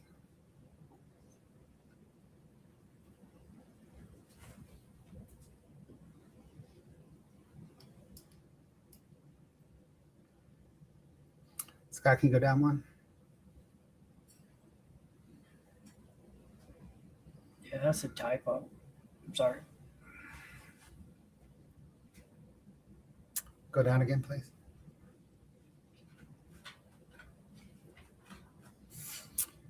One more to the swearing.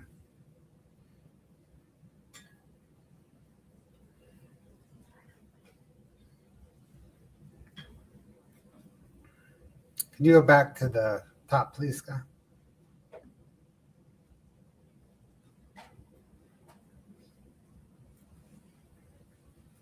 Mr. Crozier, is that an accurate depiction of the affidavit that you signed in September 2025? I mean, without all of the corrections, yes. Like, as I was sitting in jail and going over it with the defense attorney, she was crossing like Oxycontin out because I kept saying that's oxycodone. And then she was crossing other words out. Like there was a whole bunch of different words that were put in there that were typos or they weren't the right words. They certainly weren't my words. But But whether they were your words or not, is this the one you signed? Is that your signature at the bottom? it is, yeah. Your Honor, the state moves 8-47 into evidence. No objection. State's Exhibit 8-47 is admitted. Published to the jury. Yes, Your Honor. Scott, can we just zoom in on the first 4 paragraphs?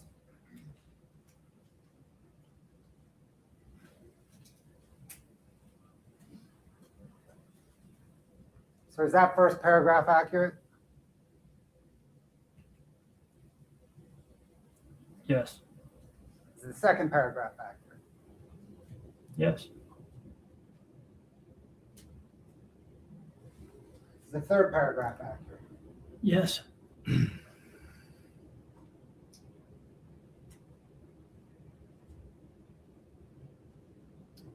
Scott, can you drop down 1 page and zoom in?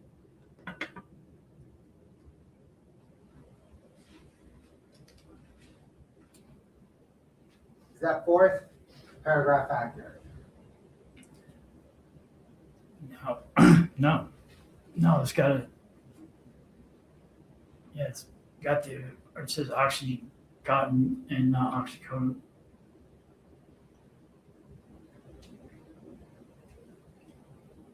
Is that fifth paragraph accurate? No, again, it says oxycontin and not oxycodone.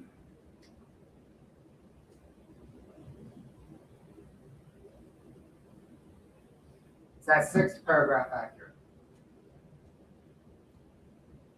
No, again, it says oxycodone, or oxycontin and not oxycodone.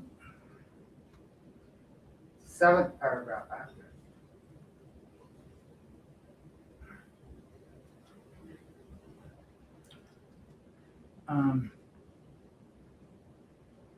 No, because it says that I met with her 2 times and I'm not sure that I met with her 2 times. How about the eighth paragraph? Yes, How do you know whether what you were you selling pills at the end of 2022? I wasn't selling Roxy's anymore. I was only selling fentanyl at that time. Were you selling pills in late 2021 and early 2022? I was selling Roxy's then, yes, How do you know what was inside the pills that you were selling? because I had multiple people that had prescriptions. So you were getting the pills from other people. Yeah, I had, yes.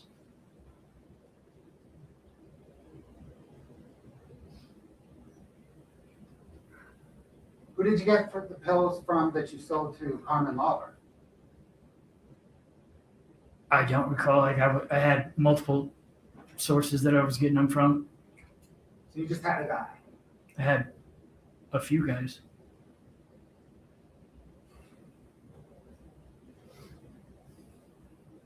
Is paragraph 9, is that accurate? Yes, Is that accurate with the handwritten correction? yeah, the possessing, yes, Are those your initials next to that possessing it's handwritten? yes, How about paragraph 10? Is that accurate?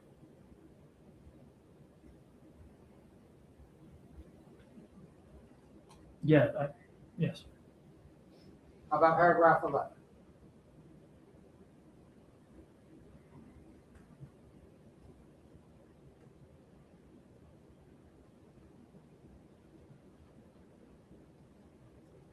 yes. Can we go down to, we can go all the way, just do, okay.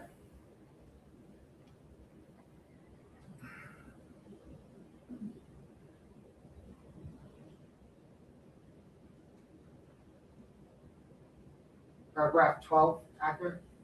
It is. 13?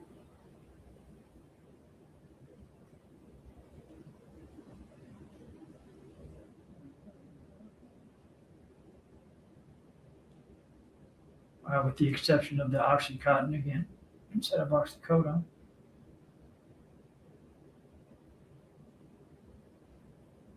Again, the oxycodone prescription, I had an Oxycontin prescription. 14 accurate? Again, with the Oxycontin instead of oxycodone. 15 accurate? It is. 16 accurate?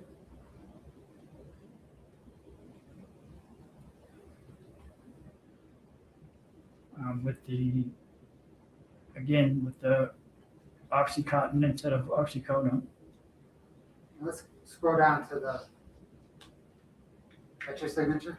It is. Can we go to the next page, Scott? Is that your signature? It is.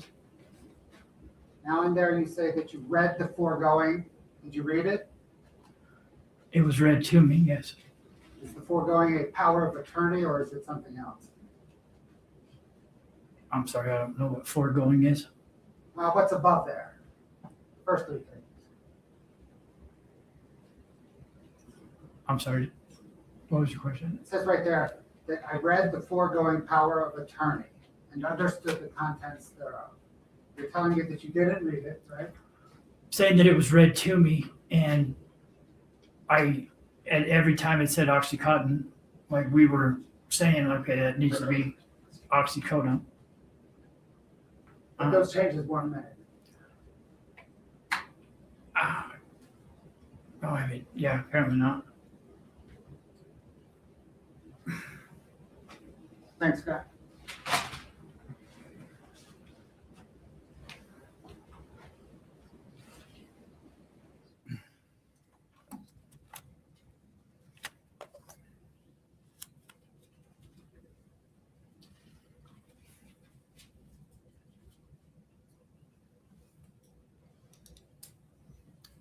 Is it fair to summarize your testimony today that you sold Carmen Lober on at least one, maybe two occasions, M30s and blues, and you believe that M30s and blues referred to at that time oxycodone? Yes.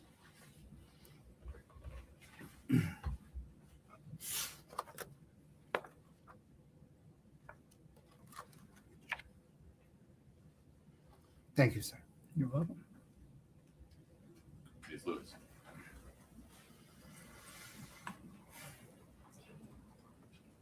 Do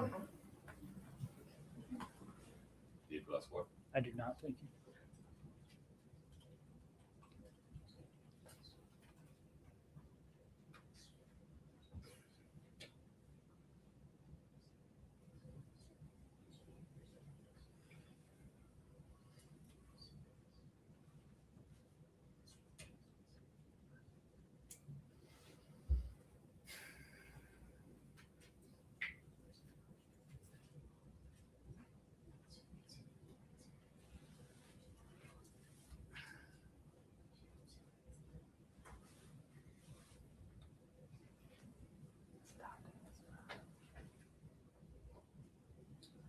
Good morning, Robert. Good morning. We've met Afternoon. before. Good afternoon. Yeah. I don't know. It's all a blur. We've met before, right? What's that? We've met before. We have. Yes. Okay. Just gonna ask you a couple of questions about that first interview. You said that with the detectives that you really didn't remember that interview. Right. You did say though, just a moment ago, well, they were just telling me what I'd been doing. Do you remember that? I do. All right. So during that interview, remember that they just told you what you'd been doing and you just kind of agreed. Is that a fair statement? Yeah, I didn't really want to get in trouble. I was already in jail. I had bail. I was trying to get out. I wasn't. And they kept telling me that I wasn't in trouble and nobody was going after me and things like that. But still, I mean, when they originally came and talked to me and were asking me about, I had no idea who any of the people they were besides Nicole. They showed me pictures and I was like, I don't know who that is. But yeah. All right. Let's fast forward to September of 2025. Okay. And you were interviewed by myself and by my investigator, Mr. Bertram. Correct? Yes. And were you sober when you and I and Mr. Bertram met? I was.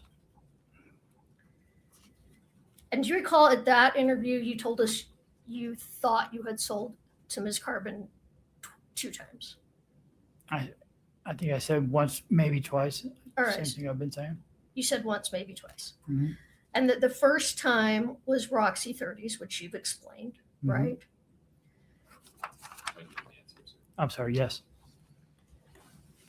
And Roxy 30s, and we're going to get to this whole Oxycontin, Okay. Oxycodone thing in just a minute. Okay. But Roxy 30s, would that be 30 milligram oxycodone pills? Yes. All right. And you said you met her at the Maverick Mhm. to sell them. And you, If you would just add a question mark at the end of these as you go. oh, all right. And you met her at the Maverick to sell them, correct? Yes. And that you remember it was early 2022, correct? Yeah. It was around this time.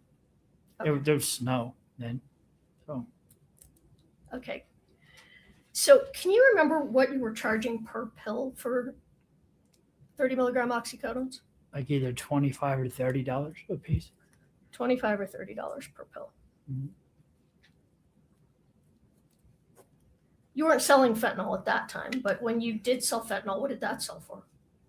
About the same. You sold fentanyl for about the same. Mhm. Are you aware that there was a time that fentanyl was sold for considerably less than oxycodone? Yes.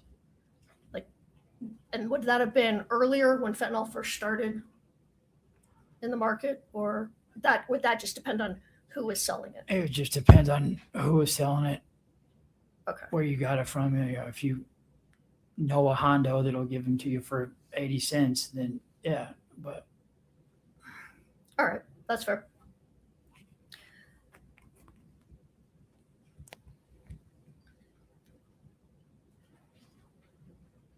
So do you recall, let me back up. So you said that when you sold her, the time that you clearly remember the first time she was sitting in a car, was anybody with Ms. Lober? I don't remember.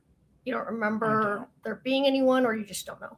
I just don't know. Like if there was some or if she was by herself, I don't know. Okay. And then do you recall saying that there was a time you sold to her when a man came with her? Yes. I do. So that would have been the second time that we talked about earlier, correct? I'm not sure. It could have been the first time, but I probably, yeah, Okay. if there was twice, why not? Okay. All right. So,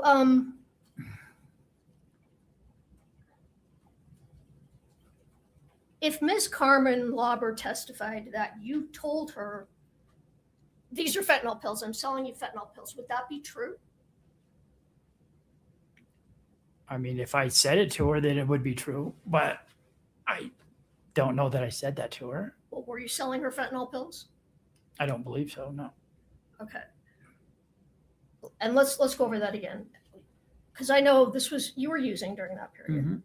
But why was it that you remembered that in 2022, early 2022, you were selling oxycodone and not fentanyl? Because everybody was scared of fentanyl in early 2022 and in 21. You know, it was all over the news and people were dying and it was kind of hard to get and people were scared of getting it. And like I testified, I had people that had prescriptions. I had my own prescription and we sold those. When you said you had prescription and you knew people that had prescriptions, Mhm. are you talking about oxycodone? Yes. Do you remember the milligrams of your prescription? Mine were 10s at that time. Tons. Did Yeah. you sell any of those to Carmen Lauber? No. Okay, so you sold somebody else's prescription. Yes. And the pills you sold were actually prescription pills from a pharmacy? Yes.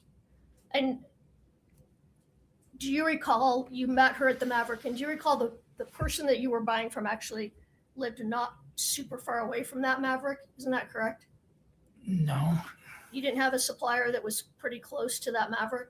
no. So you don't recall that you met her there and then you left to get the pills and came back? I don't remember. I might have met somebody down the street, but I don't remember if I didn't go to anybody's house to get them. All right, that's fair. So somebody met you a ways from the Maverick to give you the pills? Mm-hmm. Yes. Yes. Okay. Sorry. And those were that person's prescription? Yes. Do you know what the milligrams were? Were they 30 milligrams? They were 30 milligrams. All right. So at that time in early 2022, you would not have been telling Carmen Lauber, here, these are fentanyl.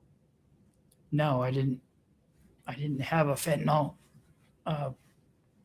plug at that time. Like, I didn't know anybody that sold fentanyl at that time. All right. And you said if you were asked for blues, that to you that meant what? Roxy's. Roxy's. Because before fentanyl became really well known, a lot of oxycodones were blue.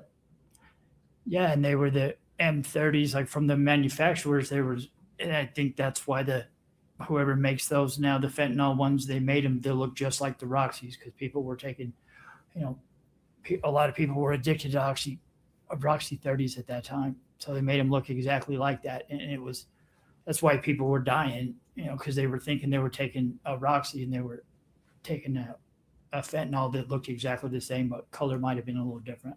And those were either being made illicitly or brought in from Mexico, right? I'm not sure how they come in, but yeah, they were here. Yeah, they There weren't. You couldn't get them from a pharmacy for sure.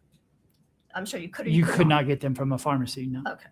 So the pills that you sold in 2022 that were light blue, those came from a pharmacy. Yes. Do you recall that selling pills that were light green? If they were light green, they would have been 15s or 20s. With the Roxy's, like the lower the doses, like I had a prescription for 10s and they were pink. And then I think the 15s might have been green, and then 20s were gray, I think. And then all of from every manufacturer, they were all blue. The Roxy 30s were every manufacturer, they were all blue. Light blue? Yeah, whether they said M30 on them or A22 something or whatever it was, the manufacturer stamp on. Okay. Now, I want to talk about the affidavit, the one that's been admitted, and then there's a second one that has not yet been admitted. Now, when Mr. Bertram and you didn't type this affidavit, right? No, I did not. And Mr. Bertram and I brought these up to you, correct? Mm-hmm. And we Yes. read them to you, correct? Yes. And you made some corrections, correct? Well, I think you had the pin, but yes. You told me some Yes. corrections to make, and I made them correct. Yes. And then you signed them, correct? Yes. But at that time, let me rephrase that. Then later, you were given an attorney, correct? Mhm. Yes. And Ms. Letkins. Mhm. And is that right? Yes. And Ms. Letkins went over these with you again later, correct? The affidavits. I don't remember if she did or not. I mean, I went from meeting with you from jail and then going to treatment. I was in 7th Street treatment at the time. I know that we talked about them. You and Ms. Letkins. Mhm. And- I don't know if we went over it line by line like we just did, but I know that we talked about it. Do you recall telling Ms. Letkins, there's a mistake in these? It says Oxycontin and it's supposed to be oxycodone? Yes. All right. And are you aware that Ms. Letkins then let the prosecutors in this case know these are correct, except that they say Oxycontin and they should say oxycodone? I don't know that she did that, but I'm sure she did. I don't. Okay.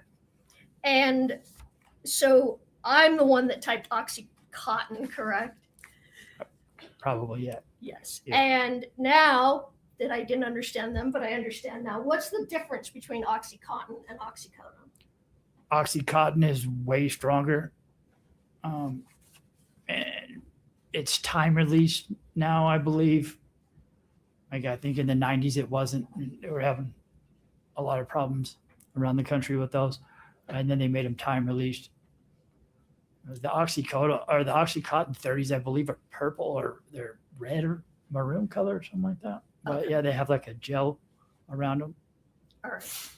So there's a mistake that we put OxyContin and then you later corrected it with your attorney and said, well, this is right, other than it should say oxycodone. Yes. All right.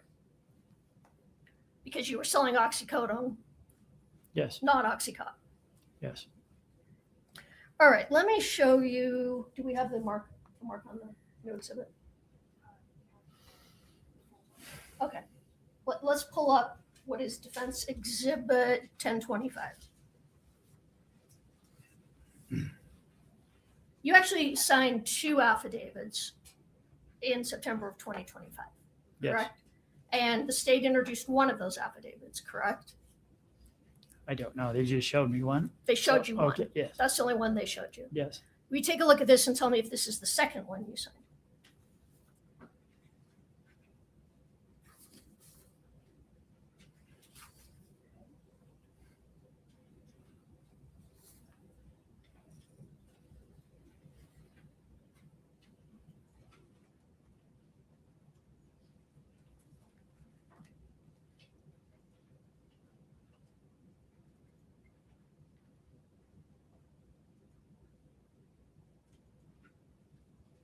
In paragraph 8, it says Oxycontin again, but Again, I'm gonna talk about that. Okay. but-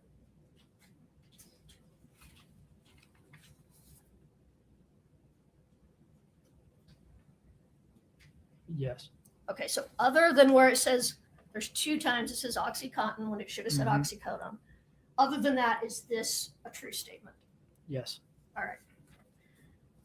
I'd like to admit Defense Exhibit 1025, which actually is both statements, the one that was already admitted plus this one together. We can separate them out, but it's the same.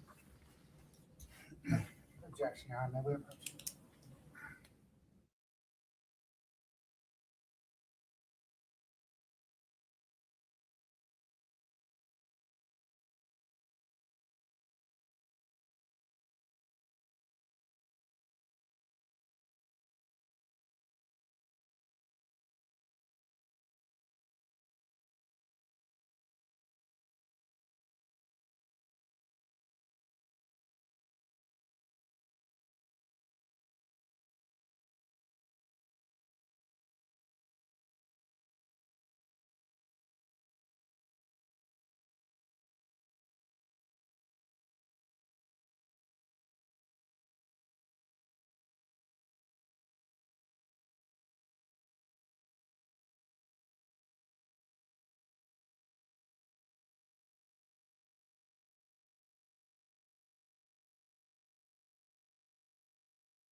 Apologies. Let me just get us back to square one here. Katie, if you would go back to page 1.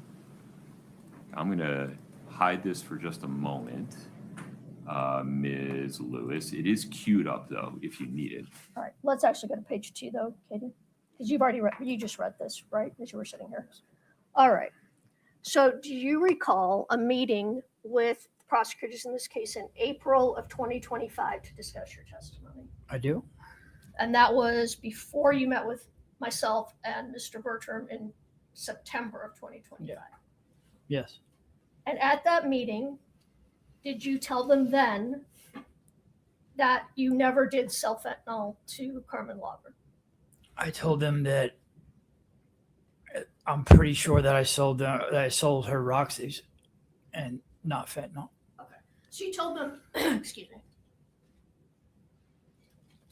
You told them basically the same thing that you said in September of 2025 and what you're saying today Yes. in your testimony. And did you sign a sworn affidavit that that in fact happened? I did. All right. And were you sober when you met with the prosecution in 2025 I was. to tell them that I never sold her fentanyl, I sold her Roxy 30s, Yes. oxycodone? Oxycodone. Yeah. Okay. When you met with, or not met, I'm sorry, you talked to your friend Nicole, what did she tell you? No, let me rephrase that.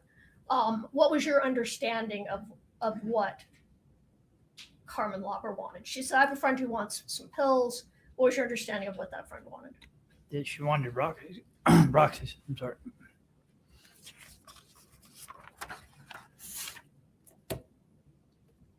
So again, you didn't start selling fentanyl until late 2022.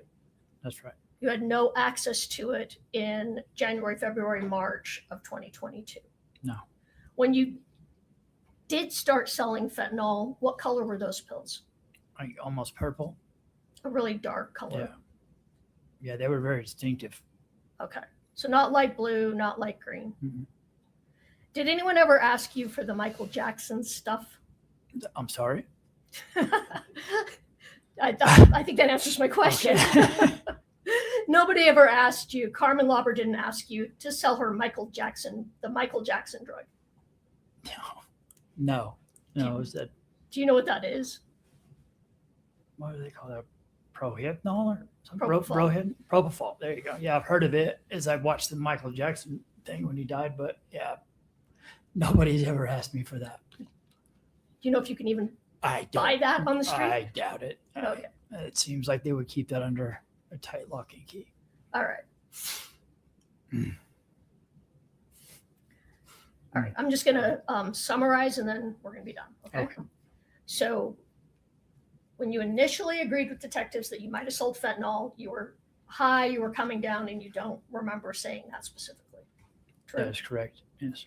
And when you met with myself and Mr. Bertram in September of 25, and you said you were selling only oxycodone, you were sober, correct? Yes. And you were being truthful? Yes. All right. When you met with Mr. Bloodworth and his investigator in April of 2025, you were sober, Yes. and you said you were only selling oxycodone in early 2022. That's correct. You sober today? I am. In fact, congratulations, you just finished your treatment program, right? Thank you. I did. What was your sober date? August 26th, Of 2020? 25. 25. Yeah. Congratulations. Thank you. Robert, I want you to look at the jury. I want you to tell them, are you telling the truth here today? Yes, I am telling the truth. Okay. I have nothing further. Mr. Blood. Mr. Crozier, how were the pills that you sold to Carmen Lober packaged? They were in a bag. Those little tiny clear Ziploc bags?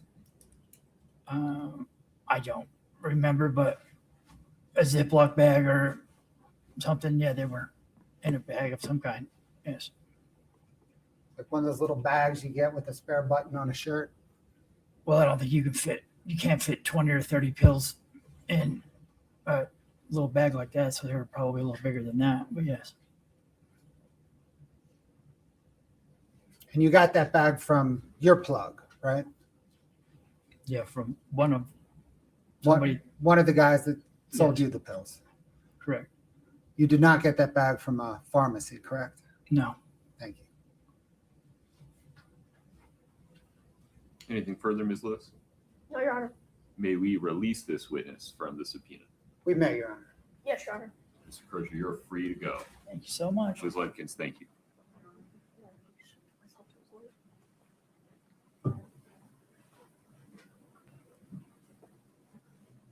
Is this a good time for a restroom break? I don't know how long the next witness will be.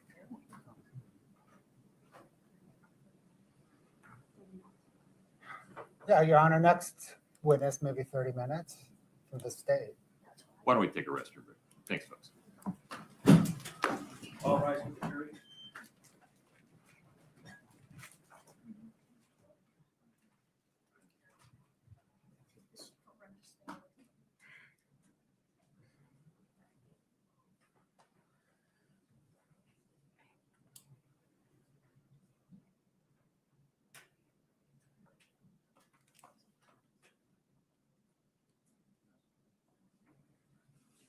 All right, take a seat. Mr. Bloodworth, anything before we recess? No, Your Honor. Ms. Lewis? No, Your Honor. Okay, we'll be in recess until 2:45. Thank you.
Please step in front of Brittany. We'll get you sworn in.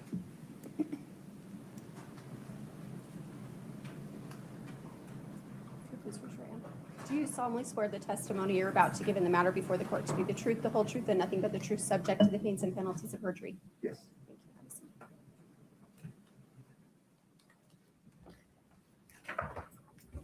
Thank you. Appreciate it. All right, thanks. Good afternoon. Good afternoon. Sir, if you could state your name and spell your last name, please. Yep, my name is Marcos Garagachia. My last name is spelled Garaycochea Where do you work? at the Salt Lake County District Attorney's Office. What's your role there? I'm in the Special Investigations Unit. What does that mean? We have a forensics lab in the Special Investigations Unit where we download phones, we image hard drives, create demonstrative exhibits for court, and do cell mapping. Are you trained to perform cell phone downloads? Yes. What certifications or what programs are you trained to use? As far as the programs go, Graykey and Cellbrite and Axiom. Did you receive a request from the Summit County Sheriff's Office to download some cell phones? Yes. I want to talk about those phones. I want to talk about 3 of those phones. Okay. So first, I want to talk about a white iPhone 12 with phone number ending 1987. Are you familiar with the phone I'm talking about? Yes. Is this one of the phones that you were asked to perform a download on? Yes. And were you able to complete a download of this phone? Yes. Describe how you did that. So I use what's called the Graykey machine to extract the data. All that data, it just comes in a zip file. Once that data is produced, you have to use a tool, forensic tool, in order to process the data. And I use the Cellbrite machine to do that. And when you got that raw data from the phone, was there any way to manipulate that data that you extracted from the phone? No. You didn't change anything? No. And when you placed the raw data from that phone into the readable format, same question. Was that data changed or manipulated in any way? No. How do you know that? Cellbrite is a forensic tool that just specializes in just processing the raw data. You're unable to delete or modify any kind of process data that it produces. Once you put that raw data into a readable format, was that data given back to the Summit County Sheriff's Office? Yes, it was. Talking about the second phone, did you do a cell phone download for a green iPhone 11 with phone number ending 9317? Yes, I did. Okay, same questions. Were you able to perform a download on that phone? Yes, I was. And what was the process you used for that? Again, I used the Graykey machine to extract the data, and then that extraction was processed through Cellbrite. And same questions. Was that data manipulated or changed in any way when it was extracted from the phone? No. And how about once it was put into Cellbrite? No. Was that information from that second phone then given back to the Summit County Sheriff's Office? Yes. Now, talking about the third phone I want to turn your attention to, that's an iPhone 7 ending 0904. Yes. Are you familiar with that phone? Yes. Were you able to complete a download of that phone? I was. Describe how you did that. So I believe the iPhone 7 Plus was in need of some repair. So I fixed it, replaced the screen to a point where I was able to extract the data and get a partial download through Graykey again, and then processed it through Cellbrite. Now, when you say a partial download, was that on the iPhone 7 or the iPhone XR? I believe it was on the iPhone 7. Might be getting it mixed up. I believe the iPhone, the first one that I received, the one that I repaired, I believe we got a full extraction on. Okay, that's the phone I wanted to talk Okay, about. yeah, that was the one. Yeah. So when you say you repaired it, what was wrong with it? So when I first received it, I noticed that the screen was cracked and that the glass was flaking off. I charged it for a few hours, and it was evident that it was not going to turn on, so it was non-operational. At that point, I started the repair process. How did you repair it? So the first, you want me to go step by step? Sure. Okay. So the first thing I did is, just for my safety, I used what's called heat tape, heat resistant tape, to cover the screen so that I wouldn't get any shards of glass on me. And then I started the separation process from the screen and the main board. Once that was done, I noticed that there was quite a lot of debris inside the phone, which typically is a pretty sterile environment. I could tell there was some water damage, which suggests to me not only the screen was cracked, but there might have been the water seal around it was most likely compromised. So it was not only physically damaged, but most likely some water had seeped in. And were you eventually able to get a download from that phone? I was, yes. And that was after you repaired it? Yes. Anything about repairing the phone that changes the data on it? No. So same questions for that phone. You were able to download it, and what program did you use? Gray Key, and then again, I used Cellbrite. And same questions from the download with the raw data in Gray Key to the readable format in Cellbrite. Any of that data manipulated? No. Any of that data changed? No. And then you gave that information back to the Summit County Sheriff's Office? I did. Okay. Those are all my questions. Okay.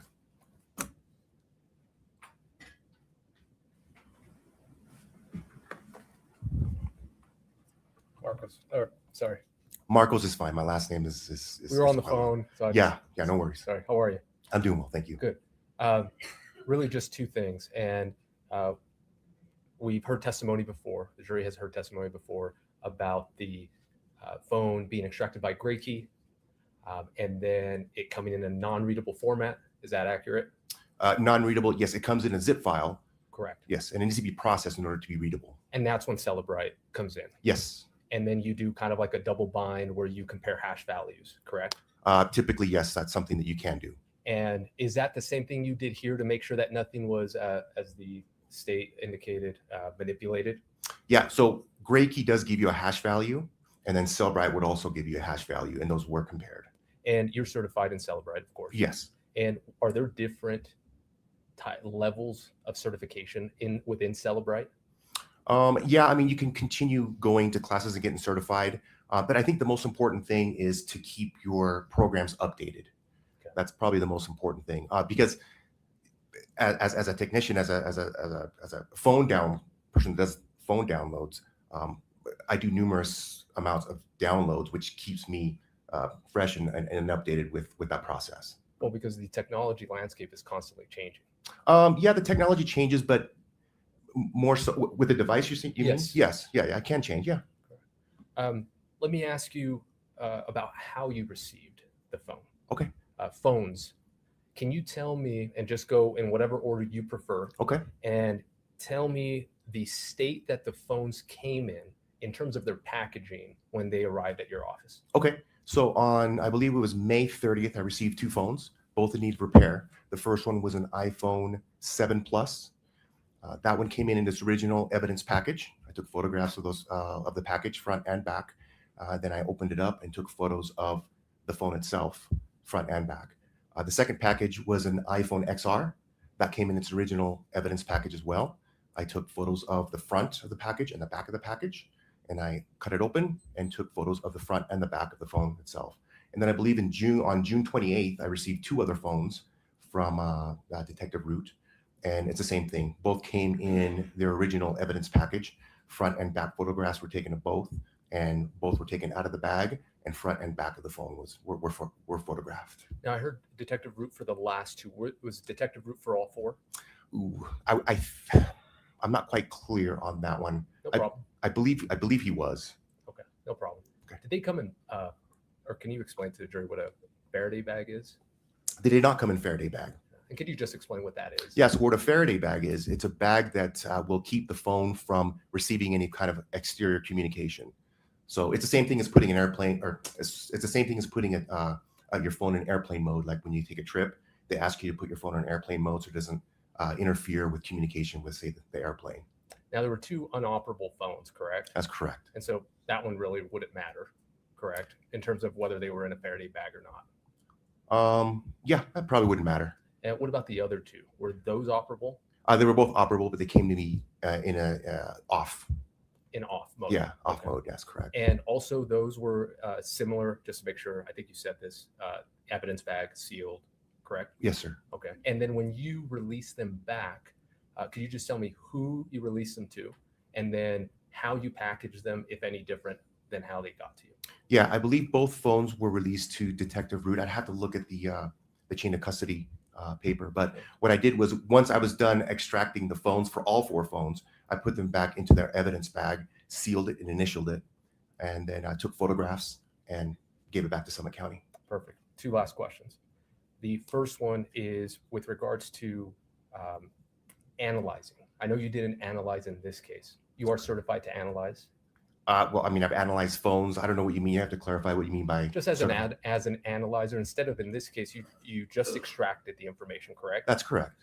You didn't analyze. I did not analyze any of the data. Perfect. And then the second question I had is, in your experience, I can't remember how many extractions you said, or you might not. I'm imagining thousands.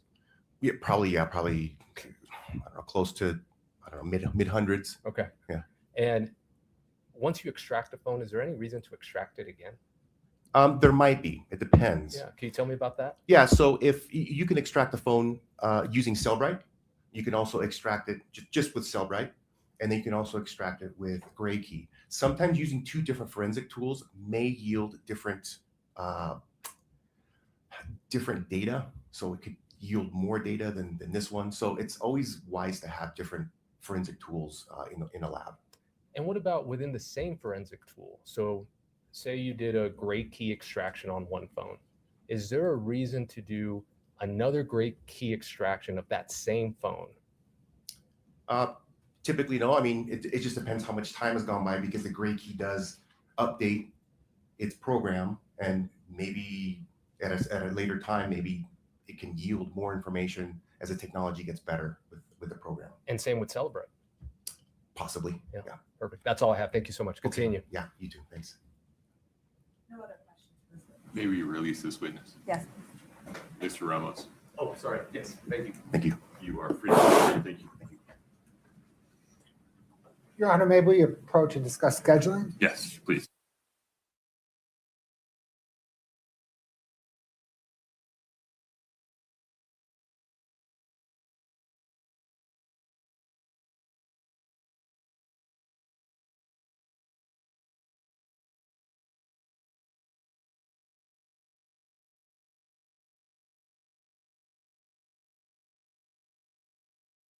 It's almost 4:05 on a Friday. I appreciate your attention and diligence this week. We'll be recessing for the weekend. Please hear me on this. This is an extended period of time in which I will need you to be vigilant between now and returning at 8:30 a.m. on Monday morning, that you do not allow yourself to be exposed to anybody talking about the case, to any audio visual depictions or reports about the case. You cannot listen, watch, or read anything about this case. You're going to have to put some effort in. It gets some media attention. There's a lot of people sitting in the front row. Court TV is here, so please be thoughtful and diligent about that. Please do not talk about the case yourself. Do not do any searches of any kind. Just forget about it for 2 days. Monday morning, 8:30 a.m. Please enjoy your weekend. I appreciate your time. Please rise for the jury.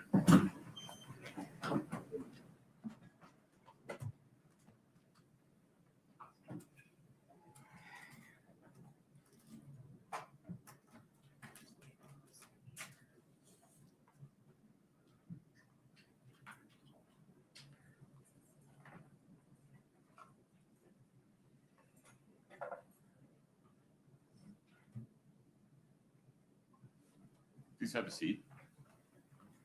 Mr. Bloodworth, anything else on the record today? No, Your Honor. Ms. Nestor, it doesn't have to happen right now, but I need to create a record on the court's denial of the motion for mistrial at some point. Let's just not let that get lost. Okay. Okay? Okay. All right. We can do that next week. I'll be prepared to do that. Very Maybe good. Monday morning, first thing. Let's just get rolling by 8:30 a.m. on Monday, and then we'll see where we go from there. Okay. Same warning for all of the members of the media and spectators. If you happen to see a juror in the wild over the weekend, please give them a wide berth. I wish you all the very best. Court's in recess. Thank you.